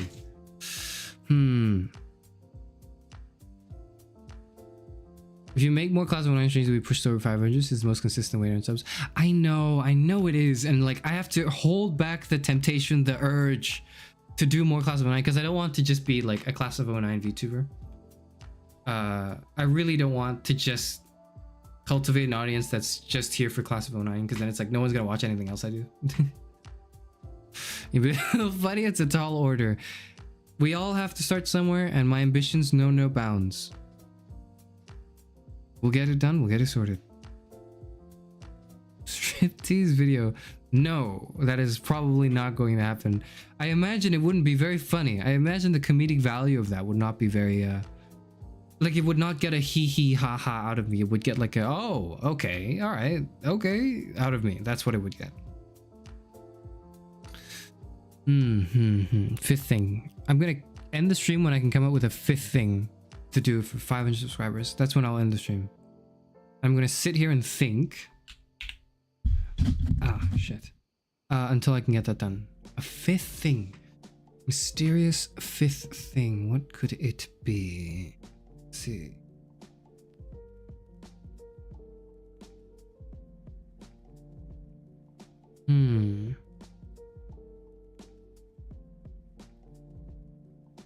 What is a milestone thing I will do that people would want to see?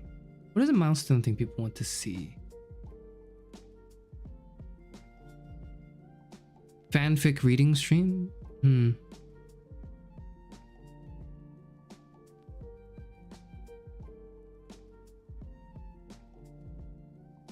First ASMR, it's Looney Tune sounds because you tripped in the kitchen to the computer. Again, funny. It would be a good, it would be parody ASMR content, but I want to make something else before I make a parody.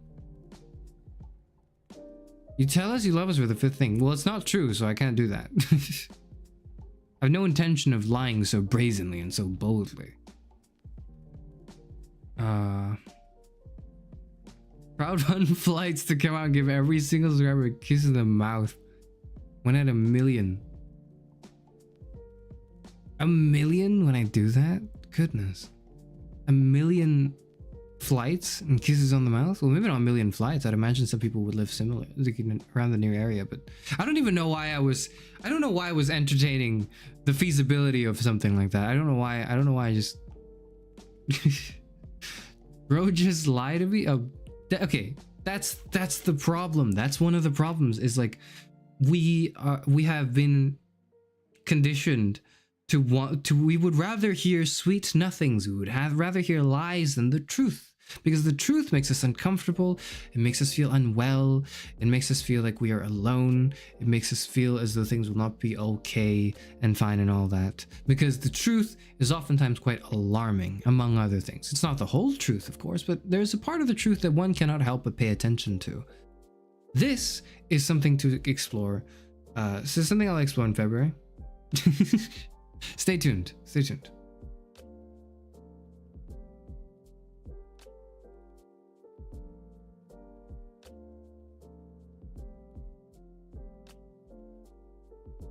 Gonna be the new Mr. Beast. The only thing Mr. Beast is if I can finally ever get hand tracking, the first thing I'll do if the meme is still relevant is I do the Mr. Beast pose. From the what was it, the fan, like the parody, like rap battle YouTube series where it was like Mr. Beast versus someone else in like a rap battle in the style of like epic rap battles of history. I don't know.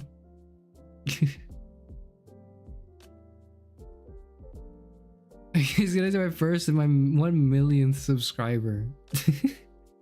Hands. I can't. My first subscribers are just like my platonic friends, so I can't do that. I can't. That's weird. That would be pretty weird if it was just like with platonic friends. Would you love me as if I was a worm? I don't love you now. Exactly. There you go. That's the answer.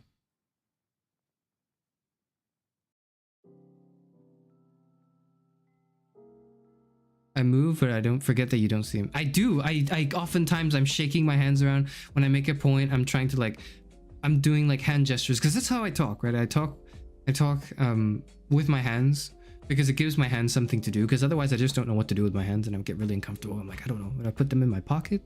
Do I like hold something? So either like I'm holding something with my hands or I'm speaking with my hands.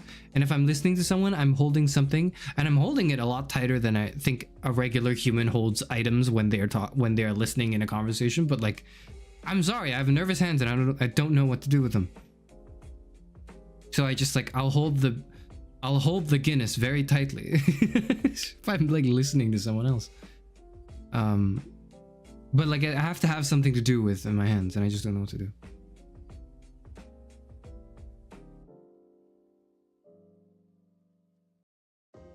Talk to the ground and I have to hold myself at gunpoint to do active listening. It's rough out here. It's rough. I understand it. I understand it. A pen flip video. Oh, I couldn't do pen flips. I wish I could. I tried to learn.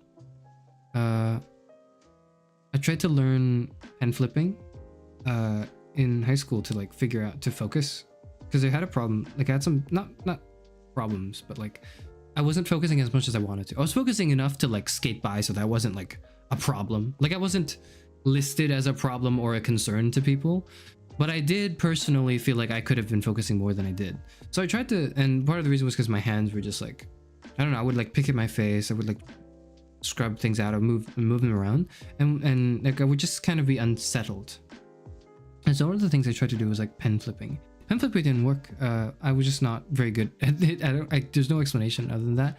And then I remember watching a playthrough of Detroit Become Human, and I was watching like PewDiePie play it, I think.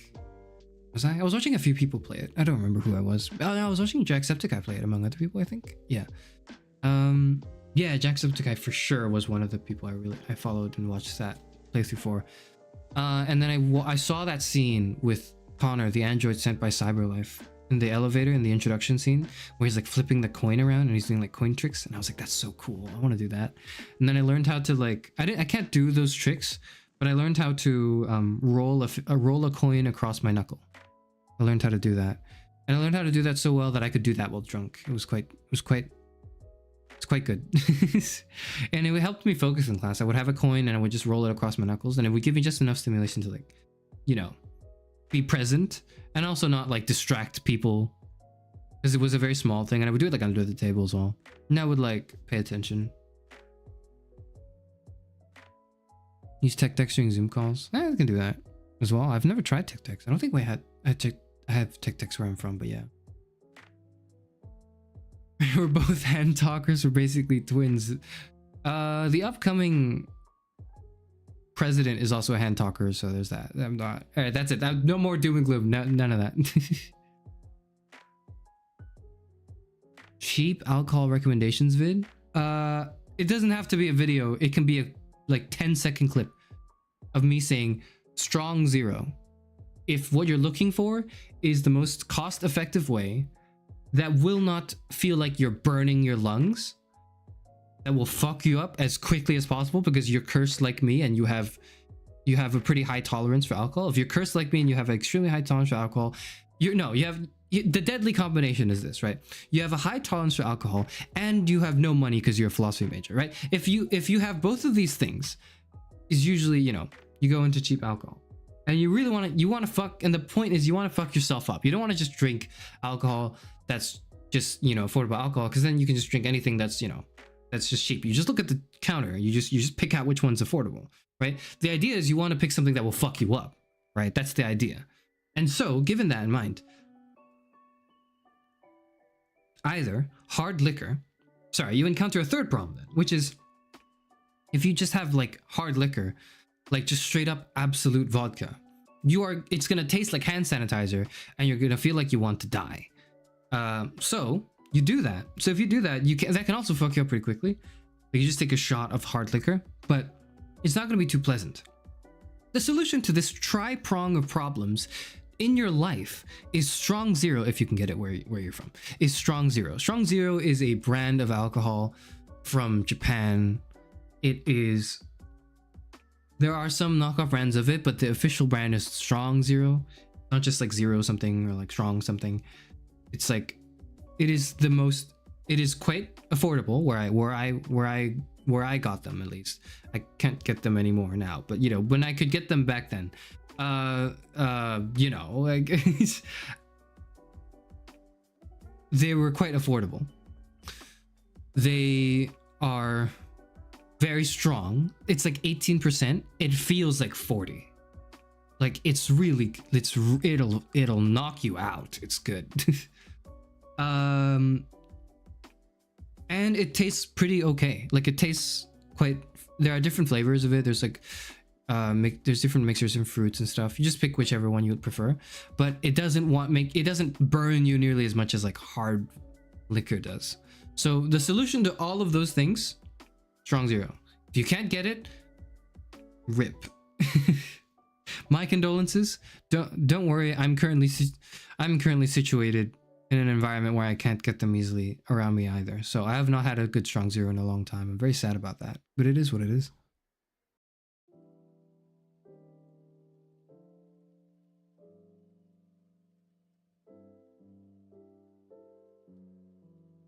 As long as you didn't watch Berlizzi play it, he gets the worst ending in every game. No, I didn't watch Berlizzi. Jack Daniels and a drunk cigarette. Jack Daniels is pretty good as well. I think Jack Daniels is not strong enough, but it's quite enjoyable enough. I do enjoy drinking Jack Daniels. It's just Everclear and lemonade in a can. It is, but it's like, it's everything you need. Everclear doesn't taste good though. Everclear doesn't taste good at all. It's difficult. You chase it with lemonade, I guess, but yeah. But I'm just saying in terms of like, you know, no DIY, no like you're on the operating table, you're doing the Walter White gif of like, you know, putting the chemicals in the right beakers. Like if you don't want to do any of that, you just want a drink, let's get that. Put blueberries, pretzels, and water in a jar and wait. Blueberries, pretzels, and water. Interesting. Don't follow my advice. I don't drink. Never mind. That's not interesting anymore. I was gonna say I'd never heard of that. I think I heard of strawberries. I think I heard somewhere that like fermented strawberries make for really good wine. Or you can like ferment strawberries in a way that makes it, and like mix it with wine, and then it's like a really good thing. I don't know. I forgot how it works.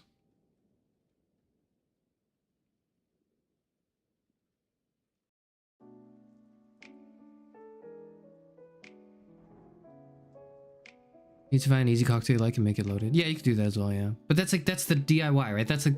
That's like I have to do the Walter White dropper into beaker gif. Like I don't want to do that. I want to just get a drink ready, like right now, you know, just boom. And at least my go-to answer for that is Strong Zero. That's my personal preference. Or, you know, if that's not available, for me personally, of the tri-prong of problems, which is affordability, taste, and alcohol percentage, of the tri-prong of problems, the problem that is least concerning to me is taste, because I'm not that picky of an eater or drinker. So I'll just down hard liquor if I need to. Like I'm a little too good at that. I really should not be as good as that as I am, but I think it comes with the territory of being a philosophy major. VTuber philosopher doesn't like Suntory whiskey. Suntory whiskey?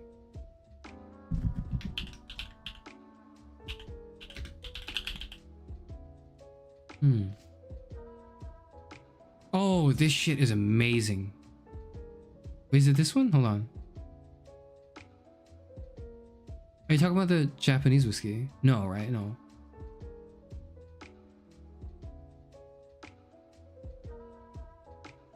Oh, I've not had this particular brand. No, I have. Okay. I had the privilege of drinking this. It's like extremely pricey, isn't it? I had the privilege of drinking this quite a while ago, just like a little bit. And it was incredible. Incredible. Honestly, if the affordability was not the issue, I would just have whiskey stocked everywhere. That's because I have a problem. Well, I don't have a problem per se. It's more that the problem is I don't have too many problems. I really will just drink it. It's 20 bucks? What? Okay, I might be thinking of a different one. I'm thinking of like the really fancy branded version of a specific Japanese whiskey. Not exactly Suntory whiskey. I've not had that though. I've not had the more affordable Suntory whiskey. Not yet. I had a very good but expensive one. Not recently, it was a while ago, but I still remember it like it was yesterday. Oh, how it is to reminisce about things when you're 60 years old. I still remember it like it was yesterday. Tolerance is insanely low. I wish that were me. I wish I could just get drunk from like a little cocktail, a little wine. It would help with my affordability problems so much. Pass away, get so really drunk, eat loaded nachos with salsa verde. That sounds good too. And you know what? That does make me feel hungry. Which I guess is the actual mark of me ending the stream. Alright, no more stream. I'm going to stream on Thursday. I'm going to stream a reading. I don't know if I will also stream tomorrow or if I will also stream Friday. If I do, it will be a sudden guerrilla stream.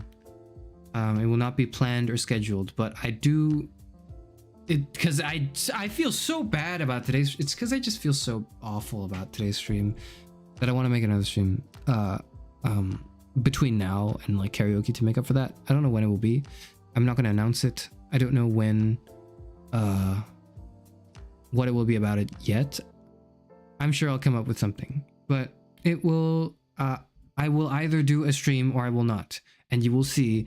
It will be announced. Hopefully it will at least be scheduled, hopefully like 10 hours 12 hours before I actually do the stream, so just to give everyone time to see that, oh yeah, that is happening. Okay, that's it. No more. Goodbye. And I will see you hopefully soon. I'm gonna stop thinking now. Yes.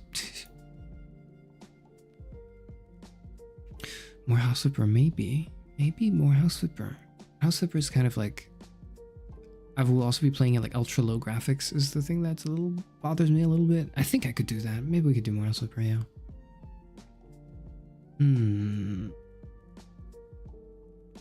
I'll consider more House Flipper, yes. I will consider that.